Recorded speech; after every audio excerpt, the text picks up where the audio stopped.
What is up, everybody? We are live. It is Sunday night, I'm pretty sure. Yep, it is Sunday night. 7:30 where I'm at. Might be 8:30 for you. Ooh. Fish Slayer said he's uploading a video right now, so he might be in and out for a while. That's cool. Says we got 3 people in here. I think we got more than that, but it's just messing with me. Off the Hook, are you in here? Comment if you're in. If you can see me. The man of the night. Off the Hook Outdoors. I am posting the link in the chat. That link is for Off the Hook Outdoors only.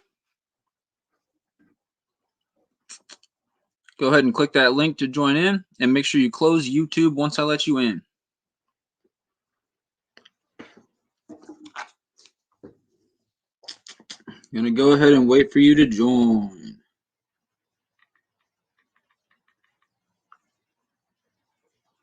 I texted you also.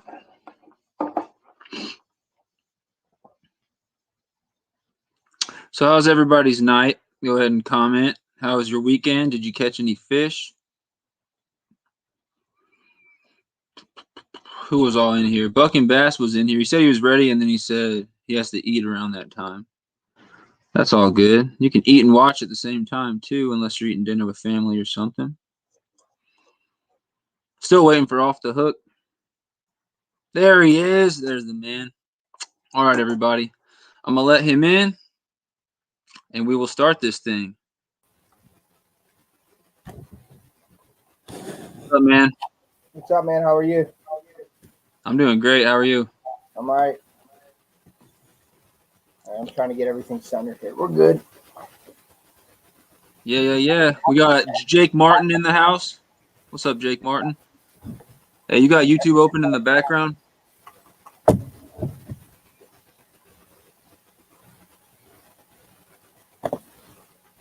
Mine's off now. Okay. Yeah, I could hear myself repeated. I still can a little bit, but it's fine. Okay. Probably doing it on a phone, aren't you? I'm actually on a computer. Oh, that's weird. Yeah, I don't know why there's an echo then. People comment in the chat if there's any audio issues for you, because I'm hearing myself repeated. If there's audio issues, we'll try to get that figured out. Yeah, I can hear you fine.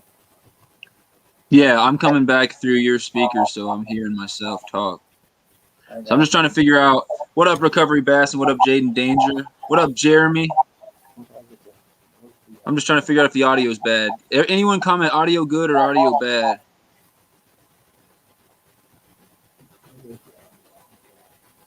Yeah, Jeremy got a blue wrench beside his name.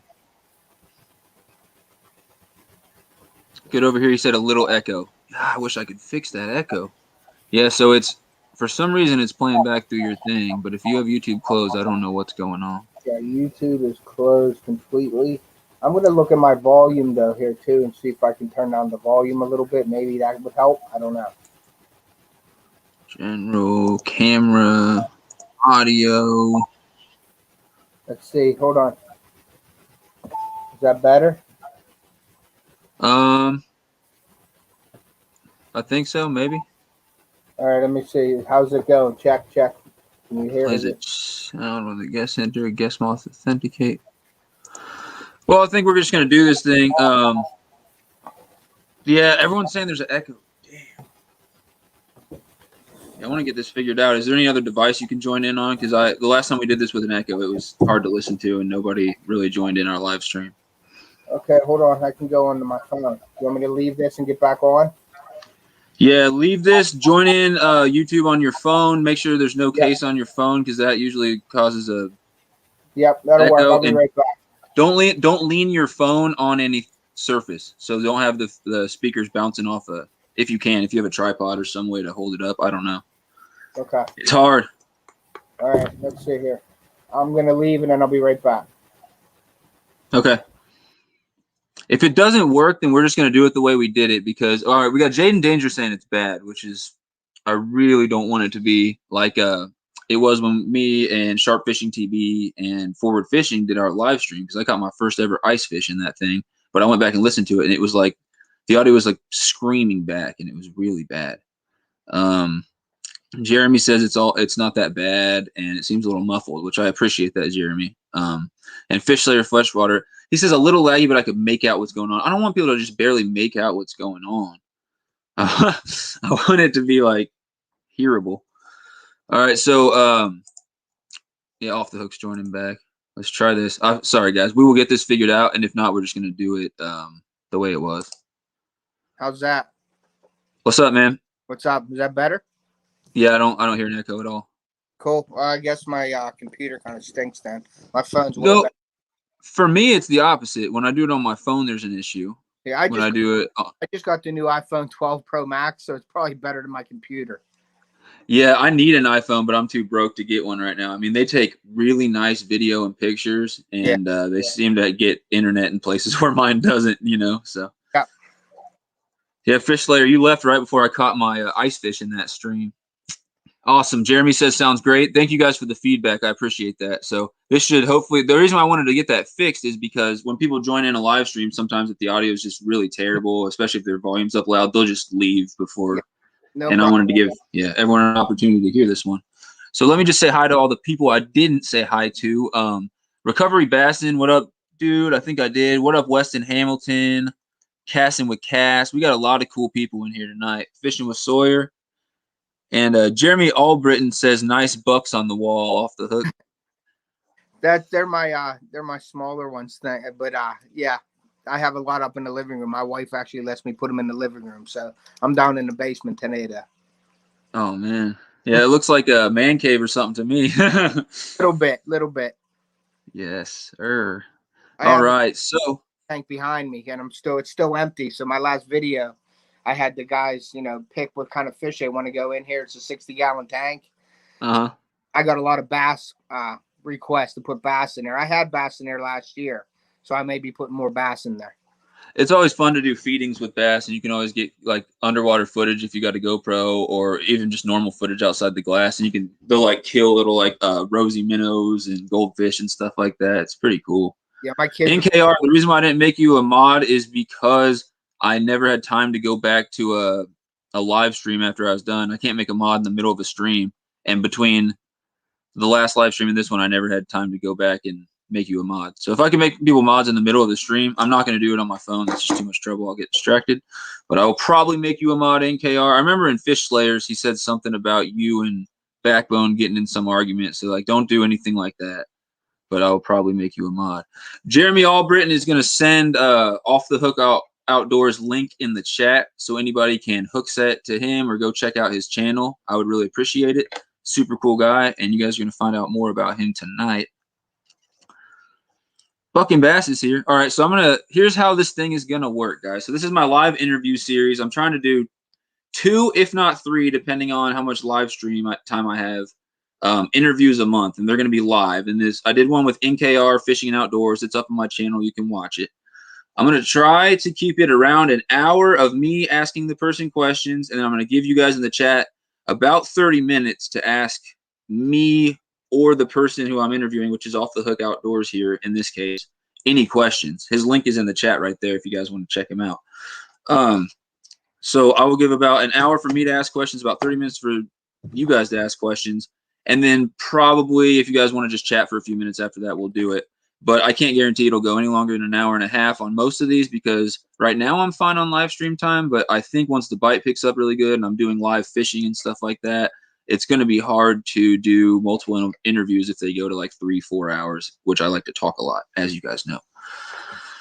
So how this is going to work, I'm going to get right to it. And I'm going to start asking my man Off the Hook Outdoors here some questions, and at the end you guys will have plenty of time for questions, but feel free to say anything you want in the chat during this and we'll try to address it. What up, Sunfish Assassin? Thanks for joining in. Jeremy's grilling and listening at the same time. He's a multitasker. So first question, just kind of a friendly little informal question here. How was your weekend, man? It was great. I had my son's 8th birthday was this weekend, so I shot a video of him for his birthday party. We did some snow tubing this weekend because of the COVID. So we didn't really have a party for him. So we all went out and did some sled riding this weekend.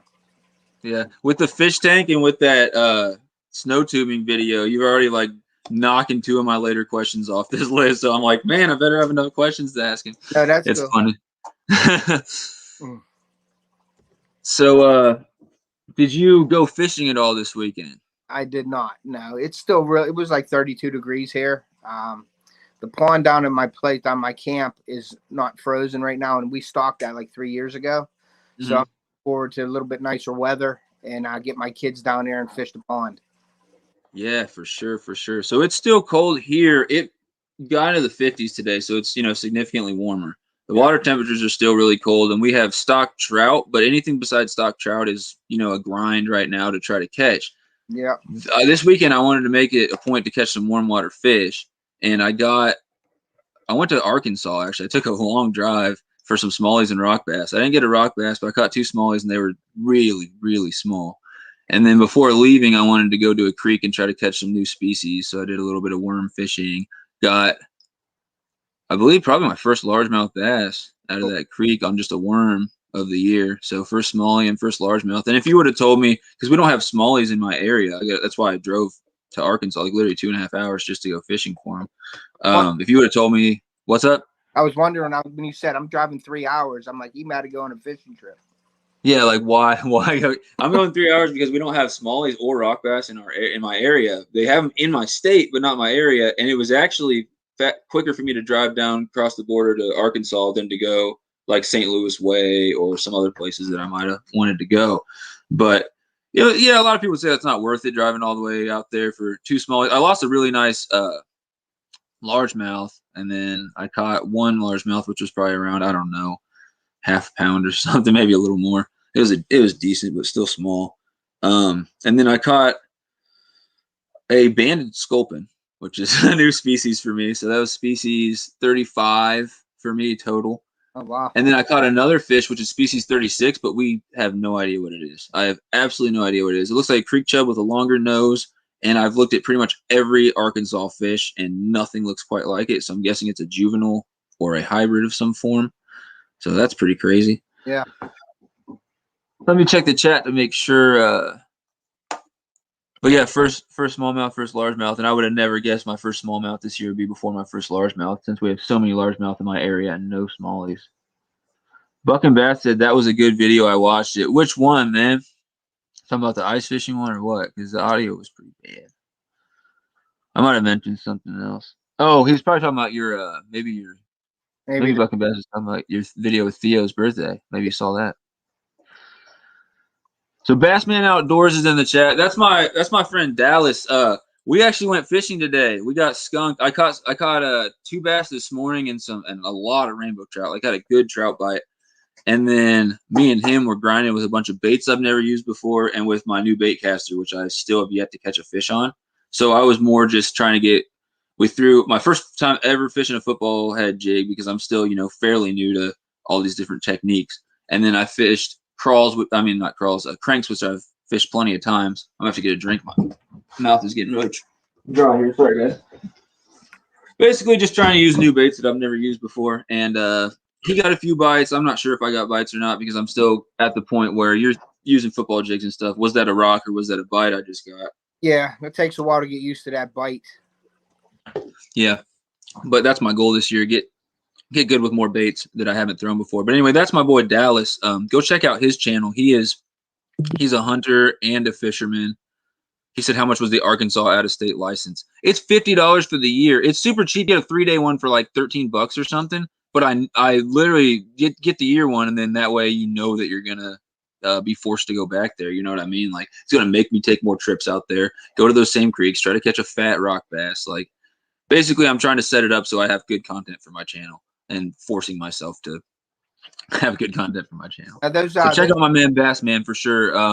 One more thing, me and Bassman are going to be doing some collab videos soon. We tried to do one today, but I'm not going to upload it because we didn't catch anything. With those baits that I'm sending you, hopefully you catch some on that this year. You can use, if you're doing rock bass too with those, you could cut them in half and use them, use the smaller ones 2.5-inch ones, you know, cutting a 5-inch in half, and yep, net header or something like that. Yeah, definitely. Yep. Bass Country TV is close to 100 hook sets. Guys, go check out his channel and see what that's all about. And what up, Survival LT? Jeremy had to run for a minute. I need to get a couple more. Sunfish Assassin.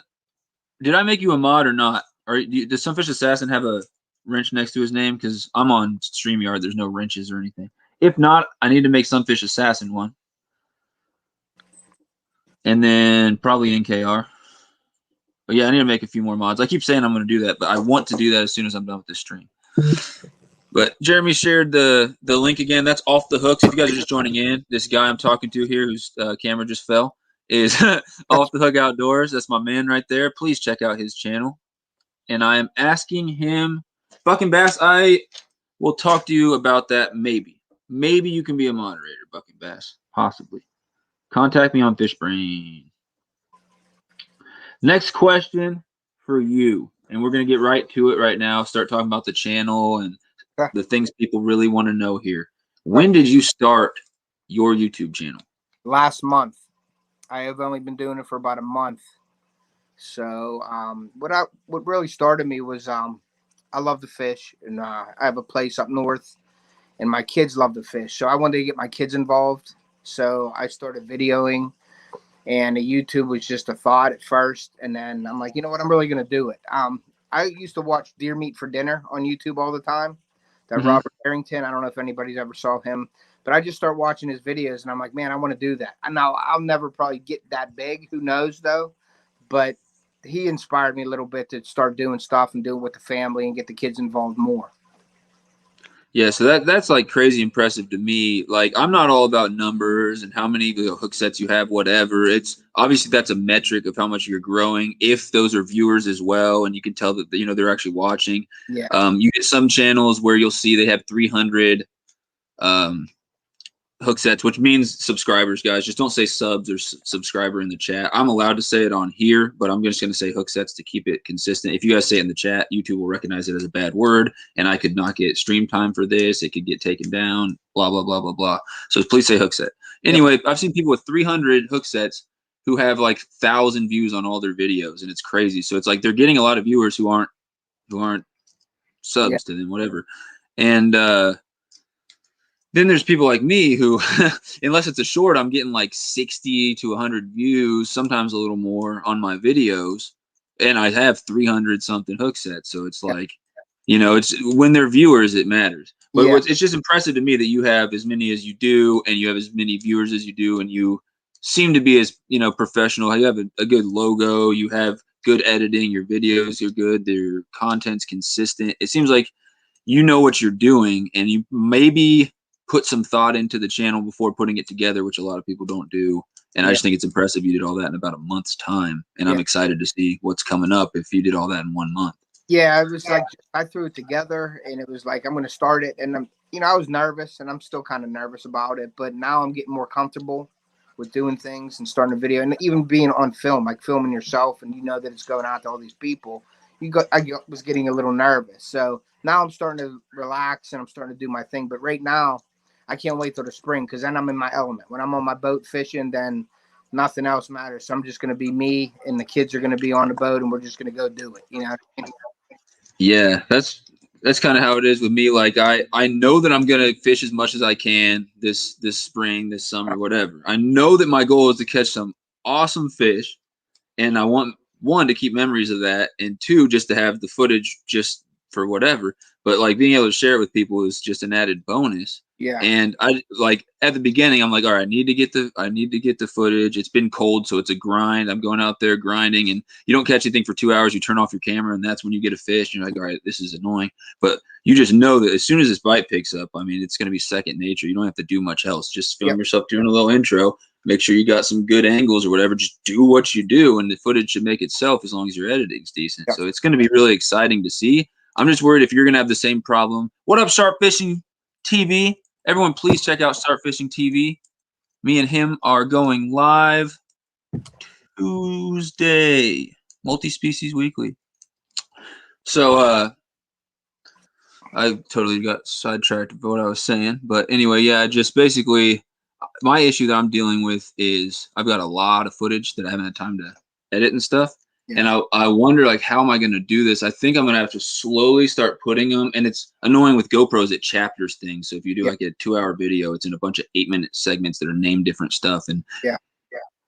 it's really hard to deal with when you're going through them and everything's called GH10009 something. And it's like, I don't know which video starts and which one ends. And then I do multiple angles. So I have one SD card will have most of the day, and then the other one will have like my underwater releases and stuff. And it's like, oh my goodness. But what I'm gonna have to start doing is putting a bunch of this unedited raw video on like an external hard drive so I can free up my actual SD cards and keep filming, because I'm almost completely out of filming space and I plan on going out and fishing for trout tomorrow, and there's no reason not to bring a camera. You know, what if I hook up with a monster? You can never have too much footage, you know what I mean? Like, it's like video everything, because you can always get rid of it or do make your cuts, you know, splice, whatever you want to do. But I got a with my phone, I got that little it's called a lightning adapter. Yeah. And all I do is take it out of my GoPro, stick it to my camera or to my phone, and then I put this SD card in, and it goes right to my photos. Everything that I just recorded on my GoPro goes directly to my phone, and I can go through each clip on my phone. And then what I'll do is I'll sort of pre-edit before I edit. So I'll get it, you know, like if you can do something like that, like what I've seen is, because I've had hundreds of clips, and it's just like you don't know what's what, like you're saying. So what I do is I pre-edit before I edit. So I get rid of basically all the like the stuff that you can tell you don't want that. So you just get rid of it. It'll make your videos shorter. So you might have clips that are cut already, and then you know that you want to use them later on. So I do that a lot. Yeah, I need to figure that out, because I think I have a lot of gigabytes worth of space, but it's not like when I say I have 800 plus gigabytes of video that is raw and not completely edited, you're like, dang, dude, that's like hundreds of catches. But it's not. Like, the two biggest things that kill you, well, the two biggest things that kill me, number one is us YouTubers aren't perfect. We make it look like we catch a lot of fish in a little bit of time, but there's always those days where you're going 2 hours between bites, and that whole thing is continuously filmed just in case you catch something. So you've got all that to delete. And what I've started doing lately for pre-editing is I will randomly, after it's been about 20 minutes, there's a loop feature too. I just don't want to turn the loop feature on and accidentally delete something because I forgot to save it. But continuously filming, what I've done lately is about every 20 minutes or so, if I haven't got a bite or nothing exciting's happened in a while, I will pause it, restart it, so that way it's a whole new one. And I'll say at the very beginning, so you can see it at the very beginning, this is a new chunk, delete this if I don't catch anything. And then if I, move to the next spot or I end the day and I don't catch anything, I probably say that again, delete this. And then I go through at the end and I try to do that. So that's my pre-editing.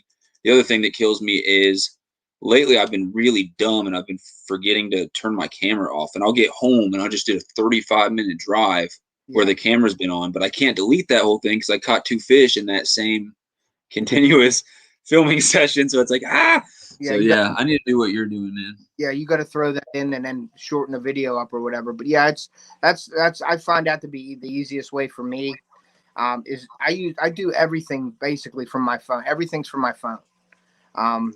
So it's kind of nice because I know my phone better than I know the computer. So I just get on my phone and I can throw together some things like pre-editing. If I'm in a car, if my wife's driving or something, I'm pre-editing in the car that I don't want, little pieces of stuff, and it helps out a lot.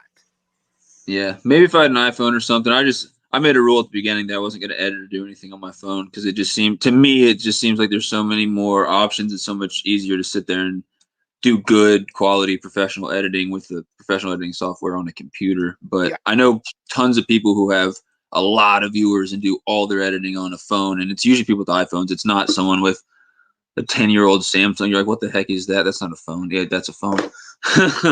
Your editing stuff is really cool, so I would keep doing what you're doing, but just try to find out little shortcuts here and there to help you out in your editing process, because as well as I do, that's all your time. You're editing more than you're fishing, basically. You know what I mean? Yeah, like I haven't been editing at all lately because I've been fishing and then doing like actual life. So I've got so much stuff that needs edited, and I'm just worried. I have still been growing and everything in all aspects, but it's like views and hook sets, all of that. I haven't put out a good fishing video. The shorts are saving my butt, but I'm telling you right now that I'm running out of these little short clips. They were all things that I filmed on my phone before I ever had a GoPro. Now that I have a GoPro, I'm never remembering to film these little shorts. And I think it's going to be weird if I'm in a video and you want to get an awesome release, and instead of getting an awesome release, you're doing a weird one-hand release with your phone. So it's like I'm running out of short stuff quick, and because I'm going to have to put out some real fishing videos, and it's not that I haven't been filming them, it's that I haven't been editing them. And let me address the people in the chat real quick because I've gone way too long. Sorry, guys, without saying anything, because you guys deserve me to respond to you. So Sunfish Assassin asked you what state the deer behind you were harvested. Did you answer that question yet? They're all PA deer. I'm from PA. All Pennsylvania bucks behind him. I'm guessing the duck behind you, or what is that? What type of bird is that behind you? I can't see it. This way. That's a pheasant. That was a PA. Oh, definitely. Pheasant. Yeah, sorry. I could only see the wing because it's behind your head, and I'm not an expert with my birds. I'm a mammal and fish guy. So we got yep, Sharp Fishing is in here. That's my dude. Sunfish Assassin is my dude. He said he got a crappie in his aquarium today. I've always wondered how those do in aquariums because I don't see them a lot in aquariums. They're such beautiful fish. You'd think they'd be in there more, but then those Bass Pro tanks that are really big, they've got like giant crappie in there. Yeah. So I saw that on what was it, Facebook or something? Sunfish Assassin. I had a crappie. It wasn't doing well. I had to let it go in the pond. I don't know if it's because it was a 60-gallon tank. Yeah, I would guess. Oh yeah, I had to. I would guess because it's small. There's certain fish, spotted bass, crappie, smallmouth, rock bass. You can't really put them in tanks because they need moving open water for some reason. There, any fish that doesn't do well in a small pond, which I guess crappie is the exception because they can actually take over a small pond. But yeah, anything that doesn't do well in a small pond won't do well in a tank unless it's like incredibly aerated, has a ridiculous amount of water flow. What up, Austin McCrae? Wyatt Willis, that's my guy. That's one of my biggest supporters on YouTube for sure. When I first started out, Wyatt Willis, he was one of my very first hook sets, and he used to comment on Fishbrain like every time I made a video. He's like, "Oh yeah, nice video." He used to say stuff like that to me. It was just super cool. He was a really nice guy. I got hung yesterday and a stick broke off. A bass blew up on it and I was reeling in. Camera wasn't on. Exactly. That's what I'm talking about. You always miss the good stuff off of camera. And I got hung up at that creek I was at, and it's so funny. I'm going to edit this out of the video. I should leave it because it's hilarious. But I was sitting there so mad because I had just had to walk a half mile back and forth. I walked to my car to go get my other rod, and I left my keys on the bank where I just walked from. So I had to walk a whole extra mile to go back and get my keys for no reason and the mile was through the creek. So I was wading in 4 feet of water. So it was slow going upstream. And I was just so upset. I got super sweaty. And then my first cast, second cast were both snags. And I'm filming and I go from, oh my gosh, the universe doesn't want me to catch a fish. And then I get it out of snag, and that banded sculpin, a new species for me, was just somehow hooked on there. And like mid-sentence, I'm like, oh, I'm just not going to, woo! I got so excited. I'm like, dude, I'm bipolar. I don't know how I'm going to edit this to make it not look like I'm bipolar. And, you know, if I was cussing, I don't know if I was, but got to keep that out of there because I keep it family friendly on my channel. Yeah. So it'll be interesting. Jeremy said editing is tough. Hey, man, Huntsman43 said, hey, man, it's Huntsman. I have a YouTube channel now. So apparently Huntsman43 Outdoors is a new YouTube channel. So guys, definitely check that out. I'm going to have to write that down so I can go hook that to you. Huntsman43. I know Huntsman43 from YouTube, and that was I believe the Connie Wilfong account that was always in my live streams, which I really appreciate. Let's see. Jeremy said editing is tough, but iMovie isn't bad. I wish I had iMovie because it would have been free. My stuff costed money, but everyone with iMovie who has Apple, it's free stuff. And then let me address a couple more things. Fishing ATX said you're gaining. Fishing ATX, can you do me a favor? Please don't say that S word you said in the chat. It's a bad word on YouTube. Please say hook sets. Hook sets. Typing it in the chat. That's what we say instead of the S word. Thank you, Jeremy. Bassman said we got monster. Yeah, Bassman Outdoors works at a Bass Pro, and they have apparently giant crappie and bluegill there, which I definitely believe. Yeah, that's what I got on right here, so you get to see that. Nice. Very nice. Hook set. Have you seen that? Wyatt, that is a sore subject. I don't want to talk about the mouse situation. Let's not get into that. I don't like mice in houses. I don't think mouses belong in houses. Let's just put it that way. And I feel bad for anyone who has rodents in their house because it is a freaking pain in the butt. Bassman works at Cabela's. My bad. It's the same dang thing, dude. It's the same thing. Yeah, he works at Cabela's. My bad, guys. Mm-hmm. That's my dude right there, Bassman. We are going to be catching some Missouri hogs. There, he said it himself. We're the same at this point. We're going to be catching some Missouri freaking hogs this year, this spring, this summer, and we're going to make some videos called like Bassman and Sunfish King or Sunfish King and Bassman. I like the Sunfish King and Bassman because it puts my name first. Yep. Sounds better. It has a better ring to it. Yep. But yeah, that's the thing. I'm trying to do some more collabs with other YouTubers, and that's why I wanted the live stream thing to work. But when I do these live fishings, you heard I guess you didn't hear it, but I heard it, the echo that was going on when you first joined on your computer. It's like 10 times that bad when I try to do it on my phone. Well, I hear that if you put your on like an airplane mode, like your phone on airplane mode, that'll help out too, I guess, when you're live streaming. It's supposed to knock all the background noise off too. So you might want to try something like that if you can do something like with the background music or anything in the background. But on it recommended me to turn it on airplane mode so you can it takes all that sound out of it. I don't know if it's the signals or what, but what's happening is it's not background. It's when somebody talks, like you talking right now. If I was on my phone, it would come through the speakers here. Mm-hmm. And the device, what people don't realize that's going on at all times is the device you're using is smart and it prevents the sound that it's emitting from being heard by itself, which most people don't even think about that. But if it didn't do that, you'd hear that constant echo every time because there's a slight delay. So when you talked, it would shout it back out of the speakers at yourself because it's coming through mine. Gotcha. But so it's just, I think it's something about my phone case or something. A lot of times it's if you aim your phone like on a surface or something, it'll bounce off. iPhones seem to not have the issue as much. Yeah. But I need a new phone. Maybe try it. Might help. I don't know.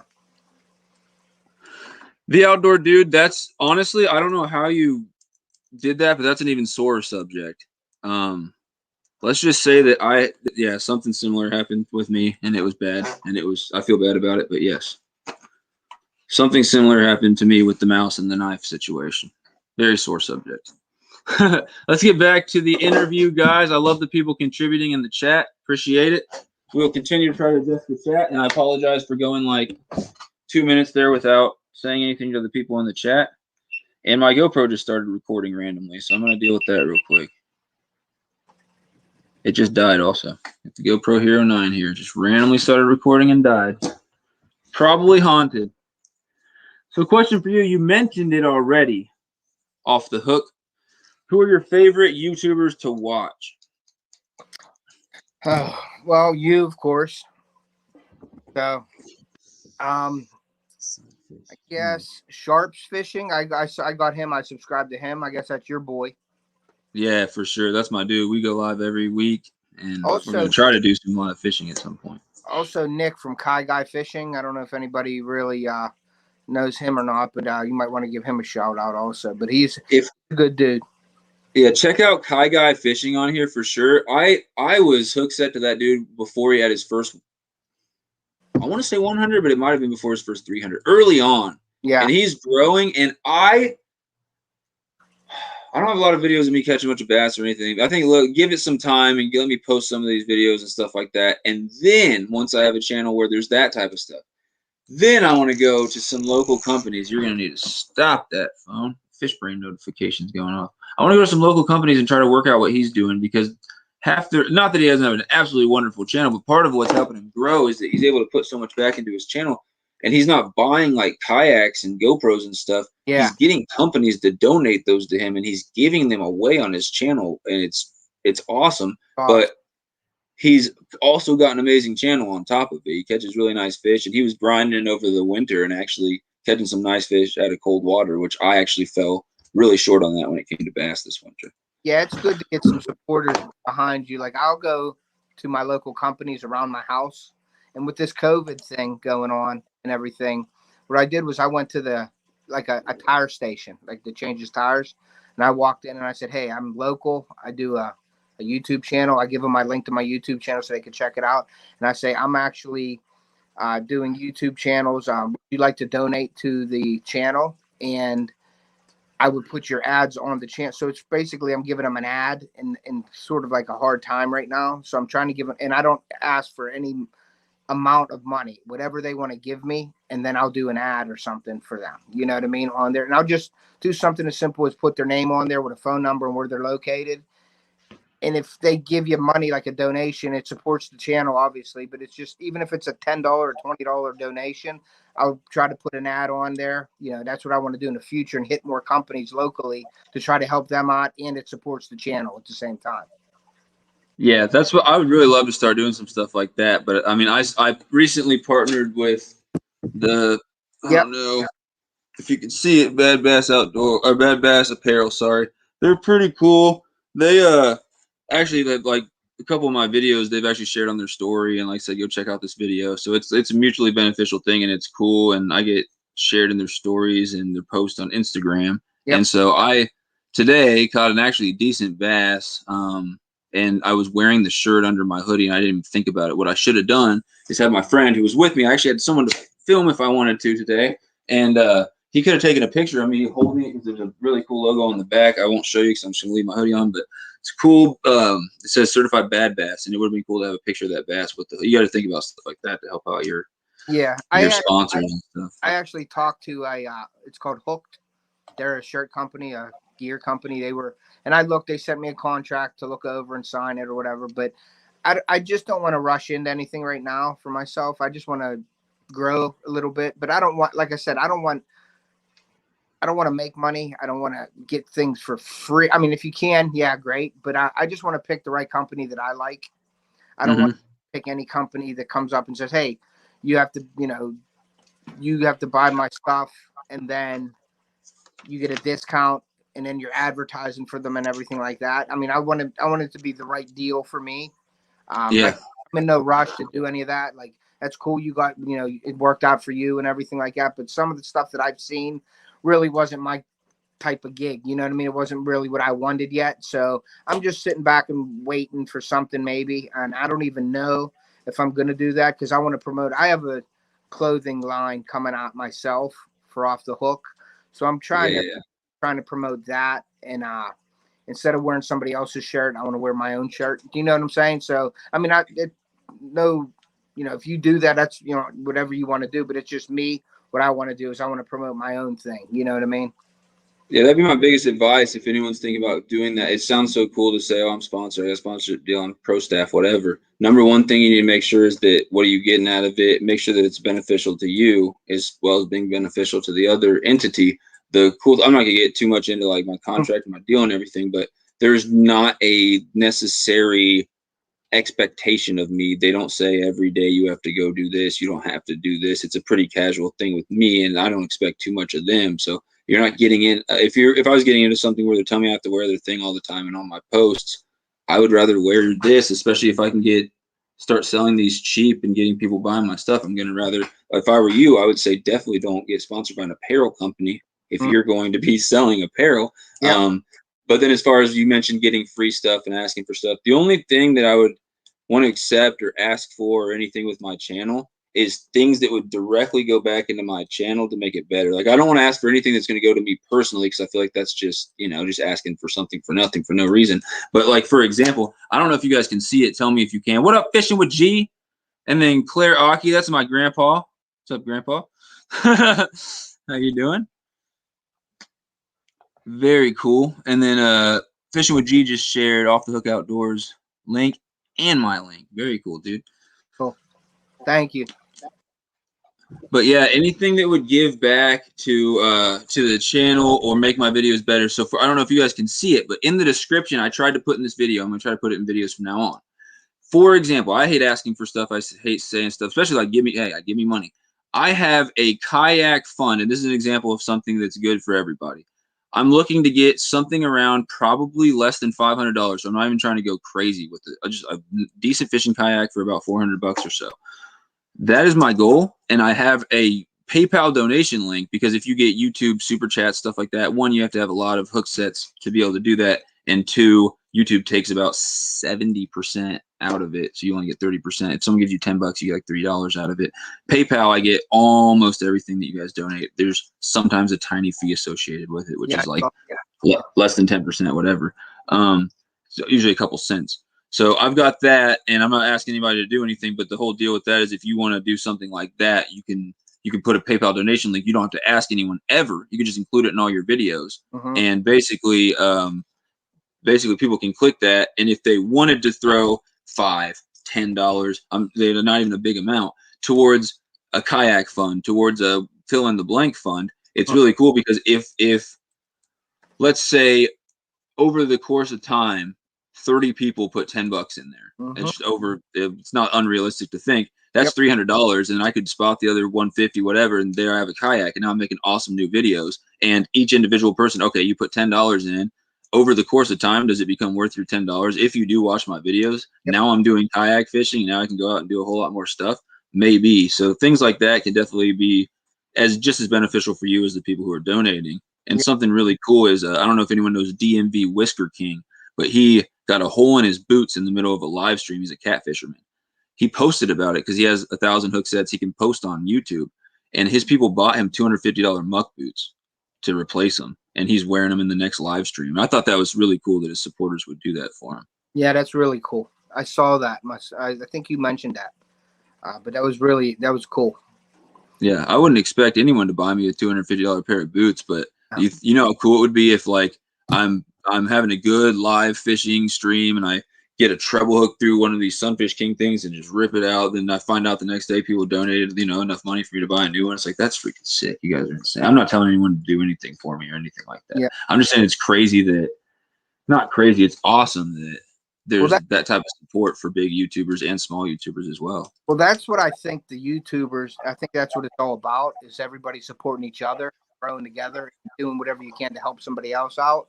I mean, I think, by me, like you do, like you helping me out, I'm helping you. That's the whole thing. That's what the community is, the YouTuber community, helping each other out, supporting each other. So that's a really good thing. And I like that part about it too. That's why I do it also. It's like for you guys. But if there was ever anything that I could do and I could, manage in doing, I would. So I'm hoping it just comes full circle, in the YouTube community. For sure. I'm all about it. Jeremy Albritton, if you're still in here, he says he's got to eat supper, be back. Thanks, man. And then what up, Freshwater Fiend? Thanks for joining in. Fishing with G, you are an absolute G for that. Look at that, man. He shared my kayak fund link. What a dude. I'm not telling anyone to give me any money now. I'm just saying that if I start making a lot better videos, which is the goal, and you guys want to see me in a kayak, and I'm broke right now, if someone eventually threw a couple dollars towards that to help me buy a kayak, I would be literally infinitely grateful, but I'm not asking anyone to donate. Yeah, I got you. Fishing with G says, make sure to say hook set, not you know what. Thank you. I don't know if what I'm doing right now on my descriptions, you know how you threw yours in the description. What I did was I went to Amazon, the affiliate program. I don't know if you're aware of that, but you have to join the affiliate program. They have to accept you, and then you have to meet a certain criteria for selling. So basically in my descriptions now in my videos, whatever I use in the videos or anything that I used or I like or think it's cool and appropriate on there, I can put that link in my description. And all I do is go to the affiliate program and I copy that link in my description. Now, if say you were watching my son's sled riding thing. Now, I didn't put anything related to sled riding in there, but I did put like kids fishing kits, like fishing rods, life jackets and stuff like that. And you can actually click on that and it goes right to Amazon and you can purchase it right from my description with that link. Now, the deal with that is say $10, I might get 3% of that, which all goes back into my channel. But like if somebody does buy something on there, you get a little percentage of that. Like, and you can pick and choose what you want to get paid every month for it or whatever. But I haven't met any criteria yet. I just started it out. So, and you have to do I think you have to sell 3 certified items in a certain amount of time, like 180 days. to get that. But you can put whatever you want on there. Anything that's on Amazon, you could put in your links. But I just relate it to my fishing shows or hunting or whatever. I'll put the gear that's involved in that. And if somebody wants to see it, like if you like the fishing reel that I was using on the video, you can go right to my description, press on that reel, and go right to the link, and you can buy it right there from my site. But it's called the affiliate program. Amazon. Yeah, I wrote that down. That's interesting. I was wondering what that was about because I did see those links on your video. Yeah. Let me address a couple things. I'm getting way behind in the chat, and I appreciate all you guys for joining the chat. And we're having a really good conversation here, and I want to hear what Off the Hook says, so I'm not going to cut him off, but I want to take like 2 minutes here to address the chat before we get right back to where we were at. Donks Boys Fishing, you guys, please check out my man. This is one of the most like positive and supportive dudes as we're talking about support.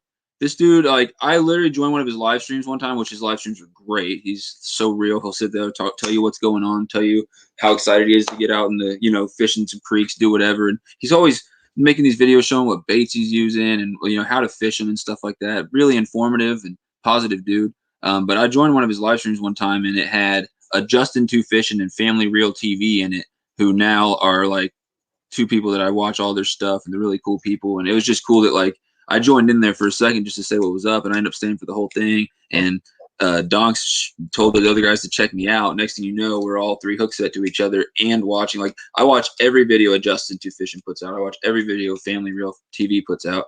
It's awesome. And Family Real is another one of those dudes who he stacked up videos for the whole year out there with his family. So over the winter, he was able to just put out videos while he wasn't able to fish. And I think this next winter is going to be pretty crazy if I have a lot of video to edit and stuff like that. So that's cool. And then let me get a couple more of these. Jeremy Albritton asked Freshwater Fiend where he was at in Louisiana. I don't know if I said what's up to Freshwater Fiend. I think I did. Donks Boys said, how was your weekend, everybody? What up, Pond Predator? That's my man, too. I keep saying everyone's my man, but that is literally my man. Everyone, please check out Pond Predator. He's got a YouTube channel. Very, very cool YouTube channel. And he does a lot of, like, finesse fishing and fishing for bass and just catches nice fish, and he's really good about telling you what he's using. Cool. Oh no, Fishing with G's having issues with the moderator again. Sorry, dude. What was that other YouTube channel you said? You said Family Real, and the other one, what was that? I'm just trying to write this down. Yeah, so Family Real TV is a guy who he's honestly a lot like you, but he makes videos and stuff with the family, with the kids, and tries to feature them on the channel. And he's doing family friendly videos. He catches a lot of fish, and he seems to have some good opportunities. He seems to be well off to where he can take trips and stuff with the family and do like some chartered stuff and some saltwater stuff. So that always gives back to your channel and makes good. Everyone can't do that, but it always makes for good content.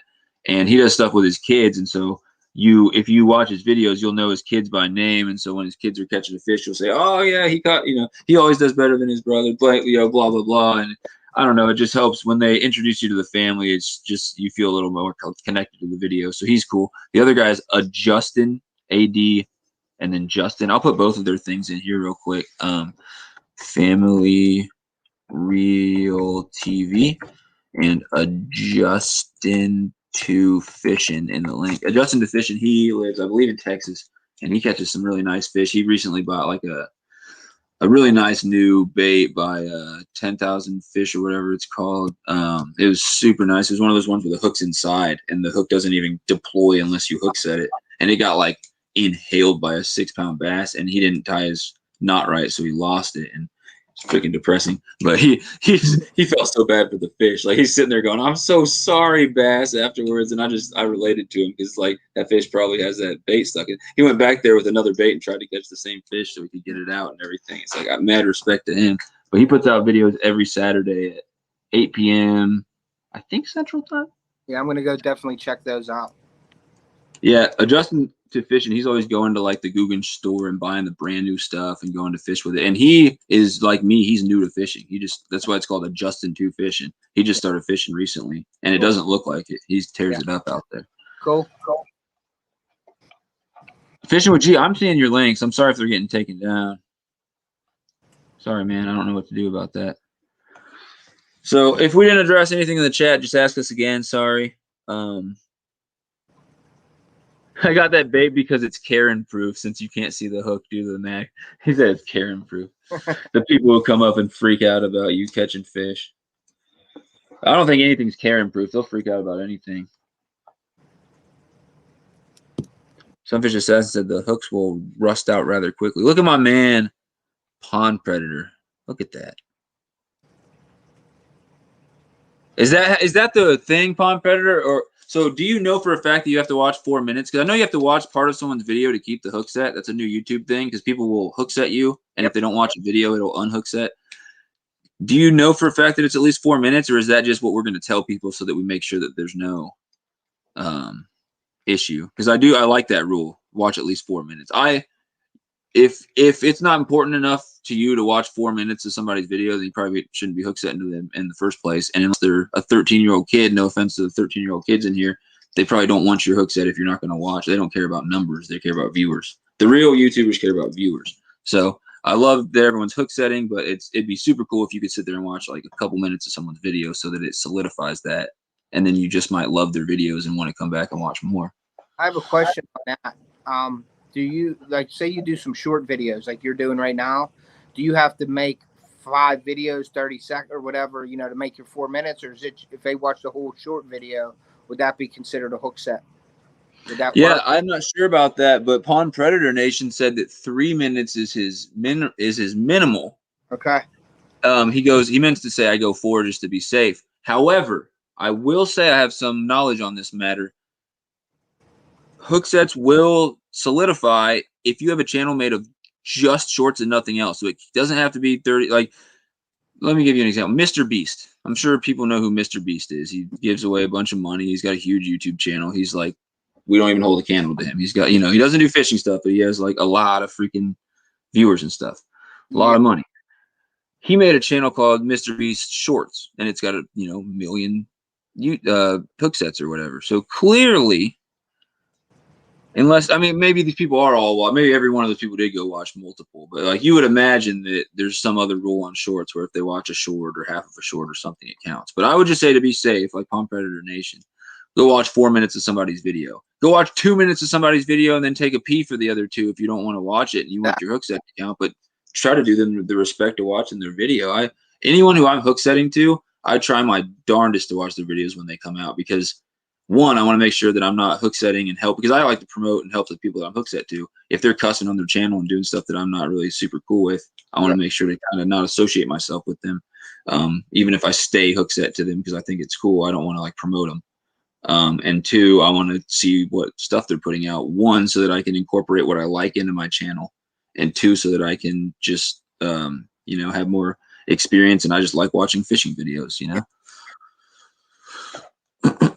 Hey, Donks, do me a favor. Don't say that S word right there that I just popped up on the thing. Can you say hook set? The reason why we're saying hook set is because YouTube recognized the S word as a bad word. You're cool, man. No big deal at all. I used to do it too. But YouTube now recognizes the S word as a bad word, and it'll do all types of stuff to take this stream down or make sure I don't get any views from it. So, Donks wants to hook set to anybody. Oh, I really appreciate that. He wants to hook set to anybody who wants to put their link in the chat. So only moderators can put the actual link, but go ahead and put your guys' YouTube channel name in the chat so Donks Boys and anyone else can go check you out. I appreciate that, man. He's one of the most supportive dudes for real. Yeah. Like, just look at that comment that he made. But just please say hook set next time. Thank you, man. Hook sets all day. Hook set Urban Fishing Wear on IG and Facebook. No, you're good, dude. You're good. He said red button. Fishing with G. Yeah, you can call it the big red button. So I got a few more questions here for sure I need to ask before we just let the people go crazy on it that we should probably get to. The next one, I've done some shooting pests on like property that I own and stuff like that. There were like squirrels chewing stuff open and stuff like that. I've never really like hunted, and so I'm probably doing like a apprenticeship soon, but I'm probably also going to get my hunter safety course, gun safety course, just because I want to get into that. And if I could add that to my channel, even if I don't end up shooting anything, which I might not at first, it's not necessarily easy out there. It's like fishing. You got to get lucky and you got to, know what you're doing. but I'm looking into hunting for sure, and I'm definitely going to get into it and probably start with small game, maybe turkey, and then maybe do some deer hunting eventually, sooner than later, hopefully. My question to you is number one, any advice for someone getting into hunting of any form, and number two, to tell me why it is that you hunt. Well, I am not a meat hunter. I am a trophy hunter, but I won't shoot anything that doesn't get eating. You know, get eaten in the that I get. I have people that would take part of my deer. Myself, I eat it, and my daughter eats it, but the rest of my family doesn't. So if I get a deer, I have somebody that wants the deer, and we'll split the deer. You know, I'll give them majority of the meat, and I'll keep some meat for myself. I do it for the adrenaline rush in hunting, and I do it for the trophy, like the antlers, basically. So, but anything that gets shot on my videos will be used. It doesn't go to waste. It isn't like I shoot a bird and video them and then I throw the bird away or whatever. It all gets used. You know what I mean? Respect, man. Definitely. I don't like to get in like fights with people on YouTube on anything through chats because I think it's dumb. But I actually got in a fight with some freaking guys on. I was watching their channel, and it's back when I was trying to. It's convenient. I have these. These are drum stones. They're lucky stones. A lot of cultures make jewelry out of them. They're in the heads. There's calcium deposits in the heads of a drumfish. A lot of people don't eat drumfish. They call it trash fish. My aunt is from Taiwan, and she'll cook them up. And I've actually fried up a few drum and had them in different ways, and they're just not bad. So any of those ones I got were out of a fish that either I ate or she cooked up or is still in my freezer waiting to be eaten. But I watched a video trying to find out how to take those things out. I ended up just finding out how to do it myself, and it's very, very, very simple. But I tried to get a video example, and there's two guys. It was called like two rednecks in a boat take lucky stones out of a drum, something like that. Well, it ended up they weren't just two rednecks in a boat; they were two just absolute idiots, and they sat there for like 40 minutes, didn't edit it at all, so it was just raw video, just 40 minutes of painful. Them they catch this drum and they don't kill it, they leave it alive, and they sit there and slowly try to cut into its head, different angles, not finding the stones. It's really hard to watch. I don't know how YouTube didn't take it down for like just animal cruelty or just I don't know. It's just hard to watch. And then 40 minutes in, they finally take these bloody stones out, and it looks like they kind of hacked the stones themselves up. And it's just like, that's what are you doing? And then they take this fish that's still kind of twitching around, and they just throw its whole body back in the water. And I, of course, commented on it like, this isn't two rednecks in a boat. This is two freaking idiots wasting a large fish that could be food for somebody. It's like, it'll probably get eaten in the water, but it's just like they killed it for absolutely no reason and then made a horrible video of hacking its head open. And it was absolutely the least informative thing in the world. It did not teach me how to take the drum stones. It taught me how to be an idiot and hack up a fish. Yeah, not associated with support anybody's channel like that at all. I respect the game. Just you know, you got to respect what you're hunting. And but yeah, everything that we get on film or anything off of film that doesn't get wasted, there's a use for it. So thank you, Sunfish Assassin. He hooks at a donks. I'm glad these people are meeting each other because these are two awesome people that are just from different. I've discovered them different points in my life, either through YouTube or through Fishbrain or whatever.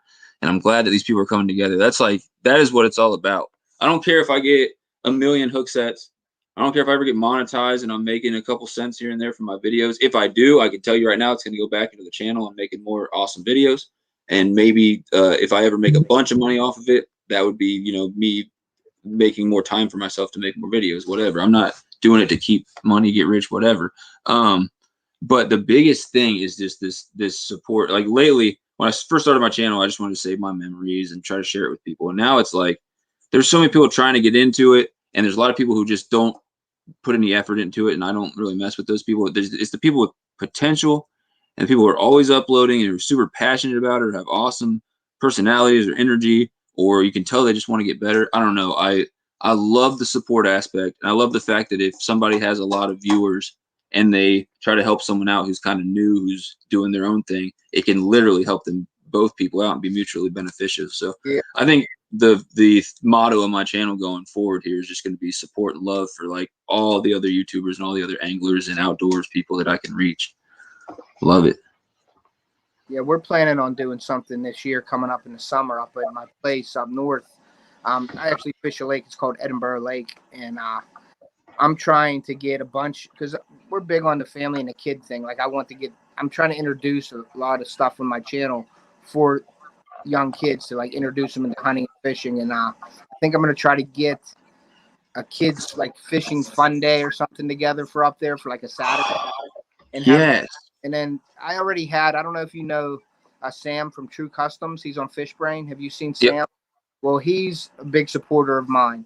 And I talked with him, and we're trying to do something for like maybe June, July. And just I'm going to announce it up at the lake on a big billboard they have up there. You can make announcements. So I like, a fun fishing day with Off the Hook Outdoors. I'm going to try to have food for the kids, drinks, get kids to come up and sign up, and no money. You don't have to pay for anything. The kids just come.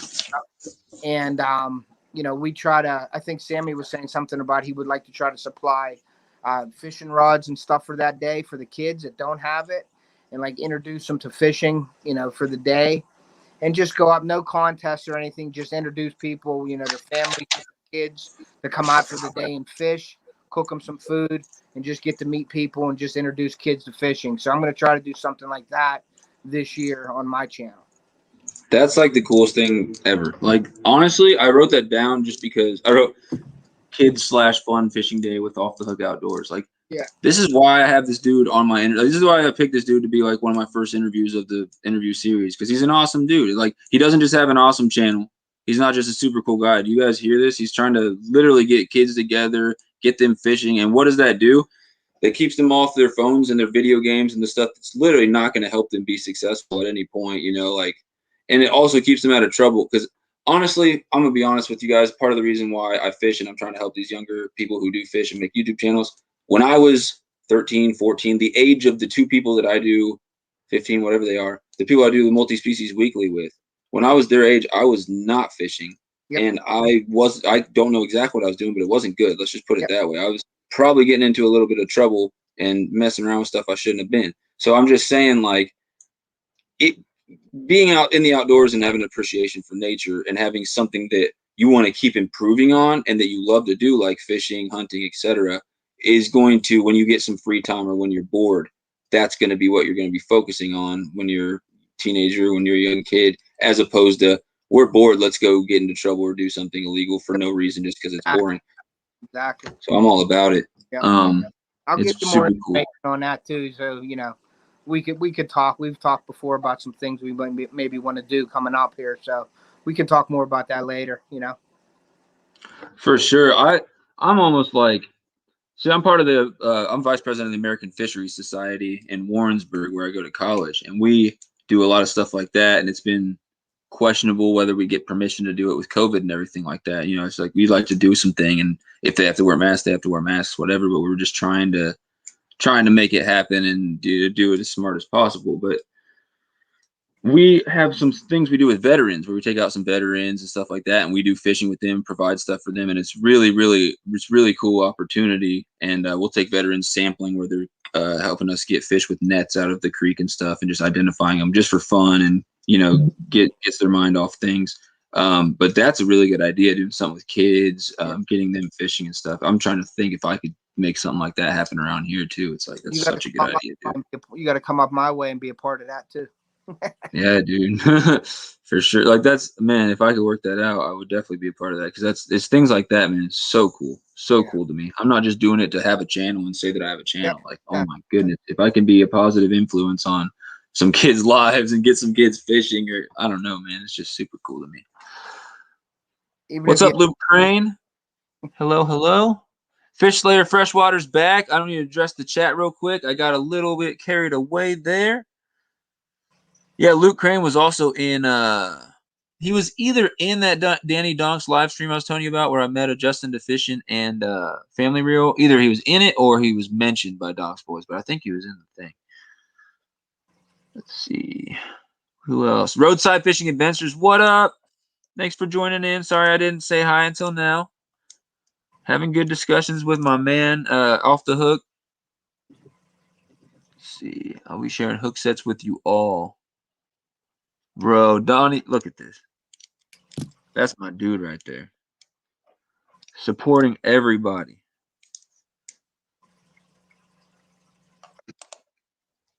Freshwater Fiend's always taking kids fishing. He very rarely gets a solo trip. Yeah, man, share the sport, share the love. It's something that if I have children, which I don't, I'm 25, I don't have any kids. If I have children, that is something that I'm going to at least take them and let them experience. And if they don't like it, they don't like it. I'm not going to force it on them, but fishing, hiking, camping, that's going to be something in their lives very young. And I'm glad that my dad never took me hunting and never took me fishing, but at least the outdoors was something he gave me appreciation for very young. He doesn't hunt, he doesn't fish, but he is a heck of a survival man. He could make a fire out in the middle of the mountains if it's like 5 feet of snow. So he taught me really well when it comes to that stuff. All right, a couple more things. Pond Predator said, as long as at least one person gets something out of my videos, it's a win in my book. Yeah, Pond Predator, not only do I learn about what baits work for what fish and techniques as well, they're also just entertaining to watch. You're an entertaining guy. You catch good fish. I'm sitting there watching you catch like 10 fish back to back, and you just look at the camera or whatever. You just talk to the camera and you say, all right, let's catch more fish. It's like, it's exactly what I do when I'm out there. It's like, why not? Let's catch more fish. Heck yeah, man. Fishing with G has to go. Good night, man. Thank you for sharing the links. Thank you for sharing my PayPal link. That's awesome. No one has to donate to that, but eventually, if I can get some money together, I promise you that will be spent on a nice kayak. All of it will.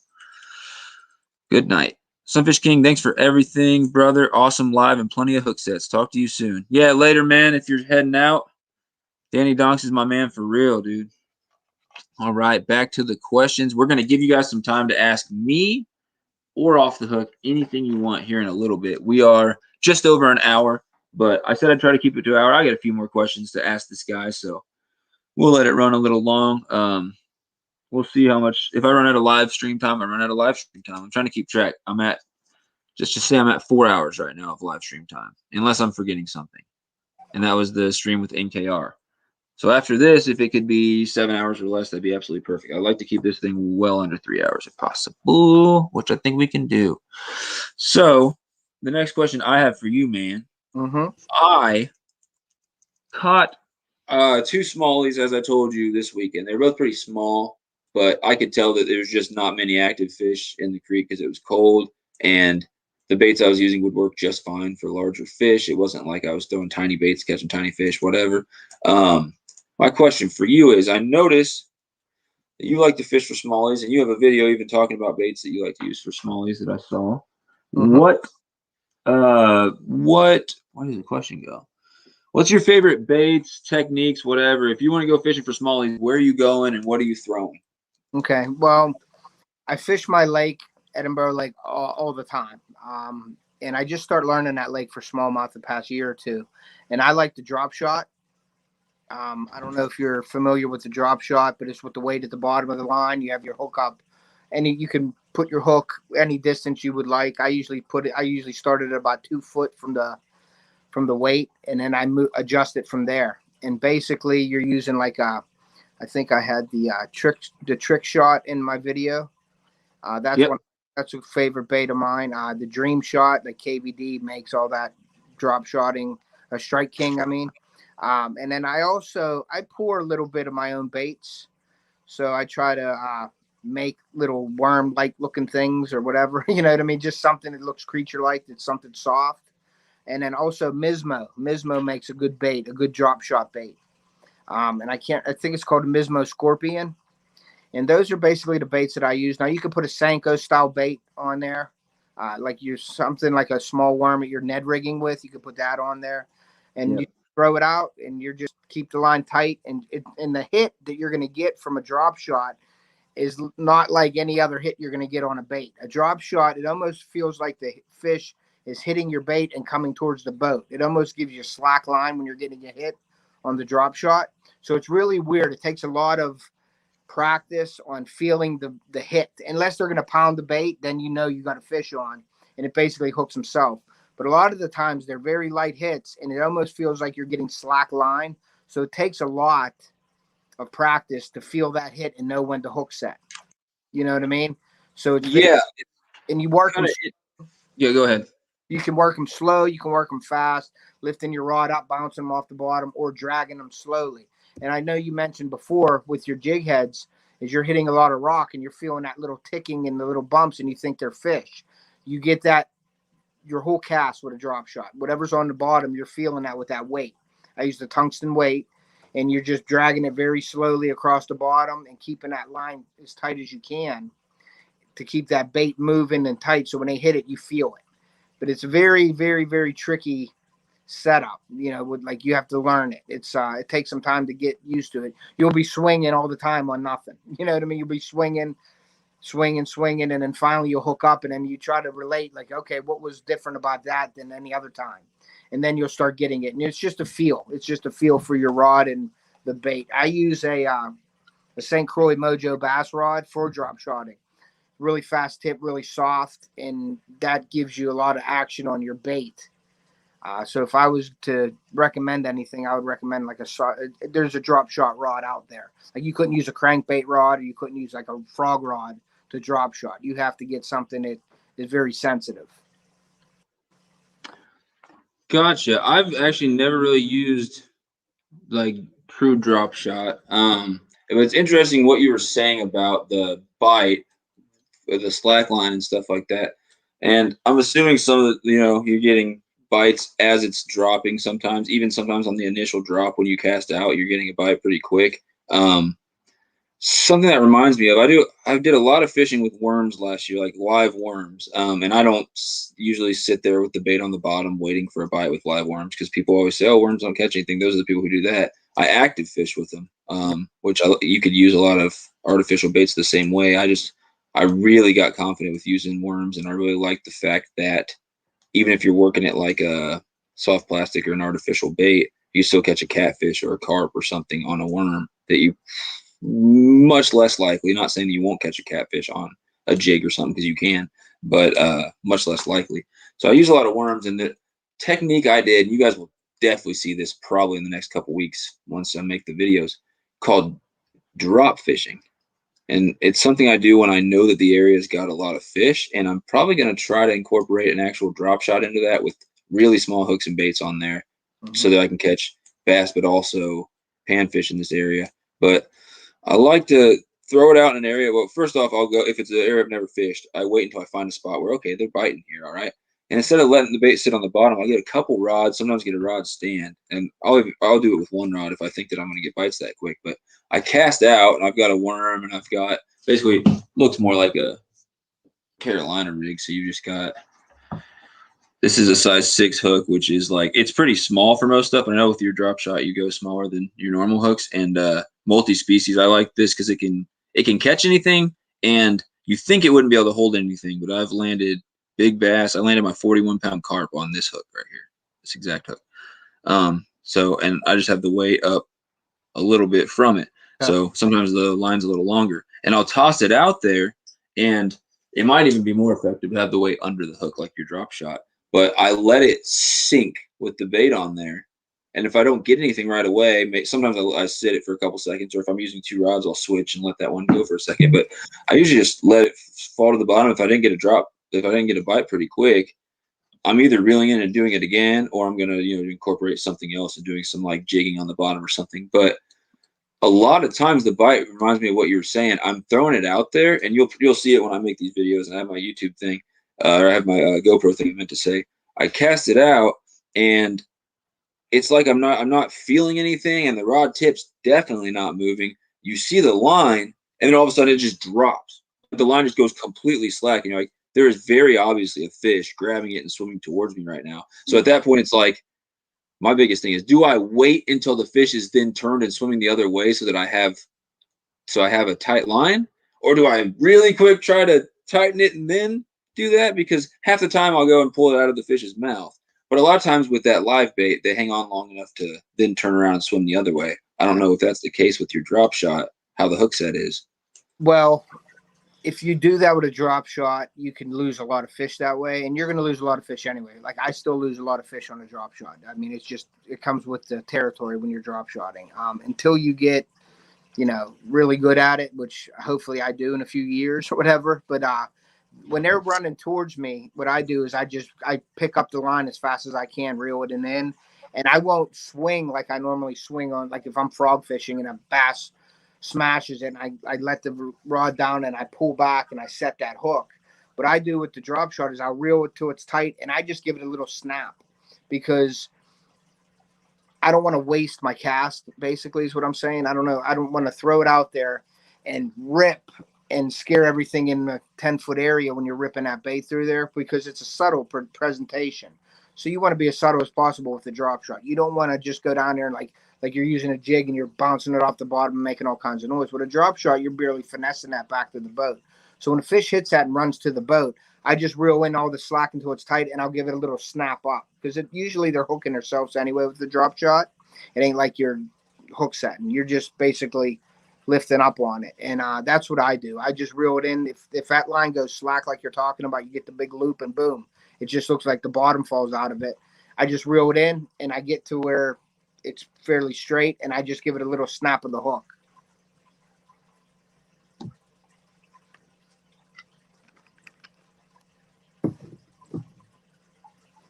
Bro, that was terrible. I don't know what that. I didn't know what happened there, but that was me. Don't worry about that. So, guys, we only lost 2 people during that. That's awesome. I was sitting here trying to say, guys, I'll be right back. Guys, I'll be right. All right. So, every once in a while, and this has only happened to me twice now. It happens to Harrison more often. He doesn't have great internet when he's streaming sometimes. If you see my screen go black and it starts spinning, I'm seeing your screen go black and spinning too, and I'm seeing my spinning black screen next to each other, and I can still hear everything you're saying. So I heard you talking, I heard you stop talking, and basically it says at the top I'm having some issues with my internet. So I tried to chat and say 1 second, guys, I'll be right back, and no, it just kept saying no internet, and then it actually kicked me off for a second, which has never fully done that before. But I'm back. Okay.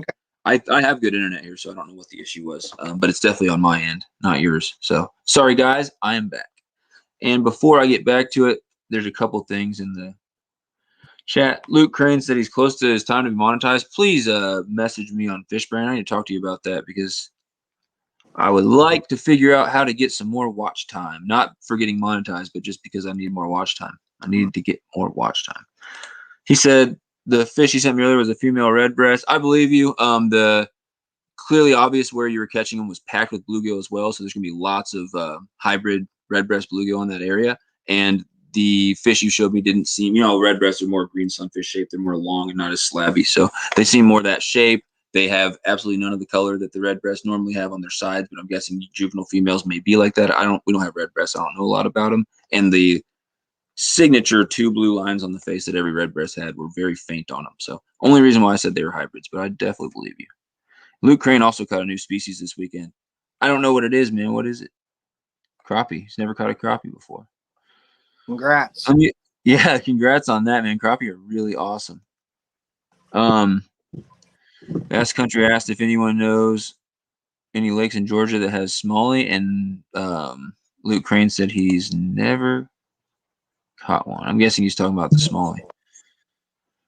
Oh, Bassman Outdoors asked us earlier if either of us ever fly fish, and I never addressed that. I'm going to just say no, I've never fly fished, but I'd like to get into it. What about you? Have you ever fly fished, man? Yeah, I actually fly fish. I don't do it as much anymore because I do have kids, so it's really tedious to do. I like to be by myself when I'm fly fishing. I used to tie my own flies, but very basic, like woolly buggers and some flies, usually the bigger ones, because the smaller flies I can't see anymore to tie. So I don't really tie small flies. I was just tying basically cone heads, bead-headed woolly buggers and things like that. And I fished a few dry flies, but nothing. I don't do it hardly anymore. Now, my buddy, he's a guide. He guides in PA. He's into fly fishing. I used to take him fishing when he was younger. He's a real big fly fisherman. So I would have to, if there was any questions about that, I'd probably have to run it by him first before I could answer any questions about that. Yeah, I'd love to get into fly fishing. It's one of those things, like, I knew I wanted to do bait caster first, and it's not like you can only do one at a time or anything, but I'm the type of person I like to work on multiple things and improve on everything, but I kind of like go in order and try to pick one thing at a part. So like today I spent a lot of time. I had my spinning rod with me and my bait caster with me, and when we actually moved to another place on the lake, I left my spinning rod in the car so that all I could use was the bait caster. I didn't let myself use anything else, and I made myself change baits every 10 minutes so that I was switching stuff up. So I know that fly fishing is in my future, but I wanted to kind of hold off on that for now, especially because around here it'd just be bass and bluegill. The trout are about to be, it's about to get too hot, and the trout fishing for me is going to stop. And so I've kind of missed my opportunity for awesome fly fishing. Not that it's not awesome to catch those other fish on the fly. Sunfish Assassin put one of those in the aquarium he caught. Oh, the crappie. That's what he's talking about. And he active fishes with worms too. I know you do, and you like to drag worms. You like to fish them different ways. I'm telling you, leaving worms on the bottom is not the way to fish them. Maybe leave one with worms on the bottom sitting, because that's how you'll get it like a catfish or something. But I do a lot of jigging with worms, letting them drop. And then this, I want to bring this up. I don't know what if Bassman Outdoors is saying something about fly fishing. I hope that what he's saying is, where is it? That size 6 hook that I showed you guys. I now lost the rod that had it tied on over here. I hope that he's talking about this and saying that this size 6 is the world's smallest hook, because he is a bass fisherman. He doesn't really fish for much else, because that's, you know, not that big of a hook. But what I want to show you guys, anyone who knows that I microfish, that is a massive hook. Look at these hooks. I know. 26. You will not land a fish bigger than 1 ounce on this. It will rip straight out of its mouth. You can't. Like I can't land a creek chub on these. That's how small they are. I know my he used midges, and I think they call them like size 10s or 20s, maybe in that category.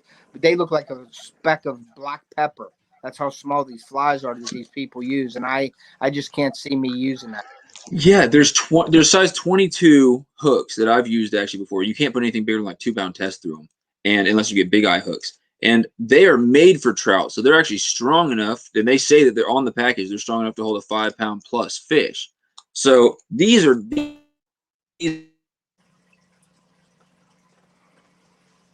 went off again a little bit. Yeah, he went off.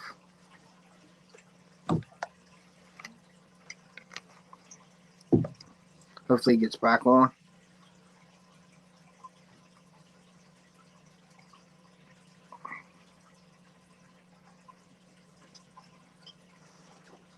Some more technical difficulties. Here he comes back on now. Sorry, guys. Nope, you're good. All right, I'm not irritated. I'm very okay about this. Sorry. So it's telling me that I have 2 bars of internet. It says connection is fairly good. If you're on Wi-Fi, try plugging in your router and moving closer. Guys, I never have internet issues, so this starts to be a thing. I might put a pause on the live interviews from now on, but hopefully we don't have to do that, because that's the 3rd time I've ever had that issue, and it didn't fully kick me off that time. So I just want to apologize one more time. But yeah, I have tiny hooks. Is what I wanted to say, is that I have tiny hooks. And Sunfish Assassin said he caught a 25-pound carp on a number 6. Yeah, I catch a lot of big fish on size 6. Bass Country TV, I think he's got an empty aquarium behind him. I think it's waiting for fish. I think it's cycling right now. Yeah. What up, Nate V? Joe Exotic asked if mayonnaise is an instrument. I think that's a Patrick Star reference from SpongeBob, if I'm not mistaken. I definitely get the reference, bro. I would say it's not an instrument. You can make a sound with a jar of mayonnaise, but probably kind of a gross noise. All right, back to the non-weird questions. How do I get the okay? I have a couple more questions for you, bud. Hopefully I don't time out. And let me just find the paper that has the questions on them. And soon, guys, we're going to get to the point where you can ask us questions. But just want to say thank you for being here, man. Thanks for sticking with me. I got a few more questions for you. Oh, this one I really want to know. This is a question I really had for you. I was going to ask you this anyway, even if I didn't want to interview you. So you catch some freaking nice muskie. You recently made a video, I think, with pictures of your muskie that you were posting. For really, really awesome fish, man. We have muskie in one lake around me. They're just stocked. They're not like native or anything or whatever. And there's one lake in my whole state that has them, and it's not too close to me. But that's like a dream of mine, to go out there and spend an entire day trying to get muskie. So if I do that, my question is for you, and obviously I think I'm gonna get a chance here in the future to fish for some muskie. I believe, if I play my cards right. Techniques, baits. How is the fight? Well, the fight's unbelievable. I mean, if you get a hit from a muskie 2 foot away from your boat or whatever, it's just incredible. It's just an explosion. And you just hang on and you just go and just make sure your drag set correctly. And you just hang on until you can regain your composure. It's a fight. It's an all-out fight with a muskie, especially something that's 40 and bigger. Anything it's, 30-inch muskie it's just a fight. A muskie just fights. But when you get a hit at the boat, or like doing a figure eight at the boat, because they'll follow your lure in, and they're the ultimate predator. So they're not scared of your boat or anything. They'll come right up to you, and that's when you do a figure eight at the boat with your lure, and they'll turn on your bait and they'll hit it right there. But sometimes I'll get hits right at the boat, and it seems like they're sitting under the boat waiting for your lure to get there, and you're bringing it in, getting ready to lift it out of the water, and they just pound it, and then it's just hang on and go for it. You know what I mean? So it's definitely an experience. If nobody's ever experienced it, you should try it at least a few times a year to try to catch one, because they're unbelievable. Yeah, definitely. It'd be a drive. I need to see exactly how far it is, because the lake's called Palm de Terre, and I know it's not close to me, but it's in Missouri. It's in the state, and I have a Missouri license, so I can fish anywhere in Missouri. I need to try to go for them any chance I get. This way, I told you about that. You need to come up my way, and we'll get on them. That's what I'm saying, man. That's why I said if I play my cards right, I may have some opportunities in the future to try to get me a muskie. I had a massive northern pike follow me in Colorado. We don't have pike here either. So, like, to me, a muskie just it reminds me of a bass, the way you kind of fish for it in the fight and everything, just like everything multiplied times 10. Yeah, it is. Just the intensity, the size, everything about it. The baits are probably going to be bigger than big bass baits, I would guess. Yeah, the baits that I use jerk baits a lot. I use a lot of glide baits, big 1-2 ounce spinner baits. Let's see what else. Bucktails, big 4 or 5 ounce bucktails with the big spoons on it, as big as your hand. You know what I mean? Oh wow. Yeah, there's some crazy. It's not a sport to skimp on. Like if you're going muskie fishing, when you buy muskie lures, it ain't like a $5 lure. Like if you go out and buy a decent muskie lure, like the lures today, they're $25-$30. You go online, there's some of them $50, $60, $70, $100 lures that you're using. So you don't want to lose them, but they're big. I use 10-inch lures all the time. My biggest lure I have in my box, I believe, is 13.5 inches. I just don't anything bigger than that, just obnoxiously big. And it's hard to even handle a rod and reel all day with throwing a lure like that. You're exhausted. It's like you played a hockey or football game after you're done muskie fishing. So Jeremy Albritton, he said he's back. Thanks, man. You can share any links you want. We appreciate it. What's going on here? We're actually talking muskie. This guy catches some nice muskie. Go check out his channel. He just put a video with some pictures of muskie. If you could share his link, that'd be sweet. And it's got pictures of some nice muskie that he's caught. And I'm asking about baits, about techniques. He was talking about glide baits, about jerk baits. And he likes to use big bucktails, spoons, like 4, 5, 6 ounce, and then 1 to 2 ounce spinner baits, I believe.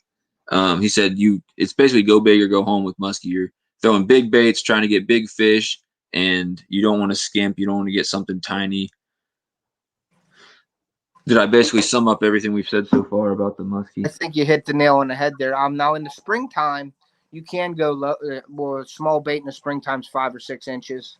For a muskie, like rattle traps are a really good one, actually, for a spring muskie bait, a big rattle trap, not the bass size. Now, I was down in Kentucky a few years ago fishing Cave Run, and we were throwing bass size rattle traps, and I was like, really? Like I could do this at home? I was thinking like we were guided, but that was the lure to fish at that springtime. They were hitting little shad, and that's the size of we were matching a hatch with the shad, and it was just a 2-3 inch rattle trap, and we were catching muskie on that. So nice. Small. So most of your similar baits to bass, it sounds like, but just upsize on most of it. Yeah, definitely. When I was fishing for northern pike, we were throwing bass spinners. I don't think they were any bigger, which is weird because he said it was above slot size, like a trophy size. Pretty much northern, followed me all the way to the boat on just a regular size. I don't know the weight, but it was a black and red bass spinner, and I was like, that's pretty cool. I didn't hook up with him, unfortunately. Yeah, when you're using your bait too, you want to A lot of people go out, you buy the $8-9 spinner baits, and a pike or a muskie hit them. They annihilate them. They bend the wires all up. So basically, you catch a fish on a spinner bait, unless you have the big ones with like the titanium wire or something, they're not going to hold up. So I would recommend go to your local Walmart or sporting goods stores and buy the $1.99 spinner baits and throw them for pike and muskie, or mostly pike, because pike will tear them up. You'll go through spinner baits left and right, especially bass spinner baits. They'll tear them up. They won't run right. So you want to have, the cheaper lures with you. If the pike are hitting, they're not real picky. Gotcha. I do have a couple questions more about that. Thank you, Jeremy, for sharing that. And Nate V said the muskie get huge in Wisconsin. I bet they do. Yeah. That sounds super awesome. If anybody, I plan on doing, I don't know, do you have any time you have to go tonight for, you have to get off this? No, whenever. Okay. So we're probably going to go for, a decent bit longer, as far as like, I'm going to give you guys 30 minutes to ask questions, and I have 4 or 5 more questions maybe for him. If anyone wants to do me like the biggest favor in the world, I don't know how many people are in here. It says there's 4 people to me. If anyone wants to do me the biggest favor in the world, Instagram, Facebook, Fishbrain, FishAngler. If anyone wants to share the link to this and just say we're live, Sunfish King, Off the Hook Outdoors. You don't have to if it's too much trouble, guys. But that would, if we could get a couple more people in here, that's the whole goal of this interview thing. Is yeah, people are going to go back and watch it after it's done. But I feel like the best discussions and the best questions are going to come up if there's people in here while we're live to interact and ask questions. And I'd like as many people as possible to be able to get the opportunity to find out a little bit more about my man Off the Hook Outdoors here. So if anybody shared that out, that would be the most awesome thing in the world. I am not super good at like keeping this thing going and entertaining while I pick up my phone and start sending out links and stuff. So I'm not going to do that. And I don't have anyone else in my house to help me out with that. So if anyone wanted to do that, that'd be super cool to get a few more people in here. That being said, sometimes late at night, a live stream might be going on right now and it might end. I could get raided, or people could get bored. And it seems like as people are in different parts of the country, they get free time at different times. I've had times where my live stream's going on 3 hours and I meant to end it an hour and a half in, and then all of a sudden there's 15 people in there. And so there's still a chance we might get some more people in here, but I'm just wanted to thank all the people who are in here to have this conversation with us. Appreciate it.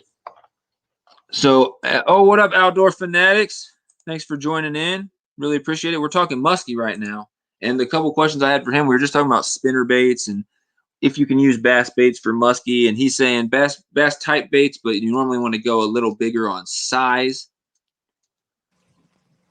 Wish I could share you out on. Yeah, I know. I wish I could put posts on YouTube too, Jeremy. That's one of the reasons I'd love to get 1,000 hook sets, not to get monetized, not whatever. As cool as that would be to get back to my channel, to be able to make posts so I can, 1, share my videos, and 2, do polls and stuff like that. I think it'd be really, really, really cool. I don't know how many you have to do polls. That might be more than 1,000, to be honest. But I know that it'd be really cool to be able to reach out to people, share my kayak fund in hopes that somebody might throw $1 or $2 in there, which would be awesome. I think I said it so you could donate any amount. So you want to give me 25 cents toward my kayak. That's 25 cents more towards my kayak than I had yesterday. I just don't know how the fees work with it might take your whole 25 cents. But yeah, Jeremy, I wish I could do that too. Freshwater Fiend said he shared it on Fishbrain. Fist bump through the screen. Thank you. Appreciate that. That's awesome. But the question that I have for you, what about inline spinners like Panther Martin Mepps type spinners? Do they make those in big enough sizes, and would those work for pike and muskie? First off, yeah, they have called the Mepps Muskie Killer. They're made. You'll want to get some of those, definitely. That's my style. That's my style of baits right there. In lines, they do make a ton of them. Blue Fox makes them. Them Vibrex Blue Foxes. They make a muskie bait bigger. Some of them are huge. Some of them are mid-size. Yeah, you can get all different sizes in that. But the Mepps Muskie Killers are good. Rooster Tail makes one too.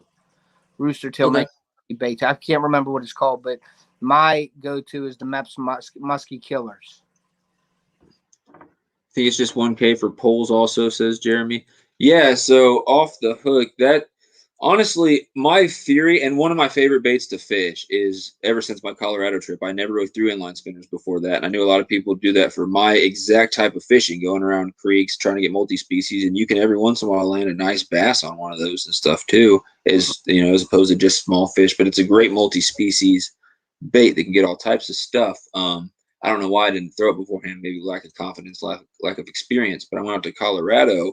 I didn't have fly fishing gear, and I'm asking, what's the best thing I can throw to hook up with big fish if I'm not in one of those private stretches of river where you can go out there and mess around with bass stuff and finesse stuff and whatever and end up hooking up with monsters. I can't throw anything with like a size 1 or 1/0 hook on it. It's not going to get in most trout's mouth. So I wanted to throw something smaller.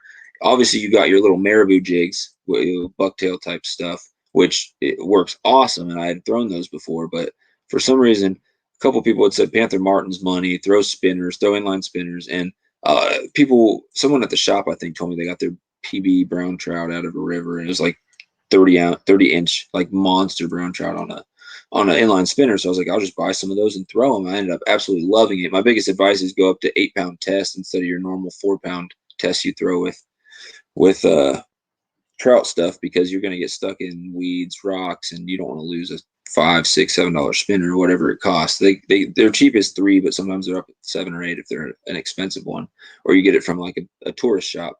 But my thing is, I have a theory that you can catch pretty much any fish as long as it's somewhat predatory on an inline spinner. It just depends on the size of inline spinner you need to throw, and the weight's going to depend on whether you're throwing in a river or creek and whether you're trying to catch a monster or small fish on it. So that's kind of theory of mine.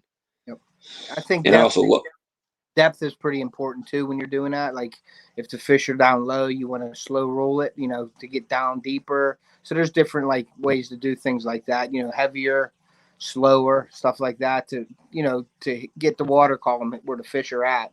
But an active trout with a spinner will come up to the top and nail it anyway, And a lot of people don't like use the rod tip to their advantage. The thing about a spinner is wherever you point that rod tip as you're reeling in is where that spinner is going to go. In a lake, if I want to keep it close to the bottom until I get close to the bank, I'm literally pointing it down like this, and it's staying as low as it can. And then at the last minute, I start to lift that up. If you want it to try to work it around so that you're getting close to a bunch of weeds and roots and stuff where you think fish might be hanging out, but you don't want to quite get in there, you're turning the rod tip to the side to pull it away. So the rod tip can really help with getting it to the right depth and stuff too, but you definitely want the right weight to throw that's going to actually sink down, or in a river that's not going to sink too much and get stuck in the rocks immediately.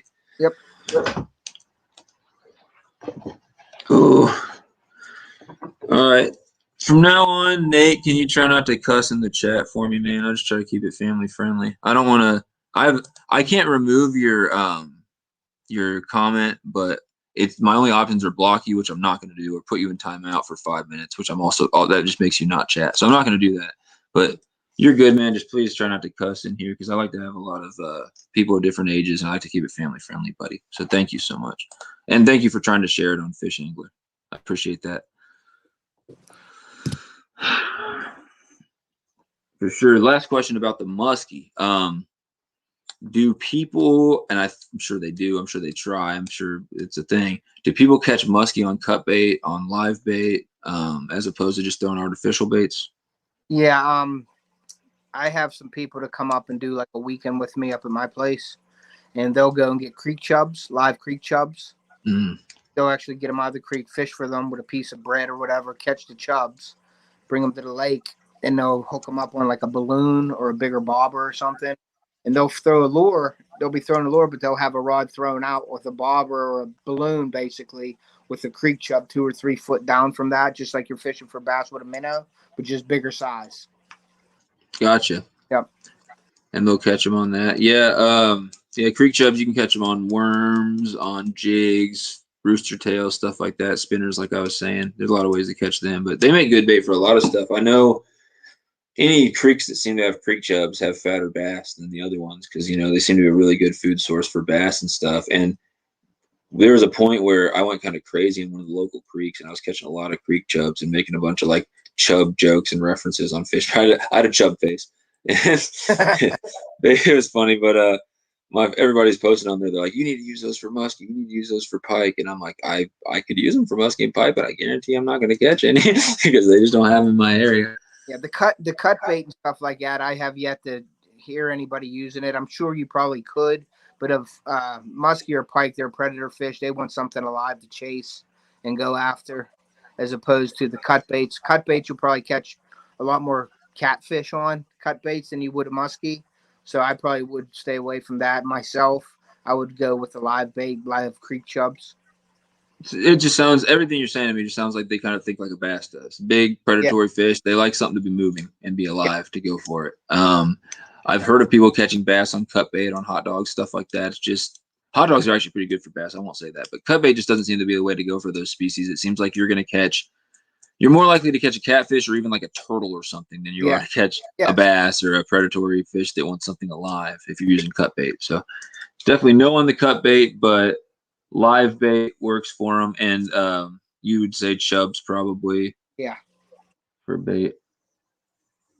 Live bait. Okay. I was just interested in that for sure. I figured it seems like anything that's predatory, there's the people that like to use live bait. There's the people that like to use artificial lures, and then there's some people like me who like to do a little both, put one rod out with something and then fish with something.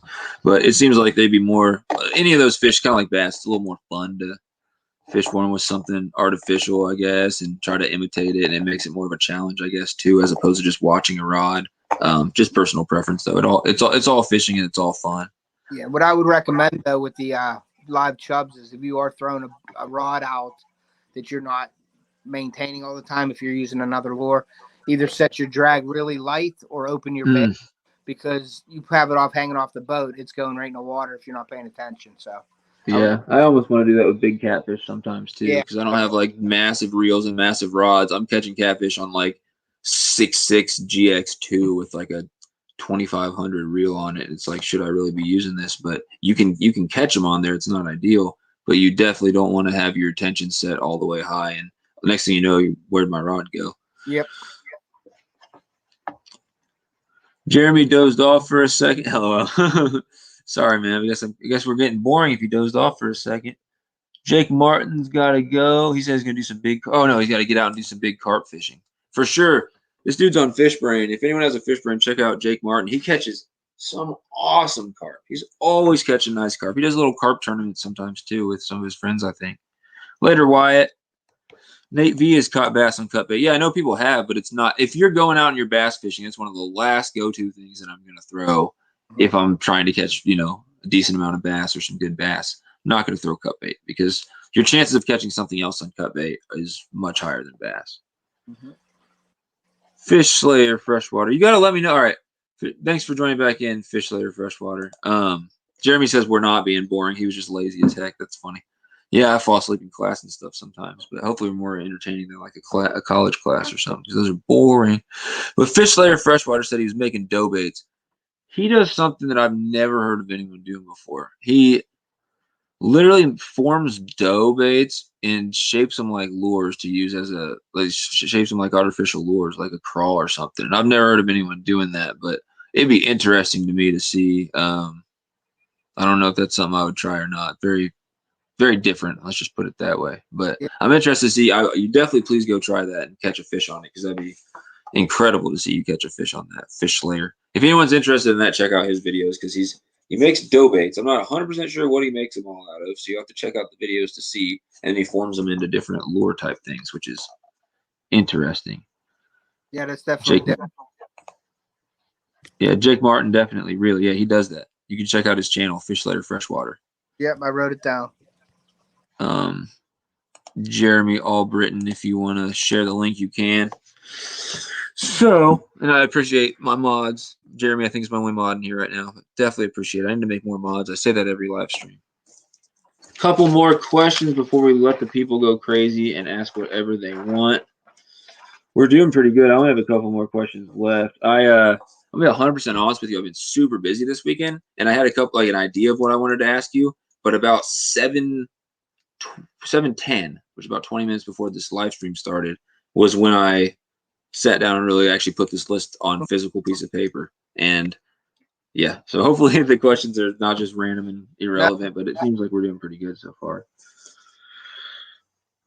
So this next one, you already mentioned this, but number one, is it true that you make your own baits? Yes. Plastics. Basically, I don't have too many. I just started that recently too, not too long ago. I pour like stick bait stuff, injection molds. I just started. I only have like 3 molds that I started with. So, and I'm gonna get better and more molds than creature baits. I'd like to get some swim baits. I have the stick baits, and I only bought that one first because I use a lot of stick baits for bass. Gotcha. So, and that's what I'm sending you. I'm gonna send you 2 different kinds of stick baits that I made, so you could check them out. So excited, dude. Let me know what you So think. excited. Oh, I will. I will. I'll grind with those for a while in some lakes and ponds around here. I might even try them in some creeks. I'm not a big fan of throwing Senkos in creeks, but they definitely work if you can find a nice little hole to let them sink down into. Um, for sure. And so what kind? You answered that. Why did you start making your own baits, and why do you do that? I mean, for me, the reasons are obvious, but they might not be for everyone else. Yeah, well, my reason, to be honest with you, was my kids love to play with slime and make slime. And that was the kick maybe a year ago. My kids got into the slime making with the glue and all that. And I'm like, what do I want to do with my kids to not make a mess with the slime, basically? Yeah. I'm like, you know what, this is perfect. And I asked my daughter Carly, I'm like, hey, would you be interested in doing something like this? And she loved. You got the glitter, you got the plastic, you got everything sort of like the slime category, but I'm bringing it into fishing with us now. So she's a big part of mixing colors and putting glitter in, and we're making colors up. So she loves that. So we just started making our own baits, and it's really inexpensive to do it. You need a microwave and some cups and some molds and an injector, and you could basically make whatever you want. You know what I mean? Very, very cool. And I'll get right back to that in a second. A couple things popped up in the chat. Jeremy, did you catch anything last night? And if you went live, I'm so sorry if I missed it. Oh my goodness. YouTube's been terrible about giving me. I click all notifications and I swear it doesn't give me all notifications. But I try to, anyone who does a live stream, I'm not on all your social media, so I won't always get notified beforehand. But if I'm not incredibly busy, and sometimes even if I am, and a live stream pops up of someone that I like, I'm trying to find a corner to go in and watch that thing, either with the volume off or quiet or something, and trying to chat. And I'm guilty of this. Please don't do this, guys. I've even like joined in a live stream while I was driving and just like put it over to the side and listened. And then I want to chat, but it's like, I don't really want to text and drive. But don't do that, guys. It's cool to support people. Maybe turn the thing on and turn it on quiet, but pay attention to the road if you're driving. We don't need any dead YouTubers or supporters out there. That's sad. FishLayer said he broke the crawl he made. And I saw the picture of that thing. But he said he's making drop shot baits. So those dough baits that he's doing, I guess, are for a drop shot. So I don't know if that speaks anything to you, Off the Hook drop shot man. Yeah, that's what I got to. I got to get a mold for drop shots. Now there's hand pour molds also. You don't have to do injection molds. You can actually make your own molds if you'd like. You could even sort of rip off another bait. You just get the silicone and mix the silicone out and pour it over. Get a container, put your bait in there, super glue it down, pour your silicone over that bait that you want to replicate, and then wait till it all cures, pull your bait out of it, and you have a hand pour bait you can do. Yeah, I saw on Instagram. I never knew how like people made molds and stuff like that. And I know some molds are like those metal molds that you get and you pour your stuff in them. And some people create their own molds. I'm not really sure like all the details, but I saw an Instagram video of someone making their own molds, and it was super interesting. Yeah, it's pretty cool. It saved you some money too, I guess, because I think a gallon of plastic cost about $25 or $30, but you could probably get about 250 to 300 worms out of a gallon of plastic. So that's something. Very nice. And then how does it work? Is there remelting? Like if you have old broken down worms, can you just melt those down and make them? I mean, obviously you're going to get like try to keep them the same color unless you just want some crazy mixture of colors or something. Yeah, you could mix them all together, but I find out it just turns to be basically black, with every color there. But yeah, you have your melts and you have your little ends on your baits when you take them off, and you just keep them separated, throw them in another container or something, mark them down, whatever colors they were. With the glitter and stuff like that, because you're going to be using all different kinds of glitter also with the different lures. So try to keep them all relatively the same for your colors. But mixing colors, you do that in liquid form. But when you remelt and you have mixed colors, it basically turns into black or some nasty looking color, which I don't think it's a bad thing. I mean, you can use that color. Dark color worm is good anywhere, but it's just not my preferred color. But you can do that. You can, and all you do to remelt them is throw them in a microwave and remelt them. Yeah, and you can't go like, yeah, basically once you're black, you can't get any other color than that because it's black. If I screwed up and had a whole thing of like dark ones like that, I'd probably throw them in some muddy water in a pond or something like that if it were up to me, because they'll still probably get you some fish. Yeah, they do. Thank you, Jeremy, for sharing Fish Slayer's link. Super awesome. I'm going to catch up in the chat here. Let's see. Wait, Jeremy, did you catch anything or not in your last night when you went fishing? That's what was my question. Jake Martin, who are you asking? He said, what state do you live in again? Oh, me? He lives in Pennsylvania. Yeah. I live in Missouri. Hey, Sunfish Assassin hooks at Fish Slayer, which is awesome. Thank you so much. And then Fish Slayer said he just reached 50 hook sets. So congratulations, man. I know that was probably the hardest for me was my first 50. And then hopefully the same thing happens for you because, you know, obviously you're going to keep working on your content as you go forward. You're going to not put out stuff that's not, you know, relevant or that's not your best work. And you're going to find out what people like and what they don't like. So obviously you're going to improve. But just on top of that, once you got 50 people, that's more people to share your stuff out. The YouTube algorithm will like you more the more people you have. So getting from 50 to 100 should be quicker for you. Getting from 100 to the next one, you know, it should get better as you go forward. I know my first 50 was hard, so I just want to say congrats, man, for hitting that. And let me know. You said you have a stream on Wednesday. You had mentioned to me that you wanted me to pop in on your live stream for some reason, either to talk or just in the chat. Let me know here or on Fishbrain if you still want me to do that, so I can try to keep. You said something about Wednesday around 5 or 7 or something like that. Let me know because I'm gonna try to do some trout fishing Wednesday and maybe pop in after. So let me know. Jeremy says Senkos work extremely well in ponds. Yeah, I mean that's one of my number one baits, especially when it's hot, is to go throw in a pond. Is a Senko. Topwater works really, really good in ponds too, depending on the time of year. Let's see. Jeremy Albritton, he made his own pop mold. Still haven't tried the silicone molds yet. Yeah, try them. He makes his own like little jigs too for crappie and stuff like that. Super cool. Jeremy Albritton, South African special. It was cold in the current. It was cold. So he didn't catch anything. Okay. Sorry to bring up the sore subject then. Jake Martin asked, what did I catch? He's asking, what did you catch your biggest carp on? I don't know if he's asking me or if he's asking you. I don't know if you've caught any carp, but I will answer first. That 41-pound carp was on this exact rig right here. So it was on the GX2. 2500 GX2 spinning reel, the 6.6 rod, which is like a $40 combo. It's like something I definitely wouldn't recommend to you if you're like a intermediate or advanced fisherman. If you're at the point I'm getting to right now, I want to buy more specific rods for all the different types of fishing I do. Catfish rods and carp rods specifically for that. Bass rods specifically for that. This is a good multi-species, just good rod for a lot of different applications, but it's not a perfect rod for any type of, you know, like one species fishing that anyone does. But that being said, I had this exact rig on there. I would probably say instead of having 2 of these, I probably just had 1/4 ounce or maybe a different size as far as weight on there.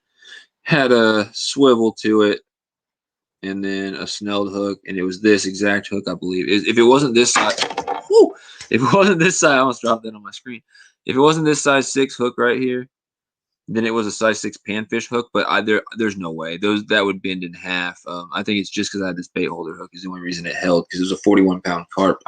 Go on my Fishbrain and look at catches and look at grass carp if you guys want to see that, because or just go to my Facebook, Sunfish King. It's literally my Facebook profile because it's a massive fish. He's asking what pound line? 10-pound mono, and it was the crappy Walmart mono that you spool it and then it just like you look down, it's just randomly blown up when you reel and unspool itself. I stopped using that stuff recently because last year I was all about getting stuff as cheap as possible. And now if you instead of spending $2 or $3 on a spool of Ozark Trail or Zebco, just absolutely crappy line, you go and buy the Berkeley mono and the same stuff. If you're wanting mono, because that's what I use a lot for creeks and stuff like that. If you want to your fluoro or stuff, that's gonna be more expensive anyway. Your braid's gonna be more expensive. But I just recently upgraded from. I think I got both types right here to actually show you what I'm working with. Don't buy if it just says Omni Foot. Like this is just crap. Don't buy it. It says high strength line. Don't buy something that says high strength line on it. That means it's just absolute crap. This stuff sucks. It will unspool itself off your rod. It's thick. Even if you get 8-pound, it feels too thick. It feels like weed whacker string. It's thick. It's not good. It's bad. It doesn't have line memory, which is normally a good thing, but it doesn't have line memory in a bad way, to where the line is just like a noodle and it goes all over the place. And the second it comes off that spool, it has no memory that it's ever been on a good spool. So it's really, really weird. And then I recently switched to Berkeley. So this is 12. It's a different pound, but whatever. I will buy, if I want 8-pound test, I'm going to buy this instead. It's a little more expensive, but it's not quite as expensive as some other stuff. Basically, what I'm trying to say is buy good line. Don't skimp out on line or hooks either, for that matter. You want some good hooks, really, for whatever type of fish you're going for. Because you don't want to lose a fish because of the wrong line or the wrong hooks. Let's see. You got to try the Gamaga. Yep, I don't know how to pronounce that. The Gamakatsu Specialist R hooks and Trilene Big Game Mono. I hate big grain mono. If I'm using big stuff, Jake, I'm using braid. I think I have. Where's my catfish drawer? I have a catfish drawer somewhere. Right here. This is what you're talking about. I have it right here. Trilene Big Game Mono. This stuff sucks. I don't have any reels that can take this, Jake. It's too thick. 2500 is my biggest reel. So I put this on there, and oh my god, it blows up off the thing. So I can't use that. I don't have any reels for it. Sorry, buddy.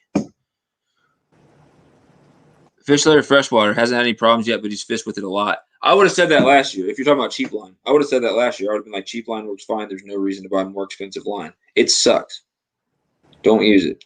Mm-hmm. You get like me, and you get to one where I caught 5,000 fish last year, so I catch a lot. I'm always hooking up with fish. And this year I'm trying to catch bigger fish. So like, you just don't want to go crappy with line. Trust me. As you get better into it and you get more serious about fishing, you're going to want to buy better stuff, and you're going to want to tailor what you use to your different species and not do as much random crap. Yeah, that's exactly. Oh, yeah, Jake. What's up, man? I said, yeah, that's exactly right. I would probably go with a lower, like a 15, 20, or 30-pound braid, and just put like an 8 or 10-pound leader or 12-pound leader onto that and use that before I would use. I'm not into the thicker mono myself. No, I'm not a fan of it. Yeah. It's like weed whacker string. It literally is. It's bad stuff. Yep.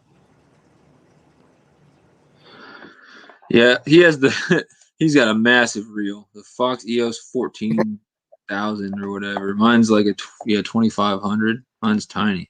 This is my reel. And yours is probably some big bait caster crazy thing. Like, that's what I caught my carp on. Not super ideal, but it is what it is. I don't have enough money to buy carp and cat rods right now. I could probably buy a cheap catfish rod, actually. They're not too expensive. So a couple more questions here, but we got to answer this first. I am loving Mr. Crappie High Biz line. You can see it, and the fish don't mind the color. Yeah, I don't know. When it comes to using a line that's bright colored for you to see, I feel like for panfish, that's cool. But I mean, if you're catching bass on it, that's great. It's working for you. But I feel like you're gonna, in certain super clear waters, you're gonna hurt your chances of hooking up with bass and other fish if you have a line that's too easy for them to see. Maybe, unless it's just a pure reaction bait and they're just seeing something flash in front of them and nailing it before they can even see the line. Let's see. Jeremy has a question for you off the hook. He said, have you gotten into poor lead? Here's his question. You see it on the screen? Have you gotten into poor lead yet? Poor lead yet? Poor lead yet? No, I don't pour lead at all. I know my grandfather and my uncle used to do that when I was younger, but I don't have any molds or anything, or nor do I need to do that, so I don't get into that at all. Is he talking about I'm sure like making weights and stuff? Probably weights. Gotcha. Pouring lead. Yep, that makes sense. I gotta move. Jeremy likes it, so I'm not gonna knock it, guys. Jeremy's a really good fisherman. He said the big game mono is the best. It's the only mono he uses. So Jeremy, why would you use that as opposed to braid if you're going river fishing? Because when I go river fishing, big catfish and stuff, big catfish I probably just have strong braid on. Big carp I have strong braid to a decently strong mono on the end, probably 20 at the most. So that's probably close to like what you would use. Maybe are you using it for a leader, or what are you using mono for, Jeremy?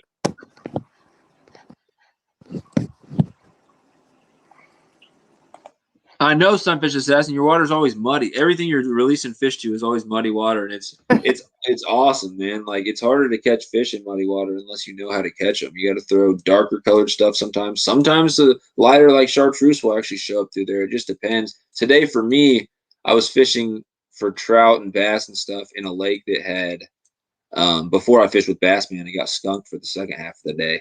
But I was fishing a lake that had recently been iced over. So all the ice melted, and with it comes all the mud and stuff like that that washes off the bank as the ice melts. And so it was very muddy. And my general rule is on a clear sunny day, I'm throwing gold when it comes to my spinners. But I noticed that I could see my spinner in the water 2 feet out from me. And yes, fish are going to have different visuals than you are. But I noticed when I switched to silver, you could see it way further out through the water. And my first cast, I got a bass on it. So the fish were obviously seeing it better. And if you look it up online, cloudy water, silver shows up better than gold. So if you're fishing somewhere muddy, guys, anyone, it helps to know what shows up better for fish. It's a whole science. Different things will look different colors to fish at different depths and in different types of water. So super interesting. If you're throwing something the fish can't see, you're just shooting yourself in the foot. Let's see, 10 to 12 pound mono to 15-pound braid. I also use the Daiwa Regals. Okay, yeah. He's telling you guys about carp. I'll definitely, I should probably write that comment down. 10 to 12 pound braid, because I do want to get better into like actually fishing for carp, using hair rig, using method feeder, and two 15-pound braids. So is the braid is the 10 to 12 pound mono your leader, I'm guessing? Pound braid. Power Pro is good stuff. That's what I use for braid. A lot better than that spider wire crap that everyone gets at the first. And then Daiwa Regals or Shimano Sedonas for carp. Shimano Sedonas. Let's see.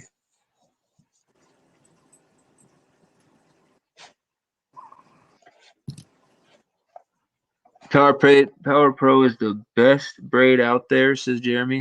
It's really good stuff. It's more expensive than the other stuff, but you don't want your braid to fail. You don't want it to fray and get all stupid after a couple casts. I found that spider wire stuff just kind of falls apart. It's not good stuff.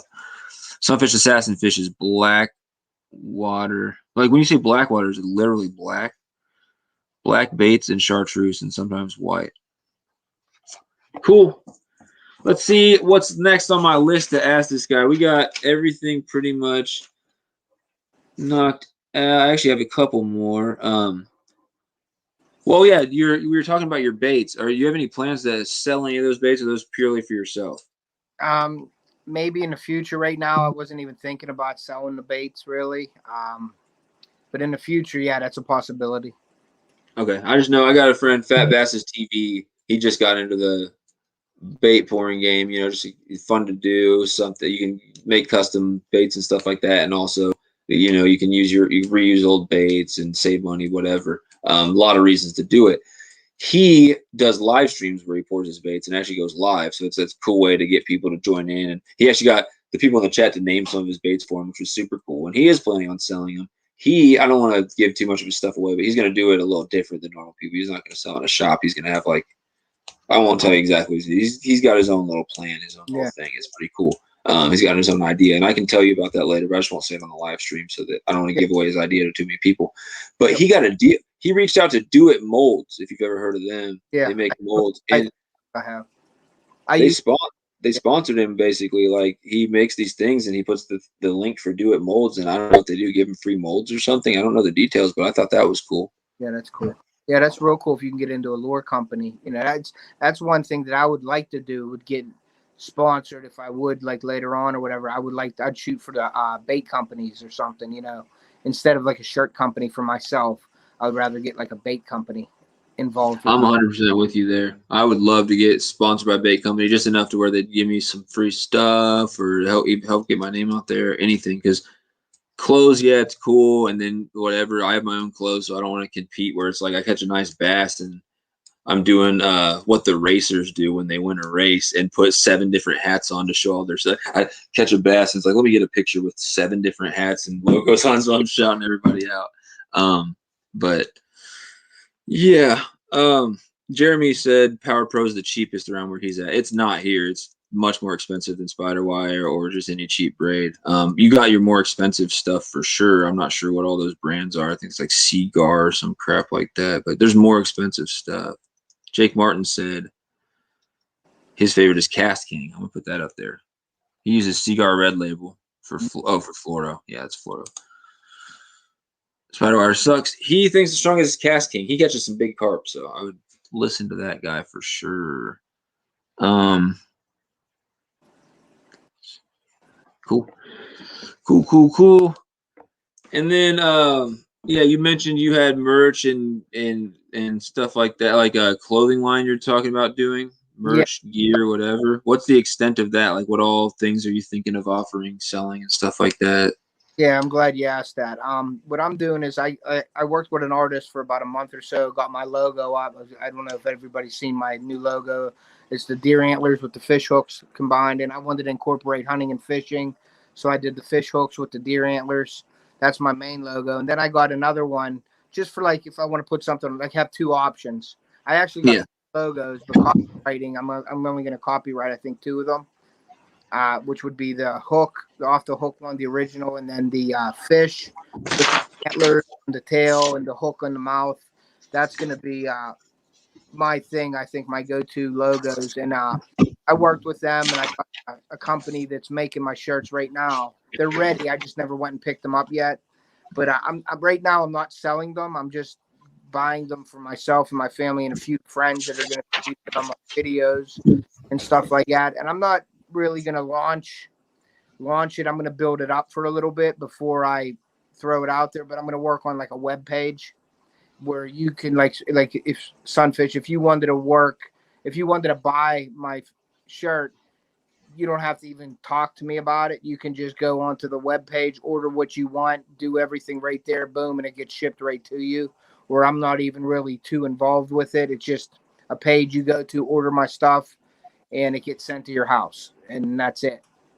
So I wanted it to be the least amount of like people handling things. I just wanted it to be easy. Go click. If you want to order it, you can order it, and boom, it shows up in 3 days or whatever at your house, and it's yours. You know what I mean? Because I just wanted something simple. Now I'm working on like sort of like not a catalog. I don't want to say a catalog. It might be 1 or 2 pages of clothing, performance shirts, short sleeve, long sleeve, hoodies, hats, maybe a pair of shorts or 2. It depends on what they have available, what I like. But I got to go to the place and I got to talk with the owners and see what I want to put on my basically catalog. I'm going to call it a catalog, but it's really not a big book. It's just going to be a couple pages where you can go to the website, look it up as Off the Hook Outdoors Apparel, go to the website and order what you want from there. Gotcha. Thanks to anyone who's still in the chat with us. We appreciate you guys joining in. We're just talking about Off the Hook Outdoors clothing and stuff like that he's wanting to offer to sell pretty soon. And I don't want to get too much into the details and stuff like this for these people on here because it won't be entertaining for them. But I want to try to do that soon with like my hoodies and stuff, because I got them made off of like custom ink, I'll just tell you, and it just wasn't cheap to get a couple of them. You'd have to order a bunch to where it'd be cheap. What I want to do is set up something through Teespring or something like that, where it's kind of like what you're saying, where basically, I already own sunfishking.com. You can type it in right now and it won't bring anything up because I'm not hosting it. But it's cost $6 a month to host it. At this point, it's not worth it to me to pay it until I get everything set up. Yeah, exactly. But once I get that website set up, I can put, you know, my links, my videos, my stuff in there, and I can have all my merch in there. And I want to set it up through Teespring where it's like what you say. They don't make the items unless someone orders one. They just generate images of what my logo would look like on the item. And it looks just like what it'll look like, so you can see it. And I want it to be Bad Bass Apparel, the company that sponsors me, that is on my shirt right there. They have like this shirt that's super dirty right now. I have a purple one, I have an orange one. I'm getting a couple more in there. They come in all different colors and stuff like that. And I think they use Teespring, and it'd be cool to offer like a Sunfish King thing like this. And I don't know how to, if I could do different colored logos or what that would cost. I don't know if it costs to even set that. Like, I don't know how the deal is, but I know you don't make a whole lot of percentage off that because they're doing all the work, but you make something off of it, and that can go back to your channel. It can go to you making more merch and stuff like that. And it just, if it becomes worth it, then that'd be super cool. That's something that I'd want to do as well. Yeah, well, that's something I'll share with you, you know, off, you know, when I'm talking to you later in the future. I can give you my contact, and you can maybe look it up and see if it's something for you. You know what I mean? I'll give you my contact, and you can call them and see if you can work something out, sort of like I did, you know. Yep. And we'll change the subject here, so we're not just talking about stuff that's only interesting to us and not the people in the chat. We can talk about that later. But my one thing for you before we move on is, do you have your website already? Because I would go and see if Off the Hook Outdoors or whatever you want to call it is taken before you. Because you can get it now for really, really, really, really cheap, and you can buy it for a year. I own mine for 5 years. You can buy it for a couple of years, GoDaddy.com or something like that. I would go ahead and get that pretty soon. And then definitely let me know on the copywriting your logo process, because I would love to know how that goes and how that works for you, because I have a lot of logos. I make a lot of logos, and someone could easily steal one from me and get it copyrighted tonight, and then I wouldn't have it anymore. Please don't do that, guys. Yeah, I'll give you all the. Cool, and we'll just move on. I literally have just a couple more questions before we're going to let the people in the chat go for it. I just, one more time, thank you to everybody in the chat right now. Super awesome. Elite, we're going to do 30 minutes very soon of letting you guys ask questions. So if anyone wants to share this out on Fishbrain, if anyone wants to share this out on Instagram, on whatever they have, so other people can join in and ask me questions, ask Off the Hook questions, because we're going to go for about 30, 40 more minutes probably here. Yeah, I just have a few more questions. Number one, I have no idea if this is something you do. I know some people do it and some people don't with their channels. Do you have any plans to do any giveaways or anything like that on your channel? It's funny you asked me that. I was going to see if I was going to mention some. Right now, I am doing, I do giveaways. I gave a rod away, I think, a couple weeks ago, rod and reel combo, Lou's American Hero rod and reel combo that I gave away. I put a big order in for Ranger boats for their apparel, and they sent me it's like a 250, it was like a leather jacket. It's a 50th Ranger boat anniversary jacket, leather. I don't sport leather or anything like that, to be honest with you. So all the viewers, so I was going to probably put that in a giveaway coming up here real soon, because I don't wear leather or anything. And I figure maybe a viewer would like it, but it's a Ranger boat leather jacket. So I'm probably that up on in a short video here coming up soon. Probably more reels, rods, some baits or something like that I'm going to come up with, tackle, stuff like that. But I will be doing giveaways in the future. But within the next week, I think I'm putting that leather jacket. I'm doing a leather jacket, Ranger Boat 50th Anniversary Edition leather jacket giveaway here real soon.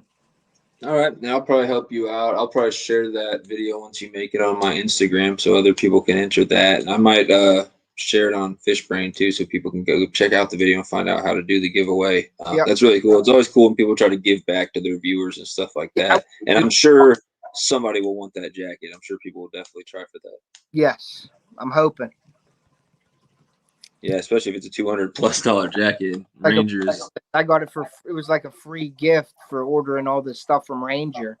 And I was like, wow, if I wore leather, that would be great. But I don't. So I figured I'd give it back to the viewers, see if a viewer want it or how many. Yeah, I can't say I've ever worn a leather jacket outside of like a costume party, dressing up like someone from the 80s or something.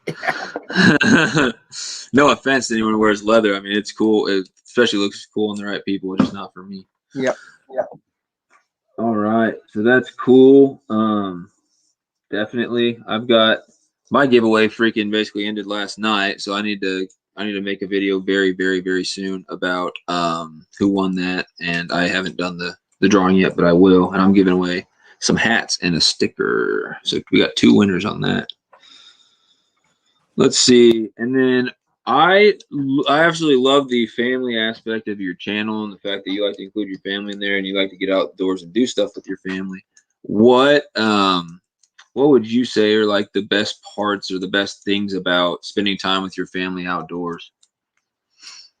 It just brings you closer together, I believe. Like you share some things in the outdoors. Like you're seeing stuff with your kids or your wife that's happening right there. Like a lot of people don't see that. So like you're sharing something that's sort of like an intimate moment with your family type deal. You know what I mean? Like you're like, wow, you see a hawk come down and grab a fish out of the water or something, or like you see an eagle feeding their babies and grab the fish out of the water. Like not a lot of people see that all the time. So when you're with your family, it's sort of like a nice, it means a lot more when you're sharing it with your kids or your wife or something like that.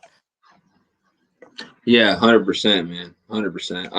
I wish more people in my family fished. I fished a couple times with my brother, and we went out to like a lake. We were on a trip at a huge lake that's got some really nice fish, and we just got a little bit of time to fish. Most of the trip was already taken up with other stuff, and I remember me and him like getting really excited about getting out there, and we couldn't even get out until it was like already 8 o'clock and it was dark. And he got a nice largemouth, and I don't think I caught anything that night. But the next day we went back out. And I caught some panfish and stuff, and I think he caught another bass. So it's just he doesn't fish a lot, but it's always fun to be able to if the things that you love to do, if you can involve your family in that, that's just like really, really awesome when it works out that way.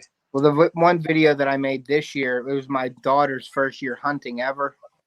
And we go out there and we're sitting there, and in the morning we saw a few deer in our food plots.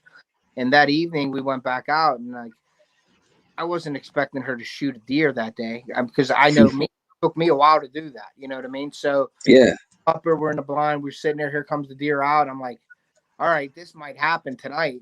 And we were using a crossbow, and we're there, and my father was there too. So Pappy was there with my daughter. So it was really a special moment. And when the deer come out and the deer was in range, she shot a doe. It was like, okay, and I helped her, and I didn't even get the shot on video. I was so excited. I like shut it off, and I'm trying to like help her with her safety. And I'm like, all right, wait. And then I'm like, okay, I had my rangefinder. We're like 35 yards, which is the long shot for the first time. She put that on there, and I was like, whenever you're ready, just shoot, you know. And she sat there and waited till the deer stopped. She did everything she was supposed to do, and boom, she shot. And it was like, boom, boom. Deer jumps up and runs. And I look at my dad, and I'm not going to say anything on here, but my dad was like, blank, thank you. yeah, you got him. You know what I mean? And I was like, it was one of the best moments of my life. You know what I mean? Like seeing my daughter shoot a deer. I'm into deer hunting so much, and it was like a real cool moment where like I teared up a little bit when it happened. You know what I mean? But it was like just that moment sharing with my daughter. You can never get that moment back again, and it was like once in a lifetime thing. You know what I mean? So it was really cool. Yeah, that's really, really awesome. That's a great opportunity to be able to share your love for hunting and stuff with your daughter. Yeah. And I started watching that video before this stream, and then I was like, crap, I don't have time to watch that thing. So I actually haven't watched it, but I saw that it was on there. I'm definitely gonna watch that video. It's really, really exciting stuff.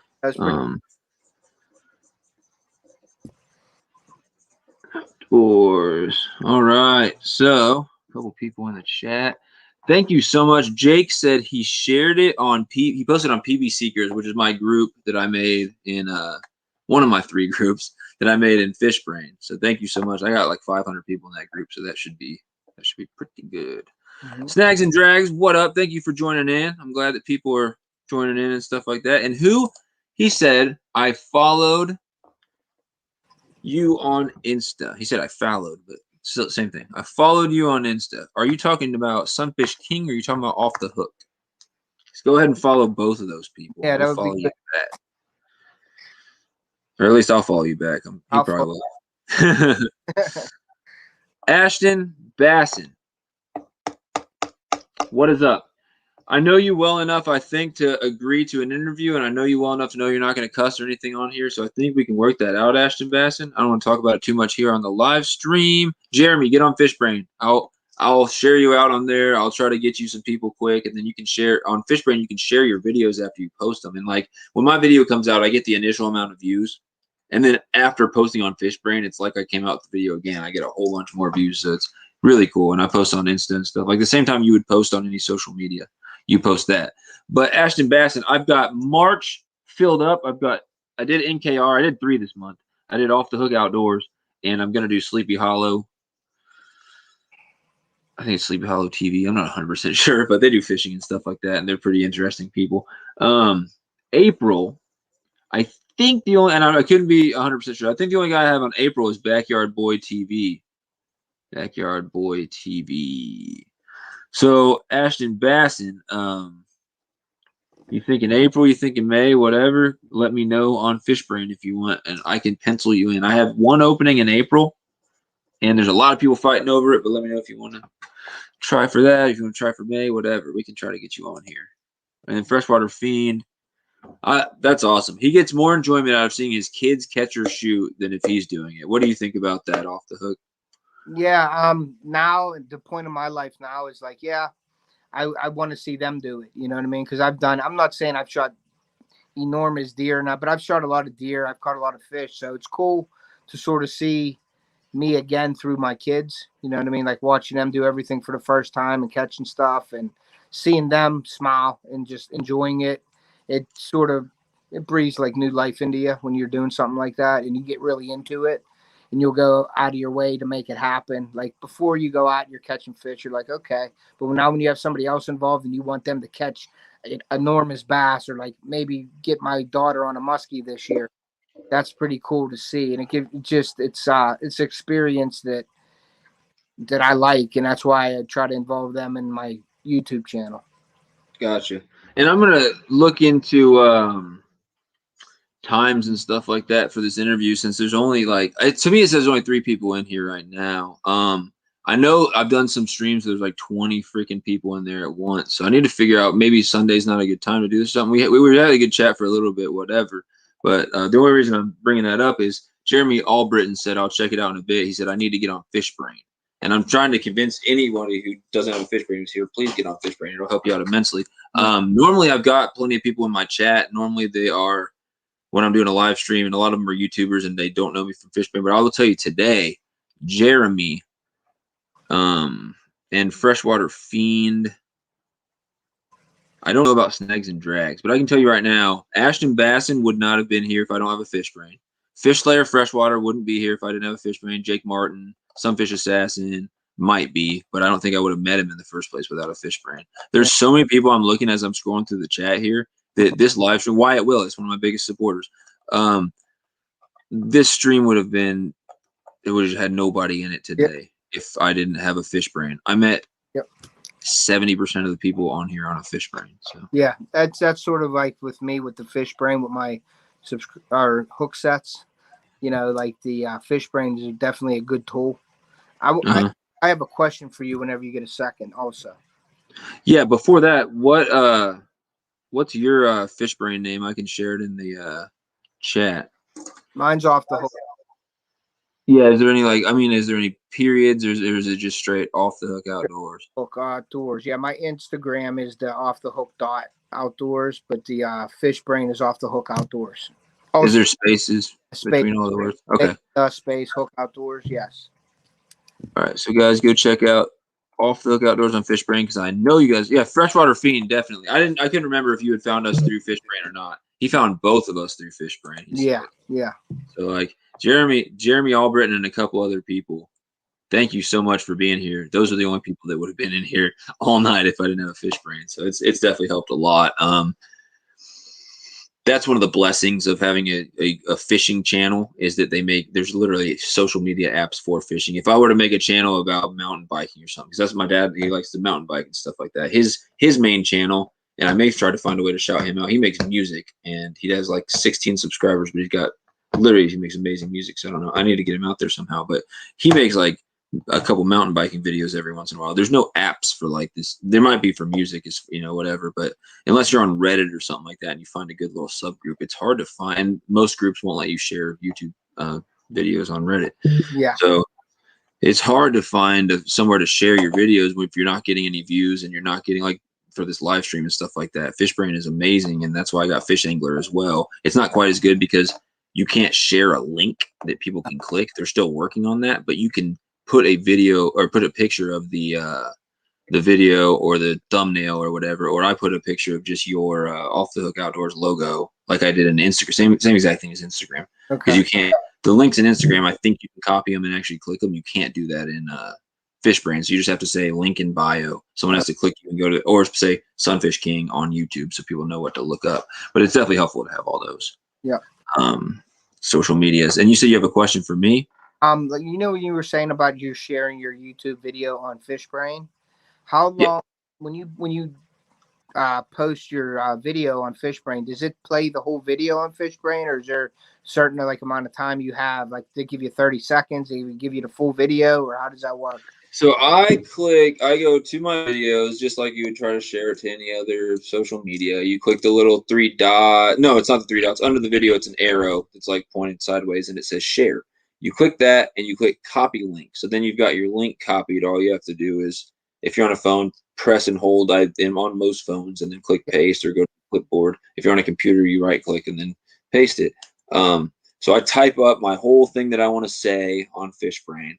And at the bottom, I put the link, and I go ahead and I copy all that in case I want to post the exact same thing to a couple other groups. And what it does is it actually brings up at the bottom. Fishbrain is awesome about this. The other apps like FishAngler, they don't do it, which sucks. But it's got a deal or whatever with YouTube, so it just brings up your thumbnail, pretty big too. And then there's a play button in the middle of the thumbnail. And when people click that play button, it takes them to YouTube and gives you a view. Boom, you got a view right there. So it actually takes them to your actual YouTube video. In Facebook, it's a little different. It does bring up YouTube, but it brings it up in some weird Facebook YouTube thing, and it's hard to move around. And it looks like you're looking at a desktop, even though you're on a phone. And you can't find the like button. And I'm not a fan of that. I don't know why they do that, but Fishbrain's awesome. It just brings you straight. It's just a link to the YouTube video. And I love that it puts your thumbnail on there, because in FishAngler and Instagram, it just shows the link. And it doesn't even let you click it. So it's like that. Oh, thank you. Yep. So I usually post it in my group, and then I post it in a couple of the YouTube groups. And then if it pertains to anything else, I post in the other groups. But you got to be careful. Read any group's rules first, because largemouth bass anglers it's a Fishbrain group owned by Fishbrain. They will literally just kick you out of the group if you post anything about your channel. But the panfish anglers doesn't care. The trout anglers, they say they don't care. One person one time was like, "Stop sharing your channel." Then I clicked on his account, and he had 0 catches, and he was just like a troll. So most people don't care. Gotcha. All right, guys, we're at 2.5 hours, which wasn't supposed to happen. As long as I keep this somewhat around 3 or under, I should be hopefully maybe okay. I'm very close to just out of questions for this guy, and very soon what I'm going to do is I'm going to let you people in the chat go crazy and ask us questions. So again, if you want to share this out on any social media and let people know that it's like basically an ask us anything Q&A type of thing. Here in a little bit, anything you want to know related to channel, fishing, outdoors, any question is fine as long as it relates to that. So here's a question for you. I saw your video, and guys, please go check out Off the Hook Outdoors.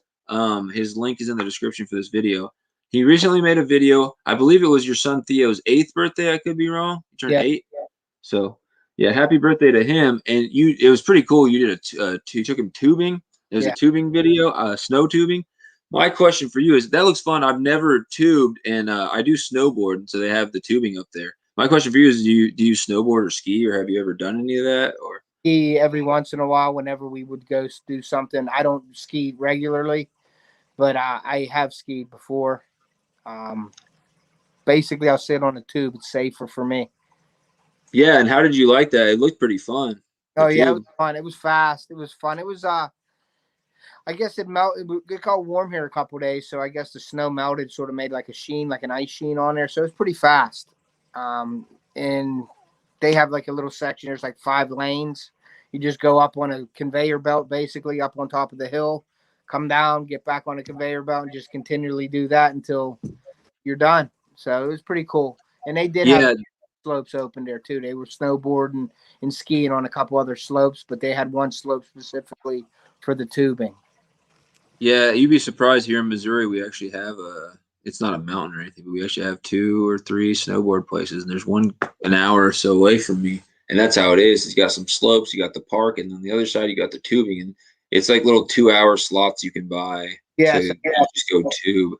And I've never done it because every time I'm out there, I'm like, I'm just going to snowboard because I know how to snowboard. But it looks super fun, and I've been wanting to try it. I just didn't know. Like, it's one of those things that looks super fast and exhilarating, but it's not. But then people were yelling on there, so I'm imagining they're having a pretty good time, and it's, you know, somewhat fast. Yeah, it was pretty fast. It was scary fast for the young kids. Like, they were like, I don't know if I want to go. And I was like, second guessing myself, like, should they go? But then it was like, you know what? Go ahead, go do it. And they went and did it, and they loved it, and they stayed all day and did it, you know? Yeah, I don't know if this is a problem at yours, but at ours, I don't know if it's when it gets wet a little bit or what it is, but sometimes it gets super slidey, and they didn't make the bottom landing long enough. Oh, dude, it's so bad. Kids will do it on purpose when they know they can do it. Yeah. You go all the way into the mat, and there's like a foam mat, or I don't know what it is. It looks a little harder than a foam mat, but it's some type of mat. It looks like something for wrestling or gymnastics or something like that.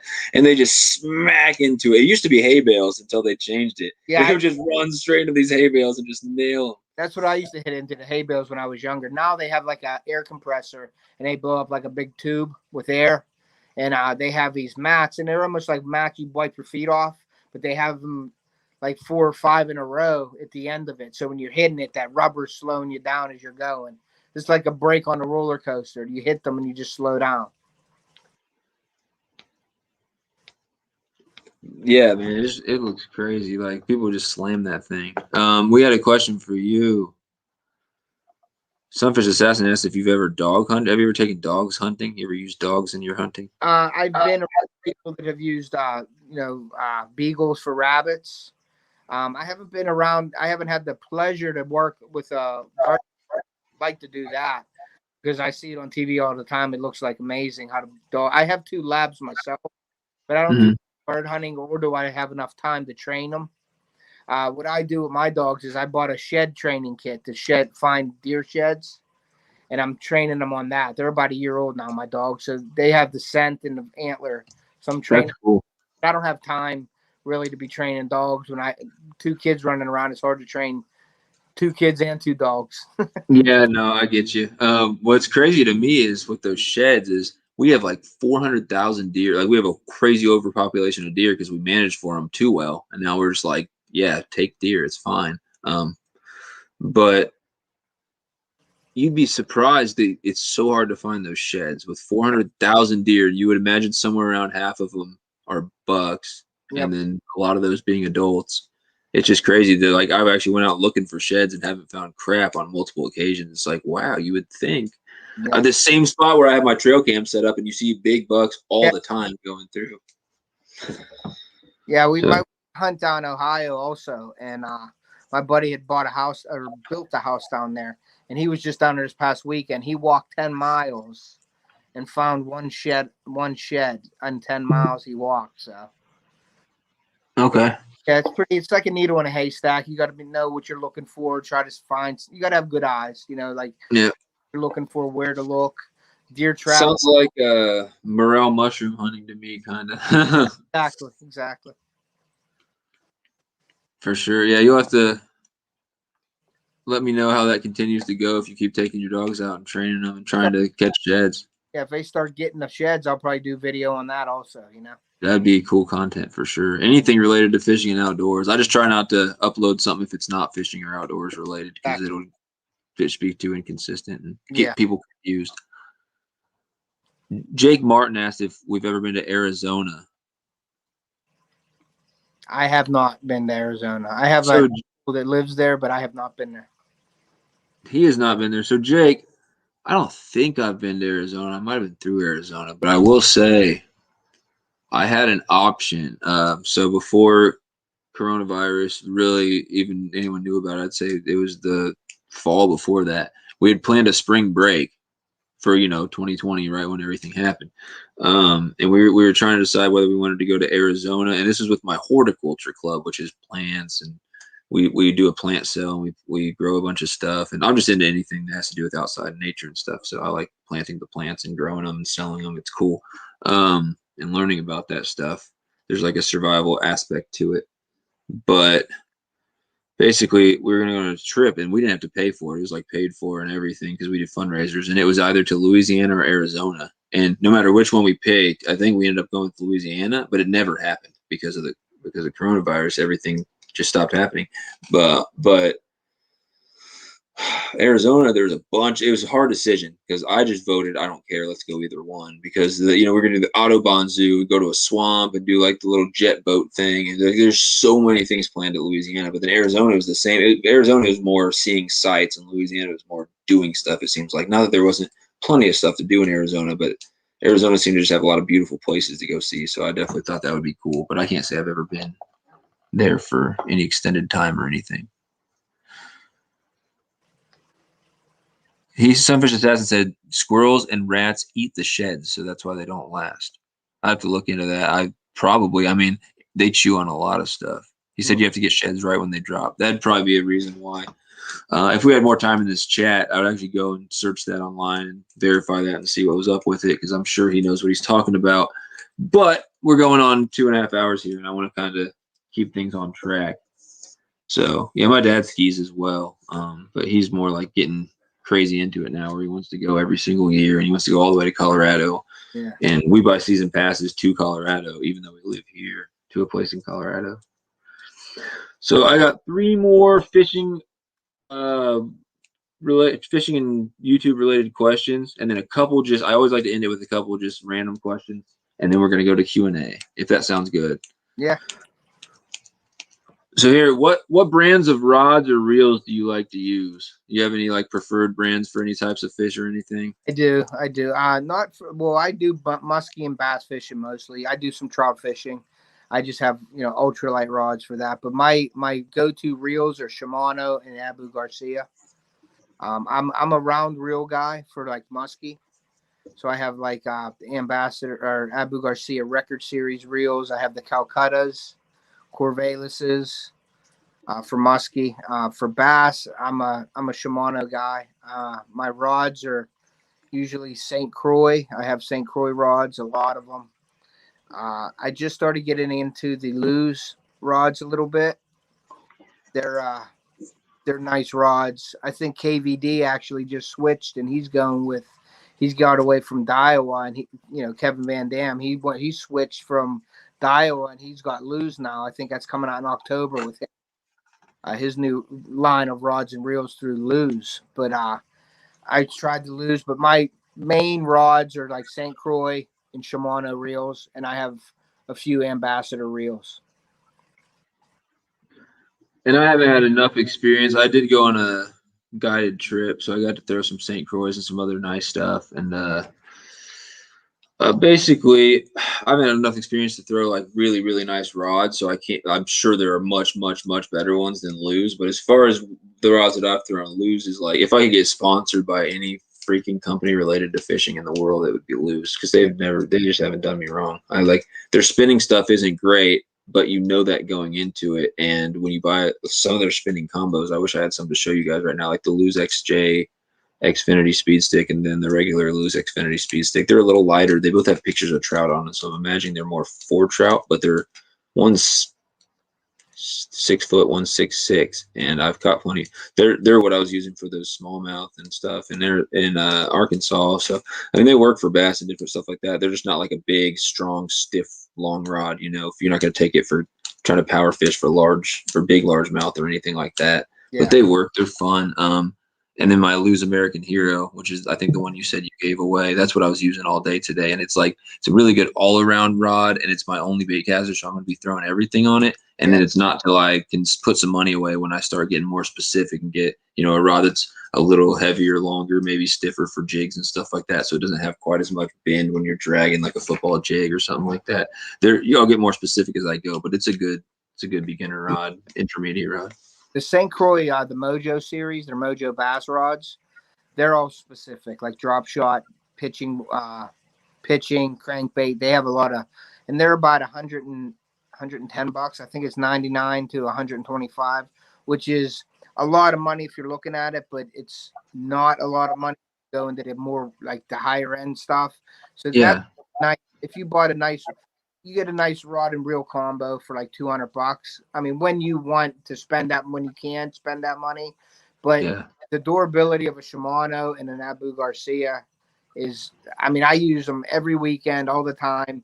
I mean, I used to go travel for muskie and would go away for days at a time. So I put a lot of mileage on my rods and reels, and they have yet to fail me.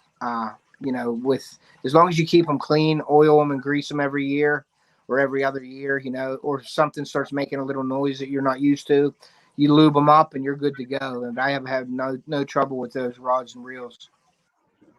Yeah, I was going to ask you. You just answered my question. I was going to say, what special maintenance and stuff do you recommend? But yeah, I just, for the first time in my life, put line conditioner on my line today. And so stuff like that, just different things that can help you, the longevity of your stuff and improve the performance of it as well. And then I wanted to say that Mojo Bass was actually one of the ones that I got to throw out in Colorado when I was fishing for, that would have been fishing for pike. Before that, we were doing lake trout, and it's interesting because it was like you said, the Mojo Bass rods are like specific for different things.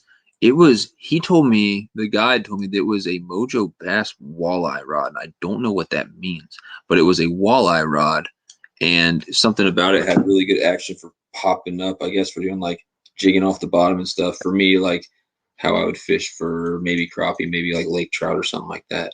But we were using it for pike.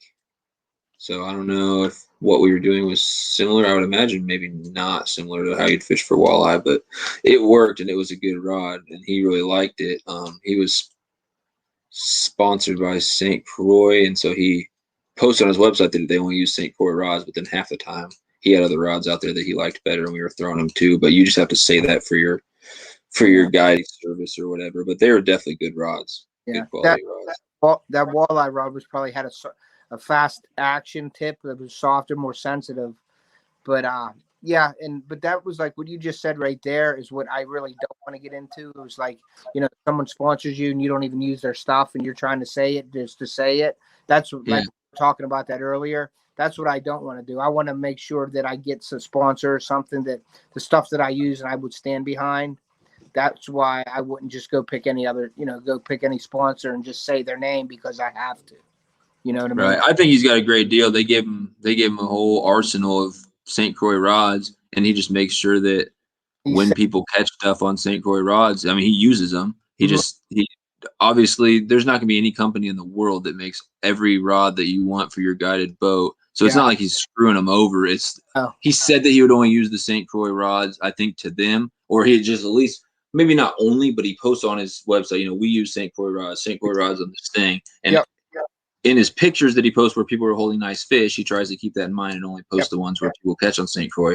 But then for certain types of fishing, certain baits and stuff like that, he's like, there's just simply rods out there that work a little better. And I'm not going to screw over my customers as a guide by only buying this company. So, but I know what you mean. Like, you're not a fishing guide, so it's not exactly the same. You're talking about getting sponsored as a channel, and you don't want to get sponsored by someone who you're not going to use their stuff. Yeah, exactly. Don't force yourself to use their stuff that doesn't work well or pretend like you are. Yeah, I'm not going to do that either. Yeah, that's a good thing to do. That's a good like practice to have, I believe. You know, like that's what I want to be able to use the stuff that I like and sponsor them and help them out because of their product. You know what I mean? Yeah, for sure. Jake said they got big sassy grassy as well. He's talking about grass carp. That's in Arizona. So they got fat grass carp there. Yeah, I don't. Which you definitely do, man.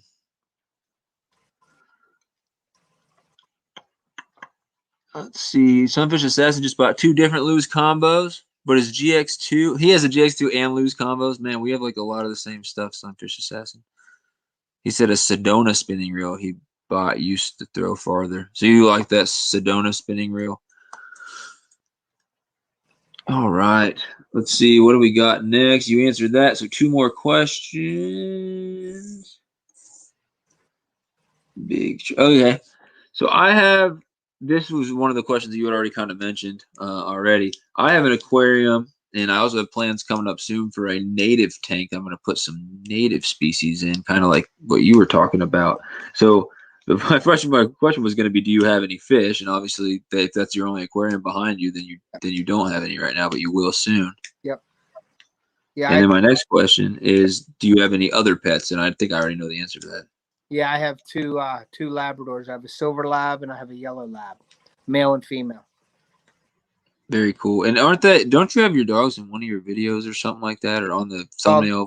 Yeah, my kids wanted me to make a dog video, so I shot footage of my dogs and everything we do, and take them to the dog park and all that good stuff, and around the house when they were and stuff like that. So yeah, we made a dog video also. I know a lot of YouTubers, people know their dogs by name and stuff like that too. It's not a bad practice at all. And that, again, like putting your family in it and stuff like that, and letting people know everyone's names and stuff and getting to know them a little better. It's just another thing to make people feel more connected to you as a creator and stuff like that. And most people it's relatable too, because they've got dogs at home. People who are dog lovers are going to like those videos. I put my wiener dog Max, who he is 13. He's very, very old.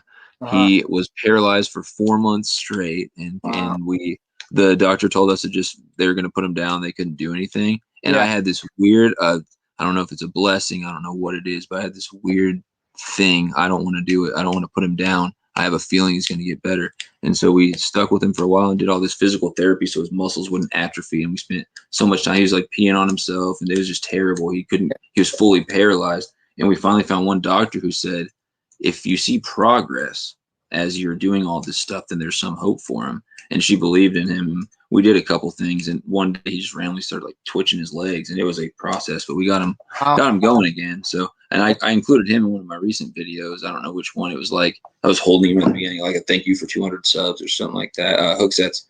And then I have at least 1 or 2 videos that I made at the beginning where I did put him in there. And I'd like to put him in like the beginning of a fishing video or something, and my dad bring him out or something. But the problem is he's getting so old to where he can't hear real well, and he'll walk off while I'm fishing, and I won't hear him walk off. And it was a problem not too long ago where I was out working on the car, and he used to always like to run around outside. He's the type of dog you don't put on a leash. He just hangs out near you.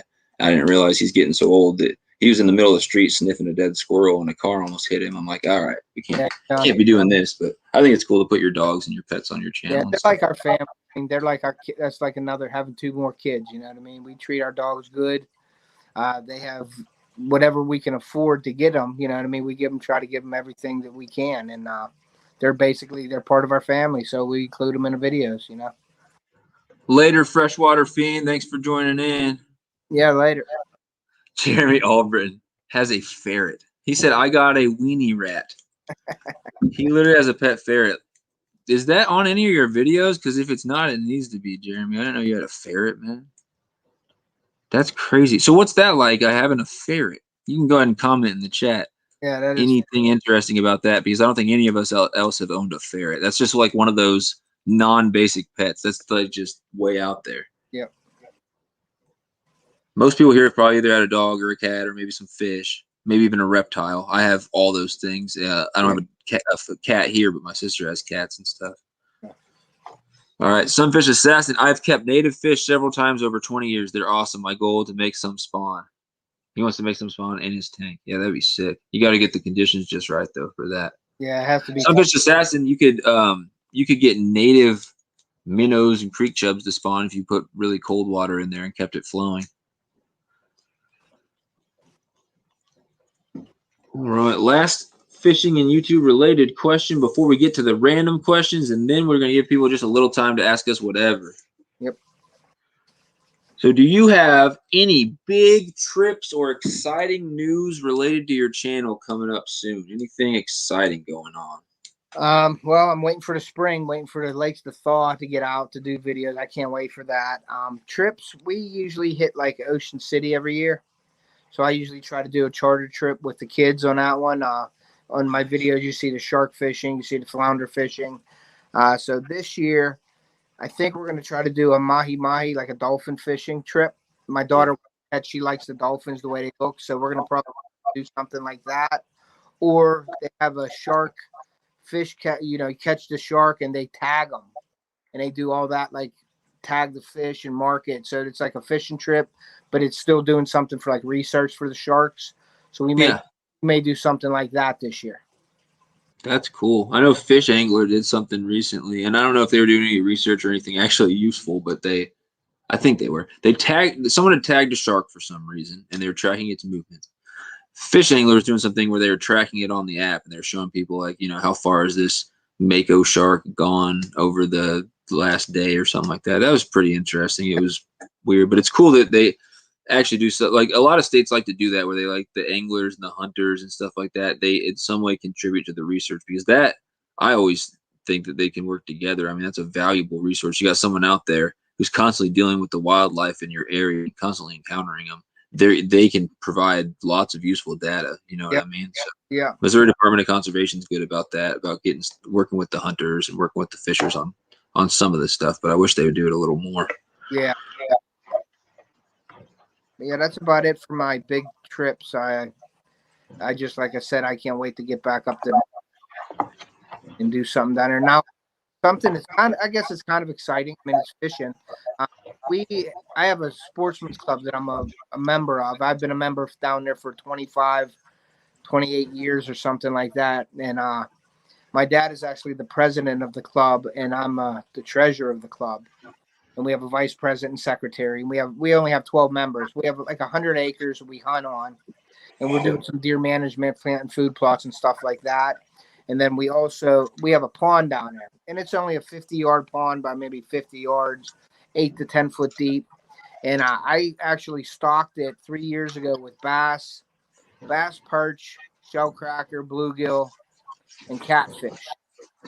And then I put in like goldfish from a pond where I work at was getting rid of them. So we put them in where they multiplied, and there was a ton of goldfish basically swimming. Well, the bass are getting big enough now where they're eating the goldfish. Yeah. Well, 3 years, the bass went from 1.5 inches long, and we're catching 12 to 15-inch bass already, and that's only 3 years. That's good. Yeah, I'm going to be doing some videos with the kids and me even fishing down at the pond and doing some pond fishing. But I would like to do, the tagging method, like buy a tagger on like Amazon or something and record in our pond the growth rates of the fish. Like putting a tag in a fish we catch, writing them in a notebook. Nothing crazy, but just like writing them in a notebook and writing the number down, and then seeing, throughout the years of catching the fish and how they grow and stuff like that. I think that would be interesting. Yeah, I did something similar to that when my sister first moved into the place she has now that has a pond, and I noticed that she didn't know if they were fishing at all. I went out and started catching it, and it was pretty obvious that someone had stocked it.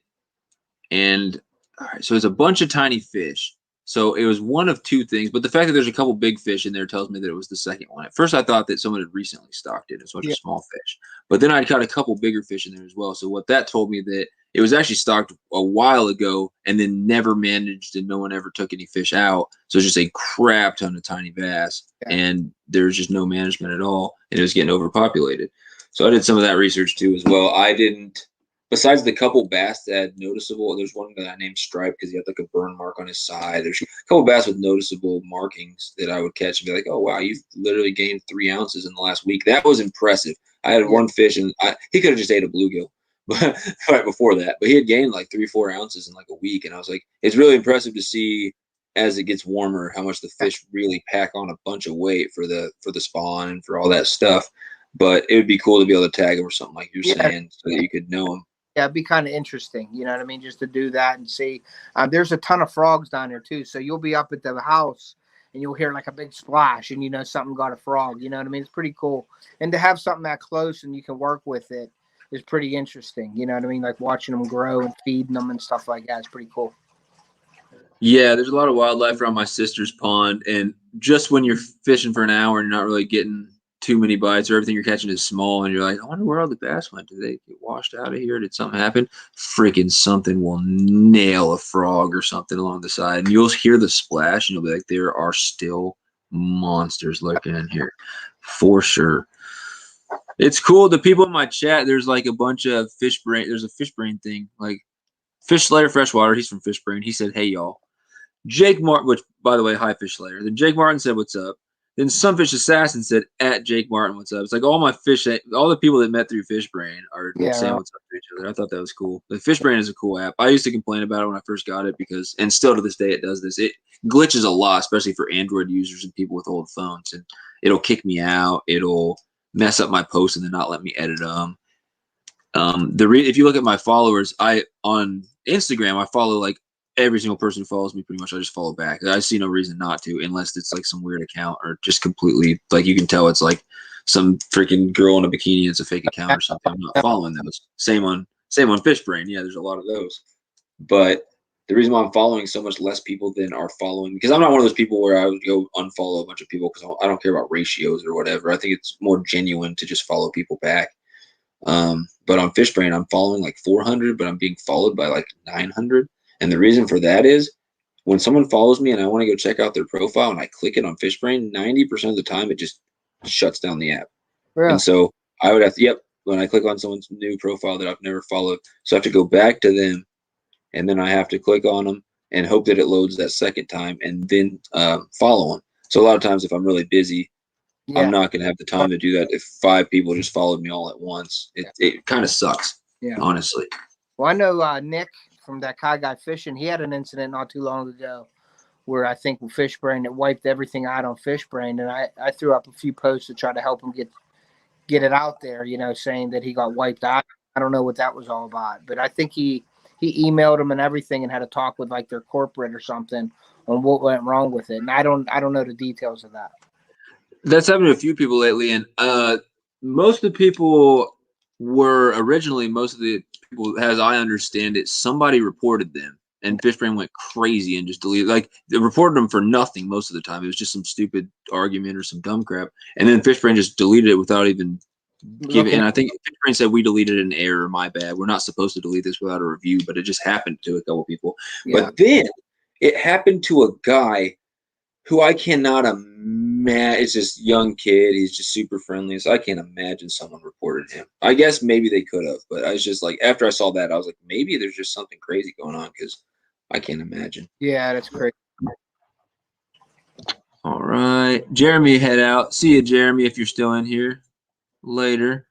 Sunfish Assassin, he said, how many acre pond? Who are you talking to? Are you talking about the one he was talking about? Or? Yeah, and what kind of? It's only probably a quarter acre, I'm going to say. It's only like 50 yards wide by about 50 yards long, maybe 60 yards long. And the deepest spot's like 8 to 10 foot. We just dredged it. And we drained it a couple years ago, let it dry out for like 2 years. We ran the feeder creek to come to it. We ran it right through the middle of it so everything would dry out and all the sludge would actually get hard enough to work in it. And then we rented a few machines and we dredged it out and then we filled it back up. So and then after we filled it up, I went in and I went as far as I got the Daphnia for the pond, all the minnows and everything. And I tried to start it off at a biological point first. Yeah. Started putting the fish in it. Gotcha. Yeah. Let's see. Somebody says that the catfish are going to eat all the brim. In my experience, catfish don't do much in ponds. I mean, we've got a few decent catfish in our pond, and it's not a very big pond. There's a crap ton of bluegill in there, and these catfish don't take a dent. I don't know what they're eating in there. Yeah. They don't seem to take a dent out of the bluegill. So maybe in a small pond with too many catfish, I could see that definitely happening. Yeah. But in my experience, it hasn't. Yeah, we put. Okay. Sorry, man. I just noticed that Sharp Fishing TV was back in. That's my dude right there. I'm pretty sure everyone in here has already checked him out, but if not, please go check out that channel. My mod just left, so we can't share links anymore. But Tuesday we are going live. Hey, Harrison, whose channel are we going live on Tuesday? Who was the last one we went live on?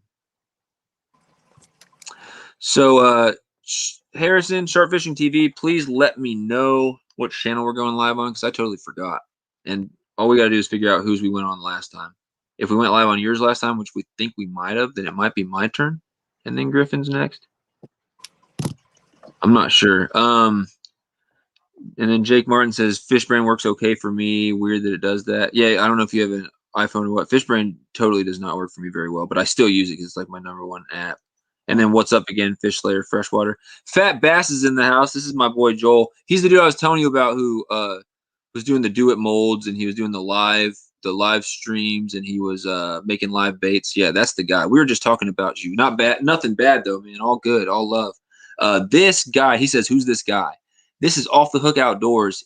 I'm doing this live interview series where I'm offering interview 2 or 3 a month, and I'm doing them live, and I'm going to interview fellow fishing and outdoors YouTubers, and I'm only doing people that I know, that I trust, that are super cool. And this guy is definitely becoming a friend of mine for sure, and he's a super cool guy. So he does fishing and outdoors, and if you want to know any more about him, just stay tuned in here, and or you can go back and watch what we've already talked about. We're kind of wrapping up the last couple questions here, and what I'm going to do is let the people in the chat ask us questions for about 30 minutes if Off the Hook can stay that long. I've kind of went for a long time, though, so I understand if he's got to leave. No, I'm good. He said I'll have to rewatch it, homie. Yeah, if you get time, you go back and watch, skip through it, whatever, because we covered some good stuff. He catches bass, smallmouth and largemouth, and also muskie and stuff like that. So we got into a bunch of these different species topics, and then also he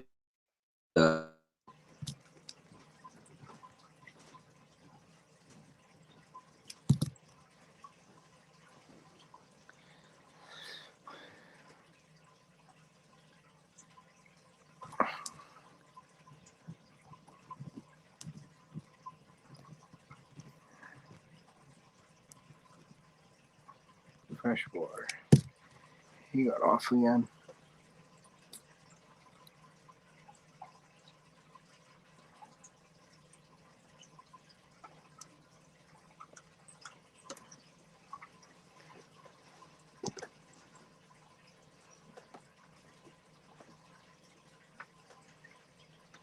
Hopefully he gets back on.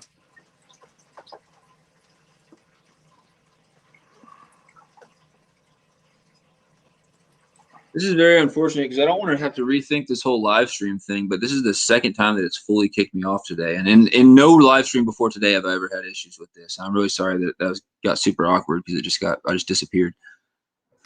Yeah, Fat Bass said, "Oh no, no, no, no, no, no." Rip. That's so funny. No, dude, the whole time I was trying, I don't know what you guys see. Hopefully it's just a flashing screen. I hope you don't see me sitting here getting mad because the whole time I was just like trying to text, like, why? I'm back. Just frozen in time. You're just like frozen. Okay. I see. So. It's going to catch me when I'm picking my nose or something one of these times. You have a freeze right there. It's a thumbnail. Dude, that'll have to be the thumbnail. Yeah, that's funny. It must have froze at a good time. I said, look, I was sleeping. I hope that someone in the chat thought that I just totally just knocked in the middle of this thing and dozed off. That is great. Someone just requested I do a video for filleting trout. The last 2 times I kept trout, I thought about doing it, and there's people in my house talking, and I was like, I probably won't do that. So I probably should have done it. So now I'm going to have to do that. I'm going to have to do a video of how I fillet trout because I do it so easy. I get like all the meat. I don't waste anything. It's no big deal. I don't use an electric fillet knife or any of that crap unless I'm doing a whole bunch of them. So fillet trout video. All right, guys. So I'm just going to be positive and say that this whatever issue's happening tonight is a one-night thing. I don't know why I got kicked out twice. And I think the live stream went well, and I want to continue to have a really good live presence on YouTube like my idols when it comes to the live stream thing that people do a lot of lives and to get a lot of support is like the Fishing Magician and DMV Whisker King and like even Sharp Harrison who's in here. He does good live streams and stuff like that. So I don't know. I just want to keep it going. I like having the support. So hopefully we don't have these issues. Jake Martin got a screenshot for me. Sweet of me looking like I'm asleep in the middle of the live stream.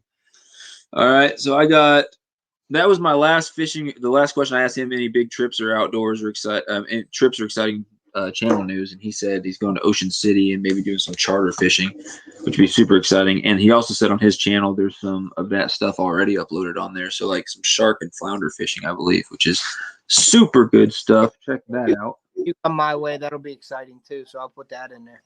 If you can get up my way, that'll be another exciting fishing trip. Oh man. I love anything fishing related. I love it all. So these are just random questions. I got 4 of them.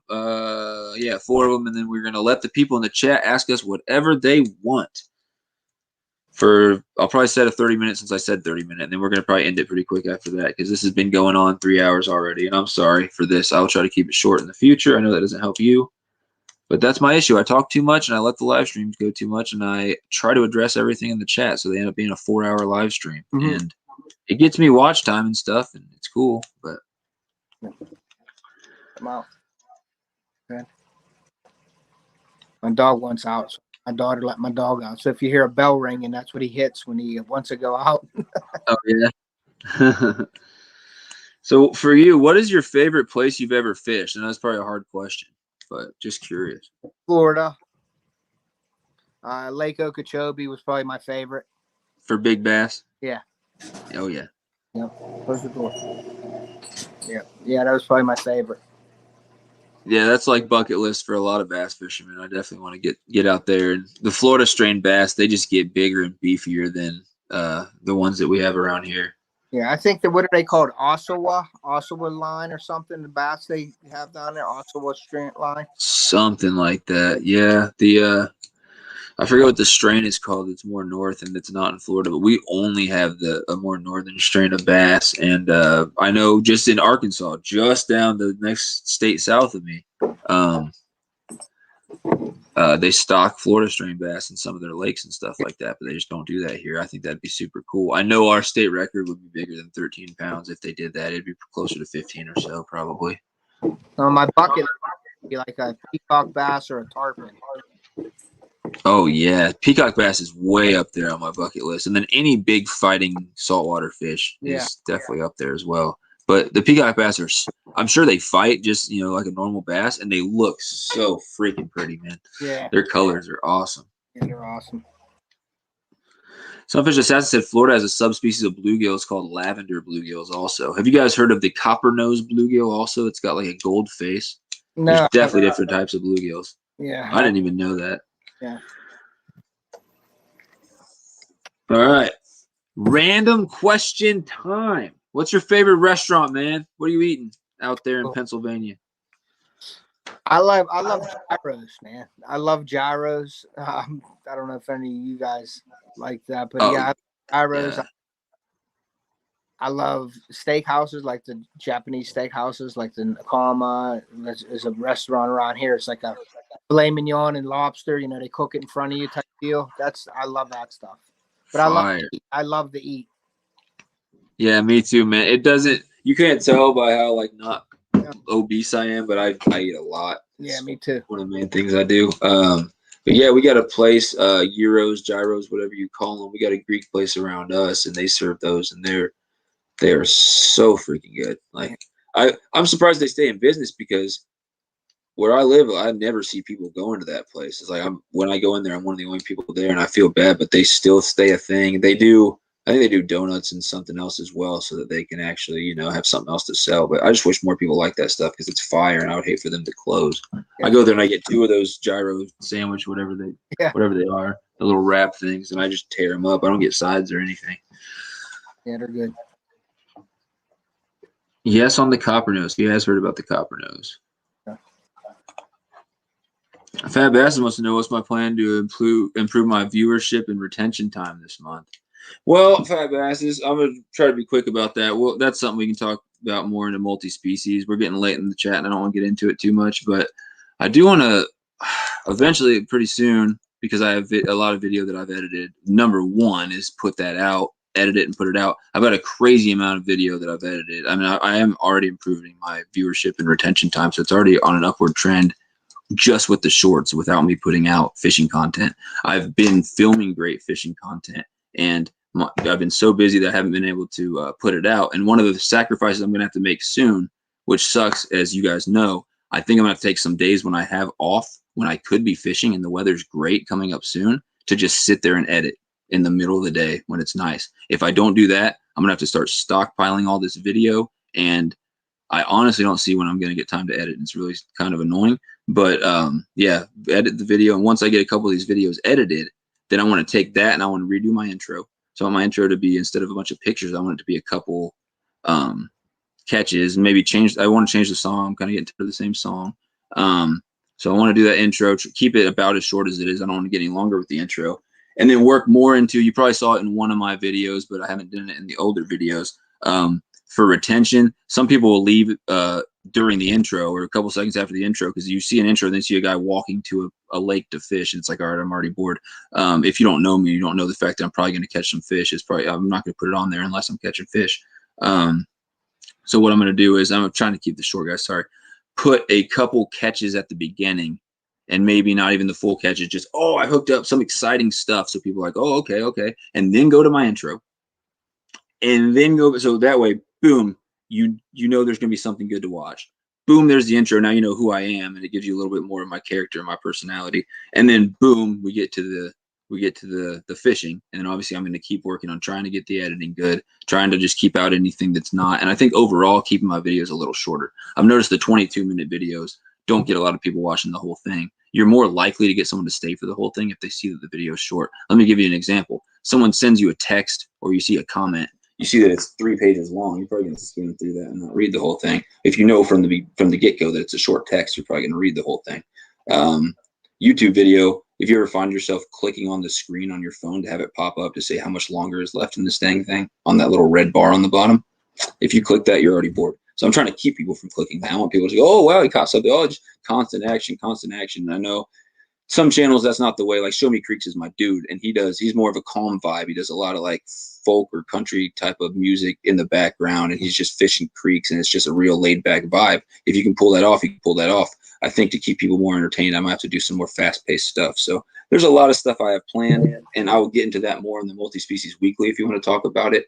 But I want to get these couple last questions out, man. And you can, I would love to have I want to do also once a month, and I don't think I'm gonna have time for this. I want to do a content, like a YouTube creator talk, where people can come in here and talk, because I got so many young kids who keep asking me, how can they make better YouTube channels? And I just want to do something. Let me know, Fat Basses, if you'd be interested in that. Once a month, sit down for an hour, maybe 2 hours, maybe 3 at the most, and just talk about what we're all planning on doing to improve our channels. And you can let me know too off the hook if that sounds good to you at all. Yeah. And just talk about tips, and everyone sharing what works for them. And, you know, hey, I found this thing which is free music. Hey, I found this thing that is a free editing software. Like, just sharing that with different people, because I don't see YouTube as a competition. I don't look at other people's numbers and I go, I need to get more hook sets than this guy. I need to get bigger than this guy. I look at it as, how can I help him? And then maybe that could help me back. It's all about love and support. So yeah, all for that.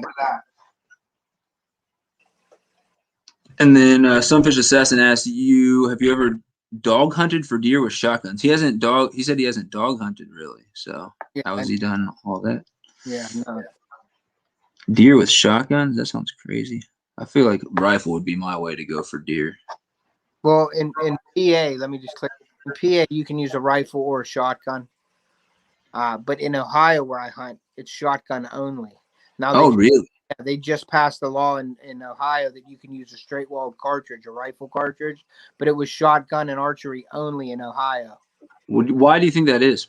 I think it's just to keep. That's why you get a lot bigger deer in Ohio, I think, in these areas, because their shotgun season is only a week long. In a shotgun, you can't shoot hundreds of yards like you can with a rifle.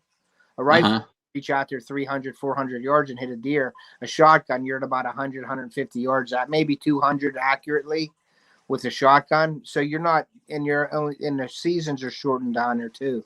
But a shotgun season, it's definitely less, I guess I'm going to say it's less accurate than a rifle. So a lot more deer live throughout the season than they do in PA, because PA, everybody shoots everything. And there's certain counties in PA that you only can use a shotgun, but most of the places in PA, you can use a rifle.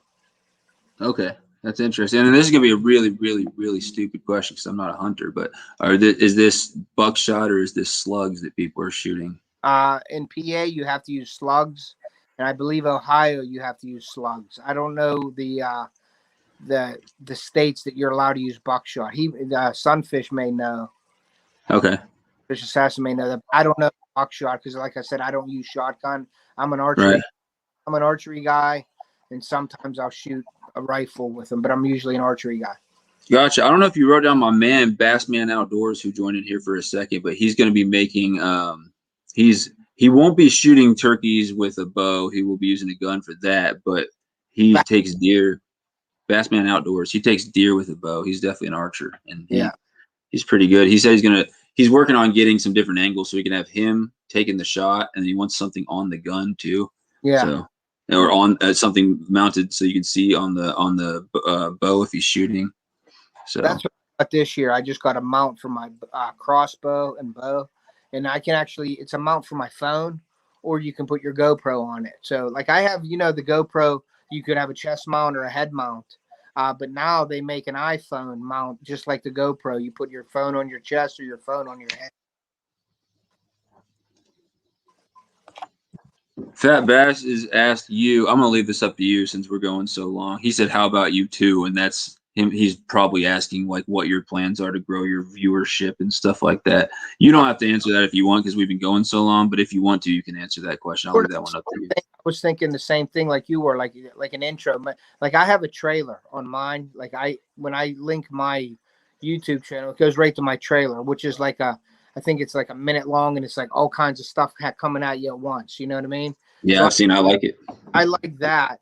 But when my videos are starting, I may do that catching. I was thinking about doing a catch first, and then introducing the video after the catch.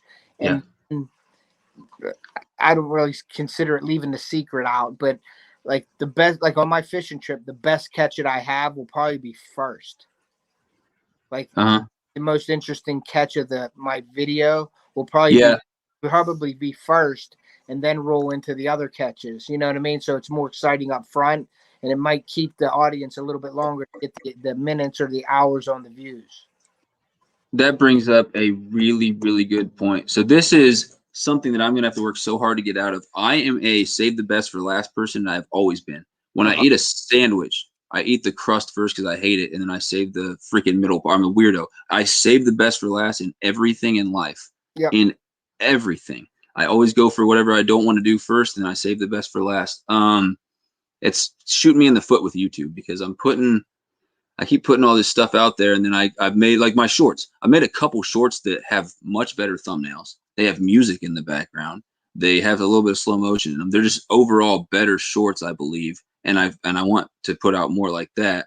And they either started coming out or are about to start coming out. But I put out a bunch of just random ones first, and I feel like if I would have just skipped all those and just like the same with how I said it's been so long since I've edited a fishing thing. I need to sit down soon, just edit a dang fishing video and put it out. I've got a bunch of videos on there of me like, here's how you spool a line, here's how you do this stuff. And it's like I'm wanting to, let me get to that first, and I'll save the fishing for last. Yeah.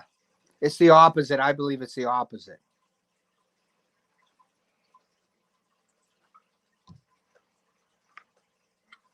You're froze again. It's absolute crap. All right, so here's what we're gonna do. I'm gonna ask a couple more questions. We're gonna go to Q&A because we're having issues with the internet, and it's kind of making me mad. But yeah, very good points on that. So we did favorite restaurant. I got last two questions before we get to Q&A. Sorry guys for the internet problem. It's really annoying. I don't know why it's never happened before to me. What kind of boat do you have? You mentioned your boat earlier. Yeah, I have a Ranger bass boat. A 175 VS. It has 125 horsepower and a motor guide Chula motor. And I use Humminbird electronics. I know some people put in all their videos, they put all their links to the rods they're using. They put like where you can go and buy them from that website. They don't put like, here's the link where you get it on Amazon, but they'll do it from that website. And I think what they're doing is just in case any of those people ever see them. Because they're like, I use the GoPro this, I use this, that. And some of them have 2,000 plus hook set subscribers, whatever you want to say. And I feel like maybe it's not going to get them any sort of sponsorship deal, but there's always that possibility. You're sharing out all the stuff that you use. If they do blow up overnight, that chance is always out there. So I don't know, like that's just an idea. You put Humminbird electronics, whatever, put it in the description, but that's just extra work. And if nothing's going to come out of it, there's no point. That's just a random idea that I thought of. Sunfish said, I have a tip from Ty Klebe from Thai Pig Patrol personally. So if you have a tip, let's hear what your tip is, man. My last question for you off the hook. I already know the answer to this, but let the people know. Fish Slayer is back. the king of popping in and popping back out. Thank you for joining us. We really appreciate it. It seems like when you're busy, you still find a way to come in here and say what's up to the people. So we love it, Fish Later Freshwater. Last question for you, social media. Let the people know, what social medias do you have associated with your channel? I have Instagram, Facebook, and Fishbrain right now. Instagram is the off the hook .outdoors. Facebook is just off the hook outdoors, and it's a page. I have a Facebook. You know, you have to make a page on your Facebook, so I have a page, Off the Hook Outdoors, on my personal Facebook account, and my Fishbrain is just Off the Hook Outdoors. I put some of those links. Okay. They're not links, but I put some of those because we don't have anyone to share links here, unfortunately. But I put some of those like names of your social medias in the chat. Off the Hook Outdoors, Facebook, Insta, Fishbrain. Yeah, I meant Fishbrain when I said FB, Off the Hook Outdoors, and then you said Facebook. You have a group on your main. I have page. I have a personal page of myself, and then I made a page for Off the Hook Outdoors off of my personal. So it's a Facebook page, Off the Hook Outdoors. Gosh, my face just froze for half a second, didn't it? I saw everything just start to spin like it was going to kick me out again. So we're definitely going to. Yeah, I thought I did something wrong. I seen you staring at me. No, I'm so sorry to anyone who's in here. We're down to like, I don't know how many people are in there. It's telling me that there's 2. I think we have a little bit more than that, but it's telling me there's only 2 people, and I think a lot of it has to do with that freezing. So if it is an issue in a future live, then I'll consider not going forward with all this stuff. But I really would love to get my internet good and go forward with all this stuff for you guys. Unfortunately, my computer cannot plug straight into Ethernet or anything like that because it's a laptop. Before we get to the Q&A, I want to address Fat Basses. He is the exact person I was talking about when I was talking about people who share the links of the stuff they use. He has a bunch of them in there. He said his links are preset, so he doesn't have to put it in every time. I don't really understand how you do that. Let me know on Instagram how you would preset your links. The only way I could think to do that would be to copy it all and then put it into a Word document and then copy it and put it back. And I'm sure that's doing way too much. And I'm sure I'm just being an old man when it comes to technology, like I always am. But I think there is some kind of way to put your presets in, load your presets in, and then every time you do that, it's already up there. But I don't even ask me how to start with that. But I want to do that and put my email and say, email me for merch. I want to put my PayPal donation link and say, hey, if you have $5 that you just burn a hole in your pocket, throw it towards me and I'll buy a kayak with it. Yeah. Stuff like that. Yeah, it's in YouTube Studio. I'll have to look for it. YouTube Studio sucks, man. I can't find anything in there. So it's awesome. I'll get in there and I'll find exactly what I want. And then when I go back to find it, I can't. And like, I think I just need to work with it more. I tried to show my man Bassman Outdoors today on YouTube Studio. Let me know if you know how to do this. You can click on a video, and I think it might have to be on a computer. That might be the issue. It can't do it on a phone. I don't know. But on my computer, I can click on a video, and it'll show me when people stopped watching. It'll show me a timeline of the video. 10 seconds in, I still had 90% of my people. And that's a super useful tool for retention if you're trying to experiment with the different things and see if once I do add catches at the beginning of my video, once I change my title, is retention changing, or are 70% of people still leaving in the first 30 seconds, which happens on a lot of my videos. It seems like people are just watching and I'm guilty of it too. When I'm busy and I want to support somebody, I go give them a view and give them a like and give them a comment, but I don't always watch the whole thing. And I really try to, but sometimes you're too busy. Yep. Yeah, it's in video analytics. Thanks, Fat Basses. Fat Basses is an awesome guy. He's a super, super cool guy. He lives in Kansas. I'm here in Missouri, but right by the Kansas border, and I have my Kansas license. And trust me, man, we're going to make this work. I'm going to come out and I'm going to do some dangling with you. We're going to catch some hogs. Yeah, I'm definitely going to go subscribe to his channel, definitely. Yeah, Fat Bass is a cool dude. He got 1.7K. Yeah, that's nice. He's doing good for himself. And earlier he said this, I wish I knew how to edit with a winky face. His edits are a lot better than mine. He's figuring out the B-roll thing, which I did a comical example of B-roll. I don't know how to do it. I did something somewhat sort of like it in one of my videos, but I need to work on it and get better at it and stuff like that. It's not quite as easy in my software, but it's difficult in anything. You got to put a bunch of, if you don't know what B-roll is, just look it up. I won't try to explain it. It's really cool. Like when you see, he said, yeah, we're going to get it. We're going to catch some hogs, boy. Yeah, B-roll. Like when you see someone holding a fish or something like that, and it shows a little bit of an angle and zips back, and there's like music, and it's like edited to the beat and stuff like that, instead of just like here's me holding a fish. It's super. It looks so cool. Like boom. It's like it goes back and it throws like in one of the quick frames that it shows, it throws a filter on there, and so it's like, whoa, that was crazy. What just happened? I kind of did something kind of like it, but I didn't edit to the music, so it didn't have the same effect in my. One of my videos where I was showing my stickers that I got. I put my stickers on my car, and I did this thing where it just kind of like scrolled and did some different angles and stuff. And I'm sure I did it all wrong. I did some weird thing where I did this with the camera. I don't know. There's different cool things you can do with editing, and I would just say experience with it. All right. Off Fat Basses, look at his 1K video. He has some really good editing in that one. He brought his A game on that one. If you get time, check out his 1K video and you'll see.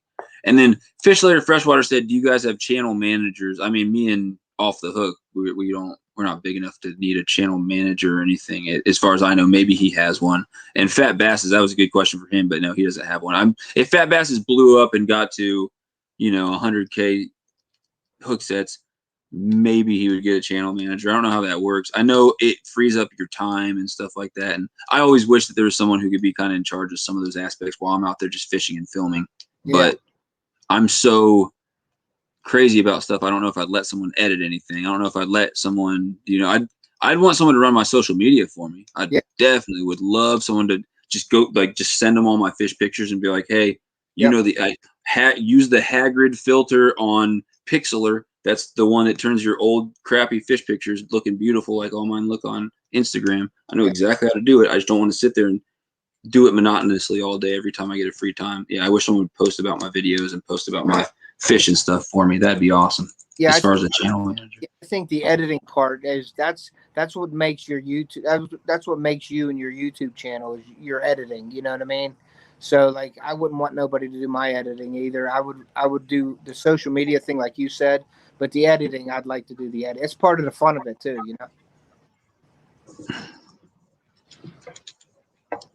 Yeah. Oh shoot. Dang, that's a delay. So I just brought up the YouTube video on my phone. Sorry, I got distracted. And it's like you talking like 3 seconds ago. So we got a little bit of a delay. Hopefully it's not a big deal. So if we don't see anything in the chat until a couple seconds later, that's why. But, yeah, I'm with you, man. He said it'd be hard to give over the reins after he built his channel from the ground up. Mm-hmm. I agree, man. Especially like he built this channel from nothing and he's almost got 2K. Yeah. And I don't know what your watch time is or, what anything like that. But I mean, being able to get 2K and even getting close to getting monetized at any point is a huge milestone. But just having that much viewership is really cool. Yep. And anytime you guys have free time, if you guys go in and hook set to Fat Basses and you see that he's doing a live stream, go ahead and pop in and say what's up. He's a super cool guy. And he'll just be making baits on there, and he'll be talking with the people. And so, yeah, I definitely join in his live streams when I can. Cool dude. Yeah, he's 1K away. That's good. I don't know how you get 3,000 watch hours. There's a guy in here tonight with maybe not less than me, close to me amount of, look, I would just say subscribers. Screw it. You guys aren't going to, whatever. Hook sets, subscribers, same thing. I just try not to say it in the chat because it comes up as a bad word. But there's a guy who has about the amount I had, Luke Crane's Outdoors, and he said that he's about to hit 4,000. And I don't know, I've never clicked on one of his videos and seen like a bunch of views. So I don't know if he puts out a bunch of videos and just gets a few. I really don't know what it is, and I don't know if he was just saying that or if he actually meant it. But it kind of blew my mind because I'm not like, oh yeah, I want to get monetized right now for no reason, but I would love to get the 1,000 so I could do posts and maybe polls. I don't know. I think you can do polls when you're at 1,000. And I would love to get monetized for the reason of being able to give back to my channel. At this point, I'm so poor that I have literally no way of giving back to my channel. But if I had some way to offset some of the costs of everything, it would really help me do more. Yep. All right. And before we're going to do the Q&A, and we're just going to give you guys 30 seconds to ask us questions, whatever. Yeah, Fat Bass is maybe thinking it's 1K watch hours. I don't know. He just said he was close to the watch time. I think he might have even said 4,000. He just said he doesn't have anywhere near the 1K subscribers. Yeah, he may be lying too. So Jake Martin is going to start a channel, and he said he likes a lot of cinematics. Yeah, dude, if you could actually figure out editing and make it cinematic, that's cool. Like, I remember when I first watched YouTube videos, I was like, dude, these are cool, but if I made my own videos, I'd make it like this, and I'd do this. And then I started editing, and I was like, I have no idea how to do any of this stuff. It's really, really freaking hard. So if you want to spend 4 hours of editing for every 5 minutes of video, then probably more. That's not even that much, but yeah, it's a lot of editing, man. So this is the part of this thing. We mentioned all his social medias. Is there anything off the hook outdoors you want to say to the people before we do a Q&A and let people ask whatever? I'd just like to say thanks for everybody tuning in, and you know, just keep watching the videos, and hopefully it gets better as we go. Yeah, and thank you guys so much for joining in, and thanks for checking out this guy and finding out a little bit more about his channel. Hopefully you guys like his videos as he continues to release them, because this dude grinds. I know he's going to keep putting out videos. I know he's going to be out there fishing, hunting, and everything. So I'm excited. I hope you guys are to see what else he's got coming up. Thank you. Fat Bassett says, I love my cinematics. Yeah, Fat Bassett definitely has some good edits. He's basically same advice I give to everybody. Go watch a bunch of YouTube videos, watch Fat Basses, watch other people, and find out if they find out if you like the videos. If you don't like the videos, try to include what you like. Try to not include what you don't like. So Fat Basses has some good stuff to pick up on. I've definitely started to learn from him, and I can continue to learn from him. Justin to Fishing. I mentioned him earlier. He is now in the chat. That's my dude, Justin. He's the guy I was telling you about who had his expensive new bait swallowed and stolen away by a fish. It was, what was that called, man? It was by 10,000 Fish or whatever. What was that bait called, Justin? The one you only bought one of. It was not cheap. It had the hooks concealed inside of it unless you hook set it. Yeah, please let me know what that bait was called that you lost, because that thing was looking nice. It got eaten by a hog too. He's at work. The Headhunter by 10,000 Fish. Yeah, check out his video of that. Definitely a good video. That dude's really cool. So here's the deal with Justin to Fishing. I didn't mean for this thing to be 3.5 hours at all, and I apologize to Off the Hook for keeping him for this long. What we're doing is I just got to the end of asking questions, and he said thank you to all the people who are in here and everything like that. And what I'm doing right now is it's 3:31:03 into the live. I have a little timer in the top. I'm gonna set this thing for 29 minutes basically. As soon as that stream hits 4 hours, I'm gonna go ahead and end this thing and shut it down. So you guys have 30 minutes to ask questions, and if you guys don't have any more questions, we can always end it early, whatever.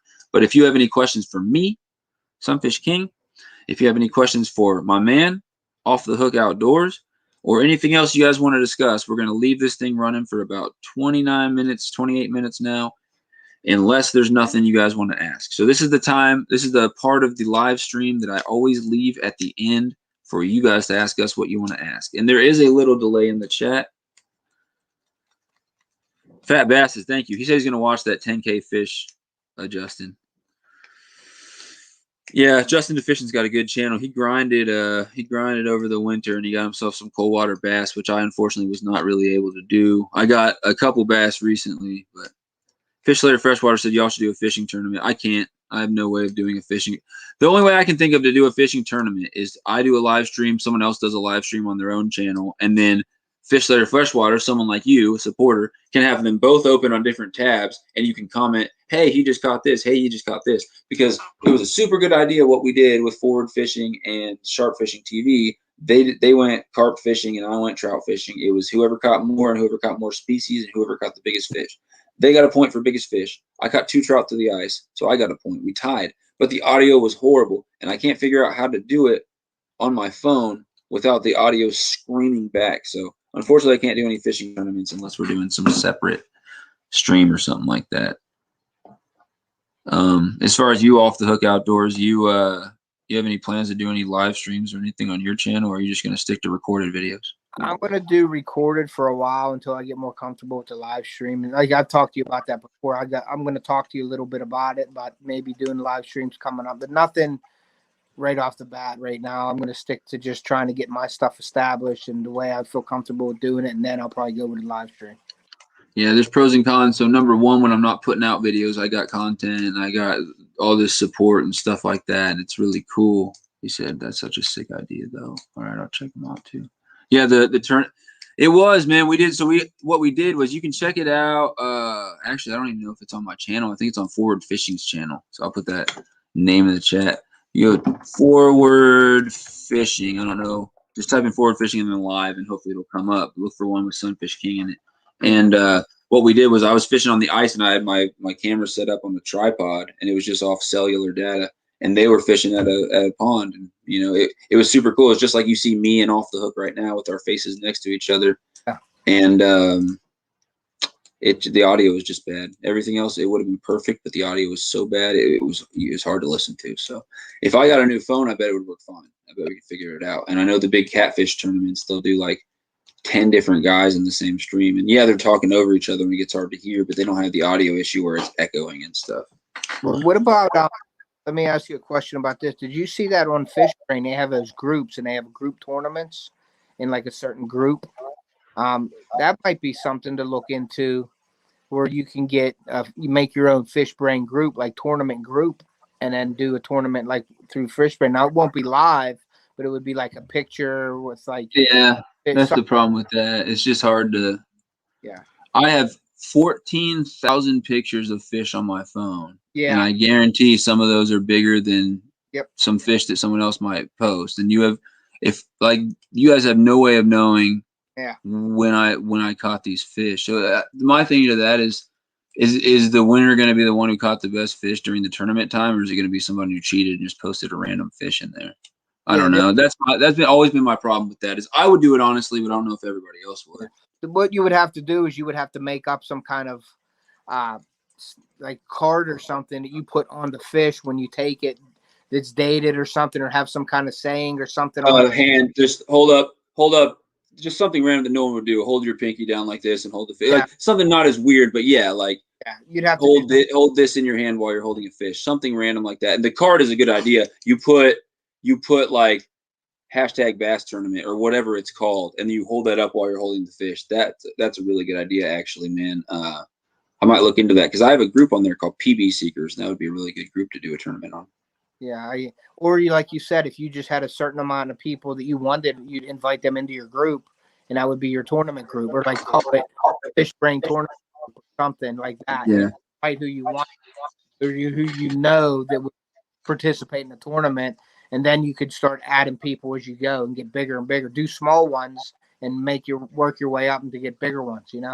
Yeah, that's a good idea. But yeah, I was going to tell you about doing the live streams. And everyone, I see your comments in the chat. We're going to get to them because that's what this whole thing is, the Q&A. But I just wanted to say, probably a good idea about the live stream thing. Like, obviously, you see here, it's super cool to do these live streams. You get a lot of people coming in and saying stuff, and then you get to find out about all these new people. And I think it's cool. I got Fat Basses, which is a super cool dude from one aspect of my life, and I just met him through probably Sharp Fishing's live stream.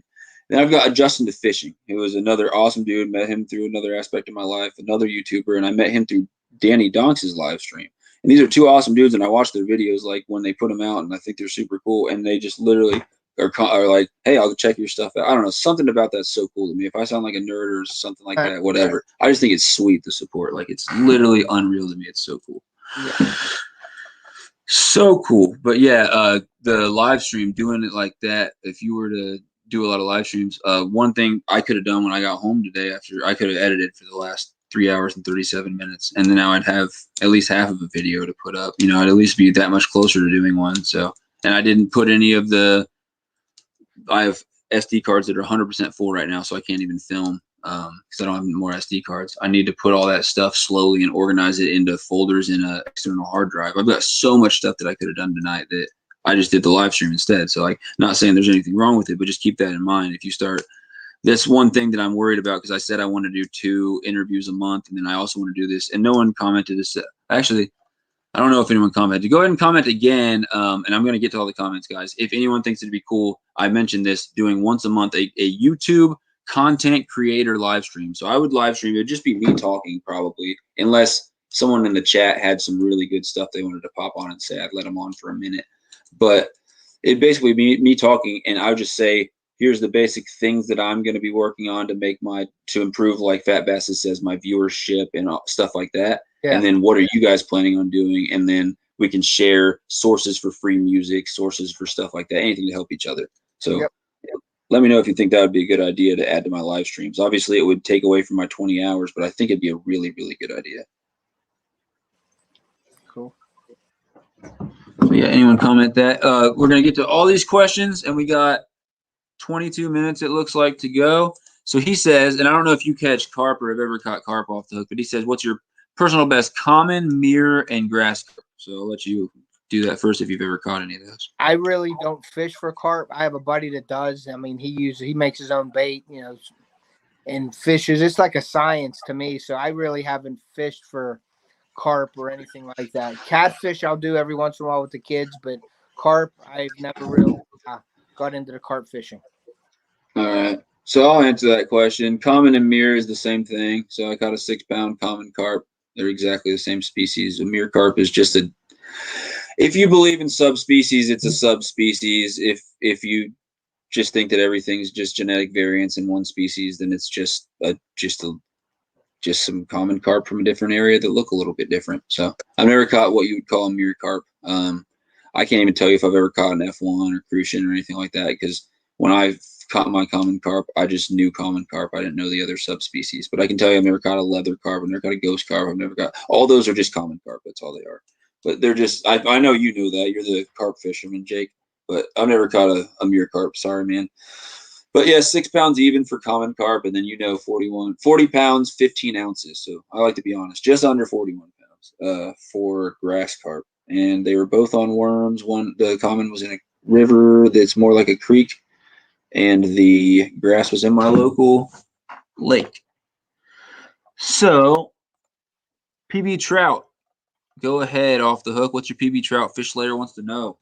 I think it was a 22-inch rainbow. It was my personal best trout. I don't have anything mounted or anything like that. I basically catch and release fish. If I would get a mount or something, I would just get a replica made. But I was a 22-inch rainbow. Very nice. Very, very, very nice. I love rainbows. Yeah. Okay, yeah. Adjusting to Fishin said you have a random number written on your hand and use the same measurement board. So everyone's using the same measurement board. So then you take a picture of it. Like this is for the tournament. I don't know how you'd hand out. Oh, yeah. How big does the mystery tackle box one go to? Because I would assume most people have a mystery tackle box somewhere. Of course, I don't right now, as I say that. There we go. Oh, yeah. How many inches does that get to? Probably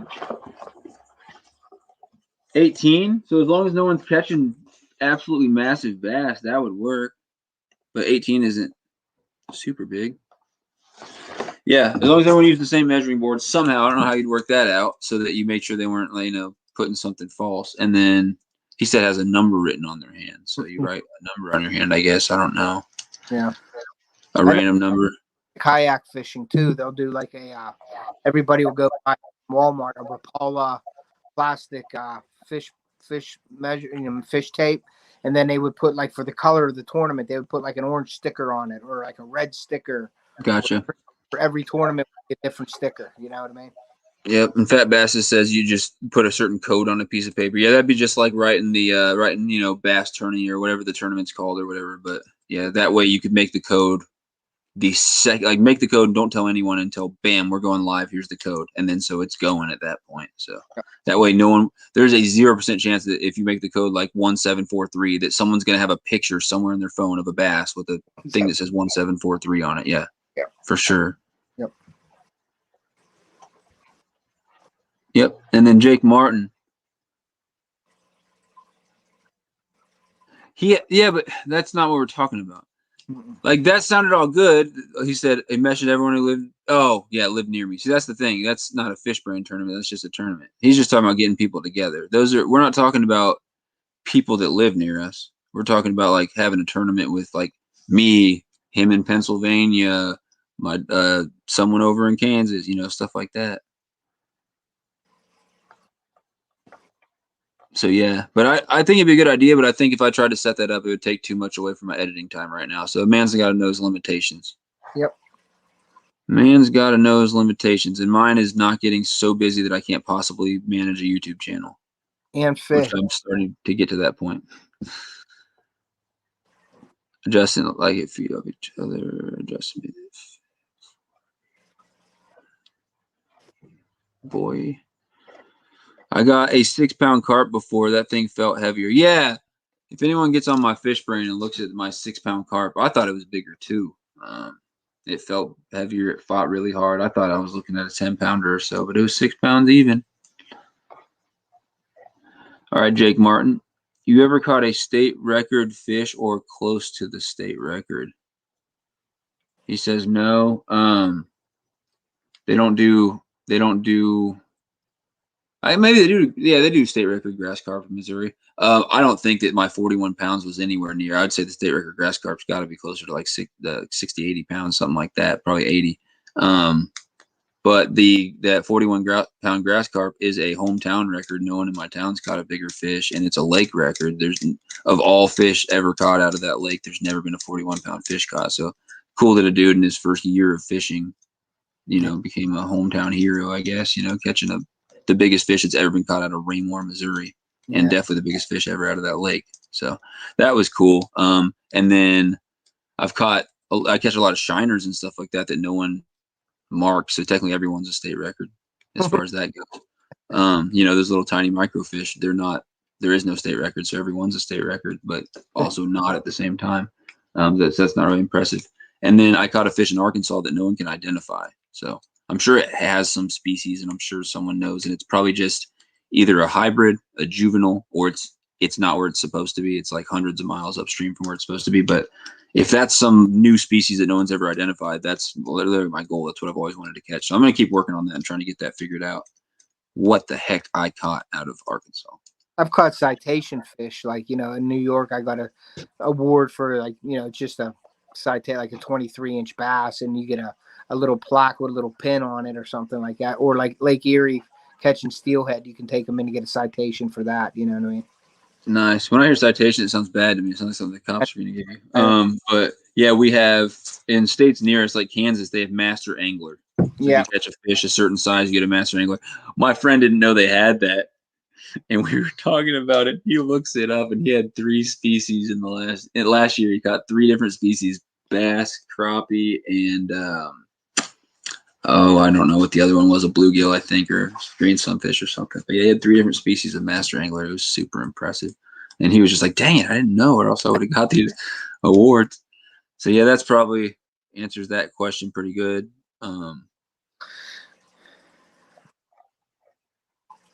So only hog troughs and catch boards are qualified tournament boards. Yeah, so I guess you'd have to tell people to go get some qualified tournament board if you were trying to all measure off the same thing.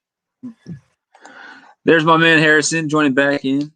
I'm sure everyone here knows him. If you don't, please check out my man Harrison. Adjusting to Fishing. I don't know if you know him, but Sharp Fishing TV.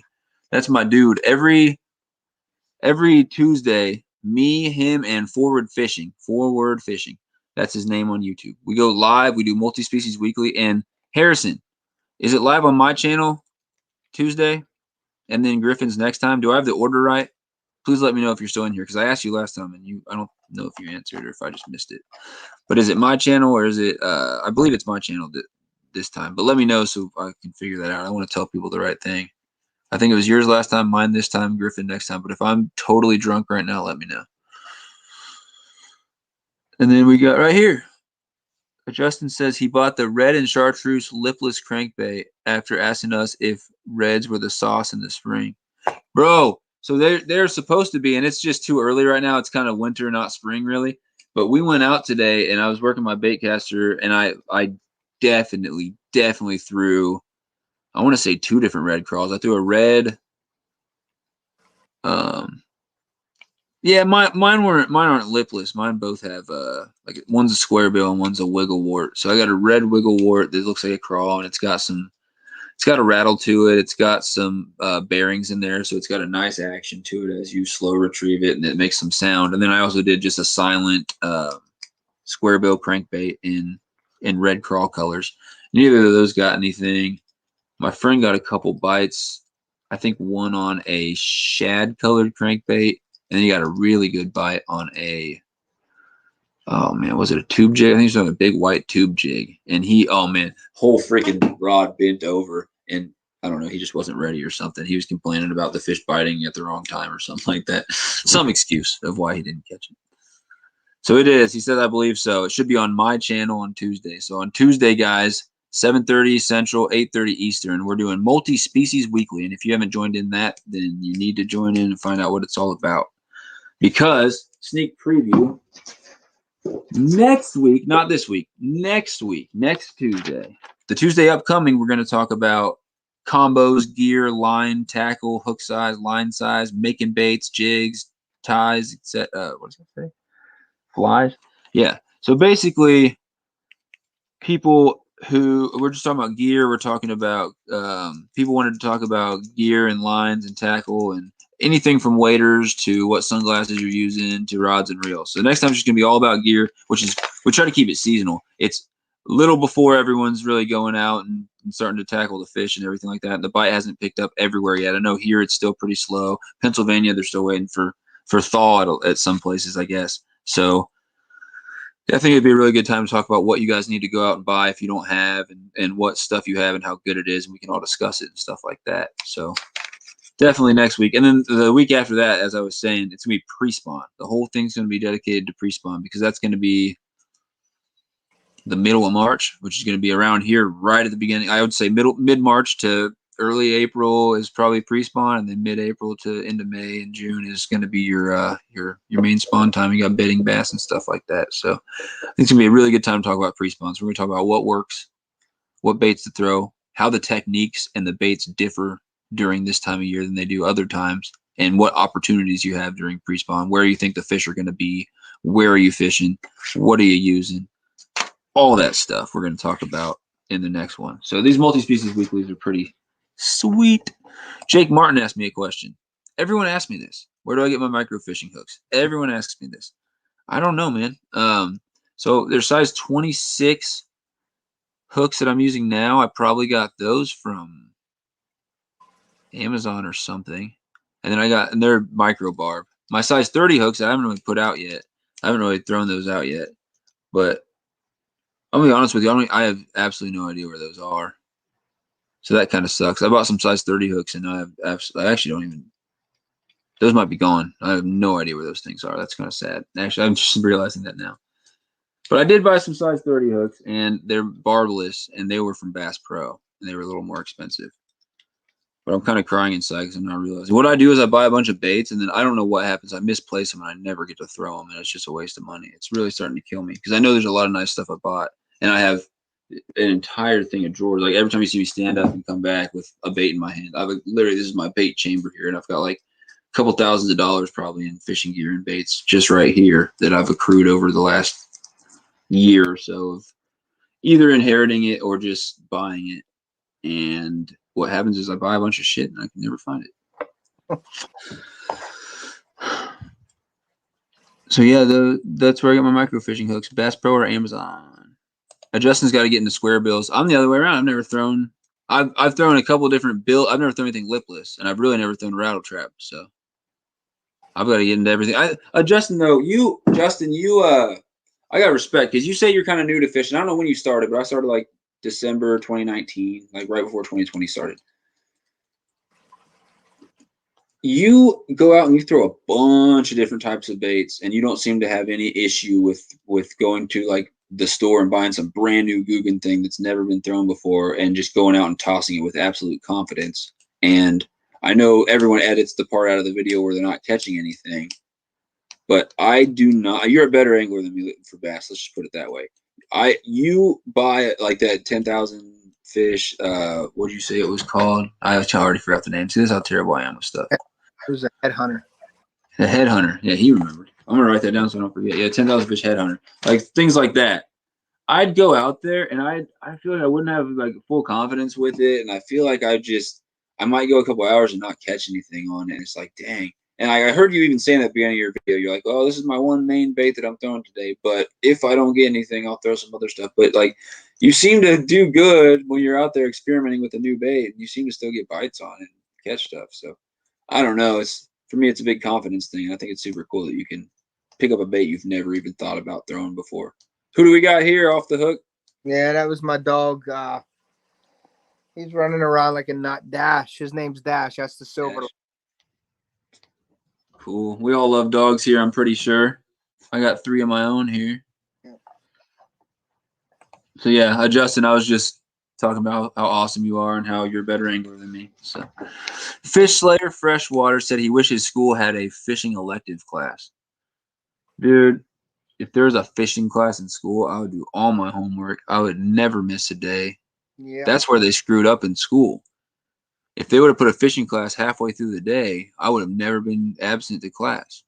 I would have been there every single day. It's like, well, I mean, yeah, I got to show up because there's fishing class in the middle of the day. This is people. The public school systems need to be listening to us right now. This is good advice.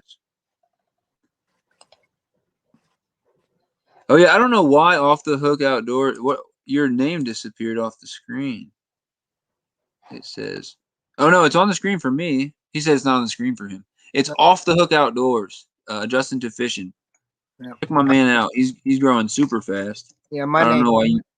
Just so everybody knows, they can call me Ted if they want. Also, Ted from Off the Hook Outdoors, and he's a very cool guy. That's half the reason I agreed to do this thing with him, and why he was one of my first interviews, because he's a very cool dude. I was just as interested as you guys are to find out more about him. So very happy I did this. Let's see. Bass are already spawning here. Yo, that's a reason to go to Arizona, guys. He's catching them on finesse jigs. Yeah, so Jake, I caught 2. They're definitely not spawning or pre-spawning here at all. I think I would say bass have just started, and some of them are still very lethargic. I would say bass have just started around here to start to feed and want to fatten up for the pre-spawn and for the spawn. But I only found that out today. If you would ask me yesterday, I would have said, no, they're not ready yet. They're not doing anything. I went out today and I was fishing for trout, etc. I'm throwing a little spinner, which is a multi-species bait. And I caught 2 bass out of one of the trout lakes, one of the stock trout lakes on that little spinner. And that's how I was like, okay, if these 2 bass bit within an hour of each other, within 30 minutes of each other, really, it's like clearly the bass are somewhat active out here, unless I just got that lucky and worked that thing in front of 2 bass that weren't hungry at all, and for some reason they bit it. I'm pretty sure that's a good sign. And then the day before, I caught a bass on a worm out of a creek. If you're catching warm water species on worms out of creeks, that's a really good sign for things warming up. But again, that was in Arkansas, and it was a little warmer down there, and everything seemed to be a little warmer down there, and the water of that was.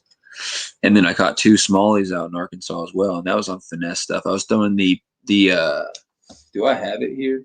I might have it here. I might be able to show you. If not, I'm sorry. Oh. Yeah, I'm not. Yeah, there it is. So I have these. I think it's 1/15. Yeah, they're 1/15 ounce finesse shrooms by Z-Man, and I paired those with the PB&J TRD. And it's hard to see the color, but they're like a orangish brown and a purple, so PB&J color.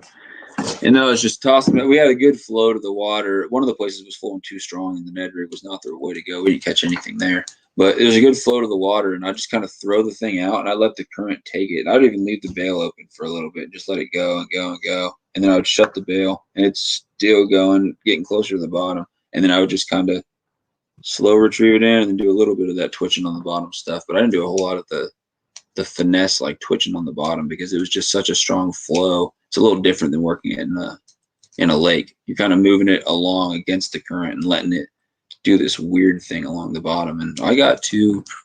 They were small, but they were beautiful smallies. Yeah, Georgia too. They say pre-spawn is here. Better pre-spawn's there. You should be posting more bass fish. No, I'm just joking.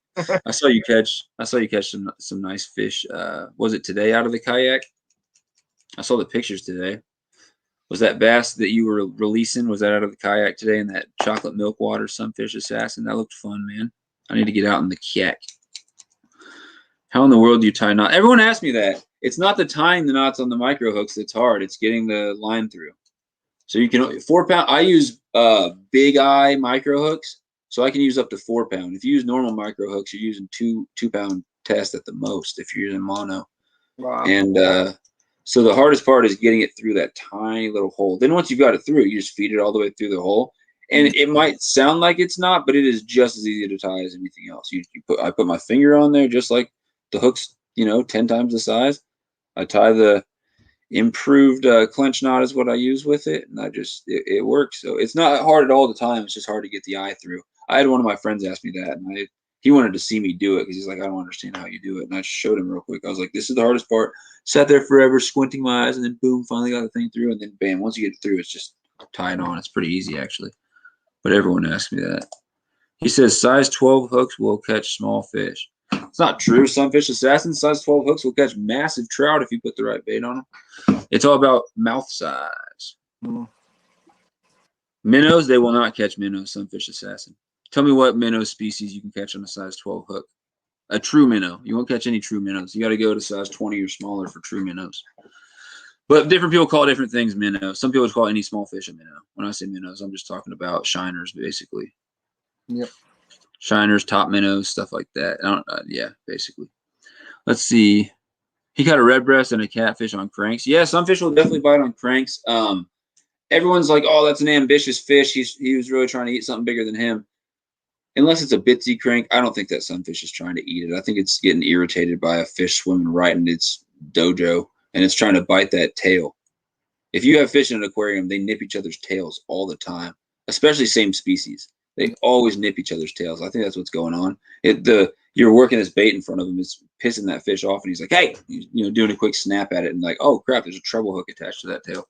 So I think a lot of it's more irritation when you catch a small one. But if it's a soft plastic or a net or something, I know a 6-inch, 5-inch, 6-inch Senko, I caught a green sunfish about the same size out of the creek last year. And the picture is hilarious because it's like a 5/0 hook barely through the thing's mouth. That was trying to eat. I don't think he was just mad. I think he was trying to eat. But it's a little different when it's a Senko because they get the illusion that they could swallow that whole thing in their mouth, I think, when it's moving around. But, yeah, let's see. March 2019 is when Justin started. Okay, so you didn't start that much further than me. That's when you started fishing?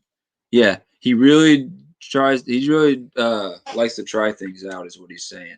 I'm the same way, man. Last year was my first year of fishing, so I'd love to go out and go to a creek and just catch like 20 fish, whatever, catch as many as I can, catch 60 fish. Now this year it's going to be more, I think I'm more exciting than catching a whole bunch of fish is going to be catching a fish on a new type of bait. Catching a fish on, I've never caught a fish yet on a bait caster. So catching a fish, my first fish on a bait caster is going to be fun. I might lose it because I don't know what I'm doing and it's on the wrong hand and everything like that. But I'm with you adjusting the fish. I want to get better with a bunch of baits. So we're running low on time here, guys. Jaden Danger just joined. What up, Jaden Danger? I'm going to try to address a few things. Guys, I'm going to put a hard, what should I say, 5-minute time limit. Is that good with you off the hook? Put a hard 5-minute time limit for people to ask questions. Yeah, I don't want to keep you any longer, man. I've kept you here 4 hours, and I know you didn't sign up for that. So my bad, man. I do want to apologize for keeping you so long. No, that's okay. You've been a much better sport. Most people I feel like would be like falling asleep over there, and you're answering all the questions and you're telling people what they want to know. So really appreciate that, man. Thank you. All right, Justin, if you're still in here, let me tell you something new that's going on with YouTube. If you say that S word, you said it twice. You said it 3 times. The SUB, try not to say that, please, man. YouTube recognizes it as a bad word, and if people say it too many times, they can take this video down. They can mess with my channel. I won't get any of the watch time for this. I've had at least one live stream already where people said the SUB word too much, and I didn't get any watch time for it, even though it was a 5-hour live stream. So it definitely happens, but no issue with Justin, man. No issue. We're all good. What up, Eric Burnside? Eric Burnside says, hello, everyone. What's up, Eric? Eric Burnside is a very cool dude. Please check him out, guys. And I also want to thank you for joining in because we're about to wrap this thing up. This is the last 5 minutes. Basically what we're doing here, giving 4 minutes from right now for anybody to ask me or Off the Hook right here, my guest, any questions about fishing, outdoors, etc. He hunts and fishes for mostly bass and muskie, and then I Don't hunt yet, but I fish for everything in the world, and I love camping and hiking in the outdoors. So any questions you have for us, we're both YouTube creators. You guys have 4 minutes to ask us anything. I like to make sure not to just randomly end the live stream when people actually want to know something. Here we go. I don't know if you ever heard of a Signoran sucker, but we have them here, and they're super cool. I swear, if this is the random fish that I caught out of that Arkansas creek, that would be so awesome. I'm trying to figure out what the heck it is, but I don't think it's a sucker because the mouth isn't right. That looks like a long-nosed sucker, which they do have in Arkansas. They're dark on top and then light on bottom. But this one has just a normal nose. Well, it looks a lot like a long-nosed sucker. Is it also called the desert sucker, Jake, or is that something else? That's a cool fish. I like the ones that aren't so gray that are like super dark on top and then gold on the belly. That would be really cool to catch. What do they got? They got those red horse suckers. You ever get one of those? Those red horse? In Missouri, we have golden red horse. We might have black red horse. They don't get that big in Arkansas where I went. It's a whole thing. People bow fish for like big fat red horse. I didn't know they got big. So I was fishing in a local creek, just a neighborhood creek over here. It's mostly bass and sunfish, so you catch a bullhead every once in a while, but you're not expecting anything else. And I randomly, end of the day, I was like, all right, I'm about to leave. I was like, let me get one more cast in. And I was getting ballsy because there's this area that you can't really walk to, but I like to try to cast to, but there's so many trees, and I've gotten caught so many times. And one of these times I was just like, if I can actually get a bait back there, it'll be seen by fish that have not seen any of my baits yet. So I just got ballsy and I winged it way back there, and it was perfect cast. Sailed back there, didn't get stuck in anything. Pretty quickly, I got that red horse, and I thought I caught the world's longest, most misshapen common carp. I was like, what the heck is wrong with this thing? But you could tell it's just way too long and skinny, and then their nose has this. This is how I know it's not any other sucker fish and how it's a red horse. They have this very distinct. Their head goes like this. It's like a stair step. It drops and then goes down and then drops again, and that's their nose. It's a super weird shaped nose. And then I caught another one a little bigger out of the Grand South River, which is literally the exact spot where I caught that 6-pound PB common carp I was telling you about. Yeah. So I've caught 2 of them, and it was funny. The first time I caught it, I had no idea what it was. By the second time I caught it, I was fishing with a friend he's a bass and trout fisherman. He has no idea what any of these random fish we catch are. Yeah. And I'd caught a drum just before that, and he's like, what the heck is that? And I was like, oh, it's a drum, dude. And he's like, you know everything. And I caught this red horse, and I pull it out, and he's just like, bro, what is that? And I was like, oh, it's a golden red horse. He's like, how do you know every fish? I was like, I don't. I could have just as easily pulled out a fish. I had no idea what it was. Gotcha. So, yeah, guys, we've got about 2 minutes left here. If anyone has any questions, we got 2 minutes. Also, I've got, if anyone has any ideas for my multi-species weeklies, this would be a time to tell me too. Next week, we're talking about gear, which is anything from sunglasses, waders, boots, line, rods.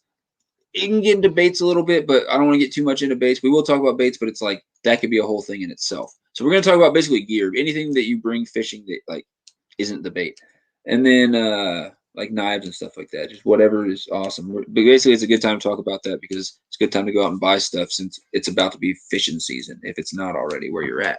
And after that, we're talking pre-spawn. So if you have any ideas of what to talk about the next week or anything related to gear or pre-spawn that you want to talk about, let me know. We got about 1.5 minutes though, guys. I'm sorry to end this thing, but we've been going on 4 hours and I've just gone too long. I need to go to bed soon and stuff like that. Got to get up early and study tomorrow, but I will answer any questions that are in here.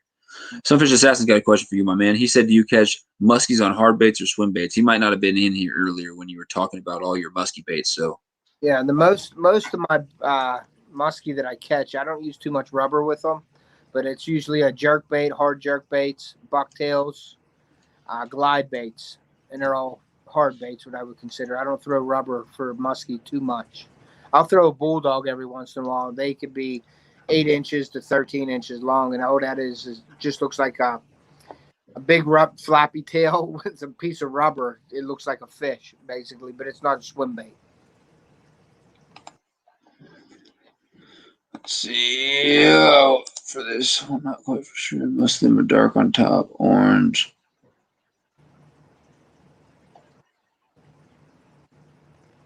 He said, well, no. I know he's talking about the sucker fish, but I don't know what the not quite for sure part is. Anyway, he said most of them are dark on top and orange on the bottom. Yeah, that's what I'm saying. They're dark on top and goldish orange on the bottom. Jake Martin, do you have a carp sling? Neither of us are carp fishermen. We will talk about it in the Please join us Multi-Species Weekly if you're not doing anything Tuesday around. You're in Arizona, so what time are you in? Are you in Mountain Time or are you in Central Time? If you're in Mountain Time, it's going to be 6:30 p.m. If you're in Central Time, it's 7:30 p.m. But I almost never go out and specifically target carp. I'm usually fishing for something else, and if I see a carp, I'll throw for it. So there is no way that I'm going to bring a carp sling with me every time I go fishing, just in the off chance that I see a carp. So we will talk about that, and if people are carp fishermen, they probably should have a landing mat, have a carp sling. But no, I always have a big net with me if I think I'm going to be fishing for something big. So I land it in the big net. It's a rubber net, so it doesn't have the hard ropey mesh stuff that's going to rip their scales off. It's super good for their side and everything like that. And I just keep them wet. I get some pictures and I let them go. And it's usually grass carp, so they normally just die anyway. So you put them back and they just float up. They not really die, but they just wait there for like 2 hours and then swim off. And sometimes they do die. I don't know. Grass carp suck. They're not fun to catch because they're fun to catch, but they're just so fragile. If you don't like putting a fish back and not having it swim off, it's like that 41-pound fish would have been great to see swim off. I freaking gave it to my aunt and she smoked it up. So that 6-pound common carp, and every common carp I've caught in my life it's like the difference between a brown trout and a rainbow trout. Brown trout you can hold out of the water and take 5 pictures of and put it back and it'll swim off strong. Rainbow trout, if you look at it funny, it just floats up and dies. Same way with grass carp. They're so squishy, it's not even funny. Common carp are strong though. So, all right, guys. About to wrap this thing up. The last thing that I'll probably talk about here. Sunfish Assassin said, gear, dress in dark colors when bank fishing. We'll talk about that next time. Let's talk about that because I don't do that a whole lot. I don't really care a whole lot. I will tell you today, I was fishing for trout, and I was wearing – I took this hoodie off by the time I got there, but I was wearing this orange. I mean, how orange is this thing? It's as orange as it gets. And I had my orange hat on too, so there's orange thing moving all around, and I'm fishing on the dock. And I slayed the trout. They didn't give 2 craps about it being orange. But then again, these were stalker trout. They're kind of stupid. Yeah. But I was also wearing the orange when I was catching the bass. The bright colors didn't seem to deter them. Maybe I would have caught more. But I will tell you, when I was in Colorado and I was fishing the streams, I was hiding behind rocks and I was wearing camo. And I was trying to walk upstream and fish so that I wouldn't be passing fish that I just passed, if that makes – you know what I mean? I wouldn't be – walking by a fish before throwing at it. The first thing that fish would see way before seeing me would be seeing my bait. But yeah, we'll definitely talk about that next time. Yeah, I do that with musky fishing. I use a lot of light blues and stuff because when you're doing figure eights by the boat, the fish are right next to you basically. So a bright color, they say, can deter the fish from hitting. So I used to use like khaki colors, blue, light blues, tan and stuff like that when you're fishing for muskie from a boat because they do get so close to the boat. So yeah, the figure eighting thing is super cool. That's like pretty much a pike and muskie and maybe a gar thing. That's what I had, that big pike that was like, he said it was above slot size. It was, I mean, I think I just panicked because I saw an alligator swimming at the boat and I was like, what the heck am I supposed to do? You know that feeling probably pretty well. It's like keep your calm and just try to get that. So I'm figure eighting the thing. I didn't lose my cool enough not to do that, and I had him fully in a trance, circling. And he does this thing, like he did it for like 30 seconds. I'm just like, how do I get him to actually go ahead and bite? And what I should have done is maybe done a little quick twitch or something else. Maybe just keep doing the figure eight and hope that he bites. I don't know what you would do in that situation, but he randomly just turns up, looks at me, and then just swims off. They'll flare their gills at you too, like they'll act like they're sucking it in. Away from the bait, and that always gets you going too, so sometimes you just mess it up. Play with you. But, yeah, Jake, I make it sound worse than it is. He said he's only had 2 grass carp die. I have had 2 grass carp I thought were going to die, and we took them out and we ended up cooking them. Like my aunt, she's Asian, she loves grass carp, so, and a lot of people hate it. They just don't fry it up. You either need to smoke it or braise it, and it's all right. But yeah, we kept both of those. I don't think I've had any actually die that I know of. When I was younger, I had 1 or 2 float up, and I tried to revive them, and they didn't, so I just left them because I was stupid. I say younger, when I first started fishing. But my last couple, and one, dude, I Jeremy Waded this thing. I don't know if you guys ever saw Jeremy Wade that caught that giant, I don't know what it was called, tiger fish. The thing with the sharp teeth that it is like, it had literally eaten somebody from the dang village. And then he felt bad about like letting it die because he caught it and it fought it too long and it was just sitting there dying, and he was sitting there like holding it. He's like trying to revive. He's like, please. I did that with a grass carp in my sister's pond for 2 hours. Sat there for 2 hours. I'm like, this fish just is gonna die. It's like super slowly dying. It's just not. That's it. The fight was all it had, which they will fight as hard as they can, and then you bring them in and they're just done. He's just sitting there laying. And I probably sat there for 2 hours just trying to revive him. I finally gave up and I said, I can't do this. And I went to get up and go in my car and leave. And I realized I had left something at the bank. And when I go back, the fish was gone. So apparently he had righted himself and swam off. So I know what you mean. It's a crazy process to revive them. But that's about all we're going to talk about tonight. I'm going to go ahead and end it here, guys. Thank you so much for joining in. And like I said, Tuesday, 6:30 Mountain Time, 7:30 Central Time, 8:30 Eastern Time. I think I covered most of my bases there. I don't know what it is. It's like Pacific Time is probably an hour before that. Anyway, whatever. Multi-species weekly. We every Tuesday. It's either on my channel, Forward Fishing's channel, or Sharp Fishing TV's channel, and we just talk fishing. We talk outdoors. We keep it friendly, and it's awesome. So come join us. We're going to talk about gear. But I just want to say thank you, Off the Hook, for joining us, man. Sorry for keeping this so long, and I need to work on my ability to keep these things short because I don't mind talking to the people, but I know that it's not fair to keep someone like you for this long. You got a family and stuff, man. That's fine, man. I appreciate everything, man. Yep. So, yeah, thanks so much for joining, and you don't have anything else that you need to say, do you? No, I'm good. And just thank you for everybody joining us tonight, and keep watching the videos. Okay. Yeah, thanks, guys. And hopefully you guys are checking out my man if you didn't hook set to him because he's definitely got some good stuff coming up. I can guarantee you that. So that's all from the Sunfish Squad tonight. Thank you guys for watching. Sunfish King and Off the Hook Outdoors out.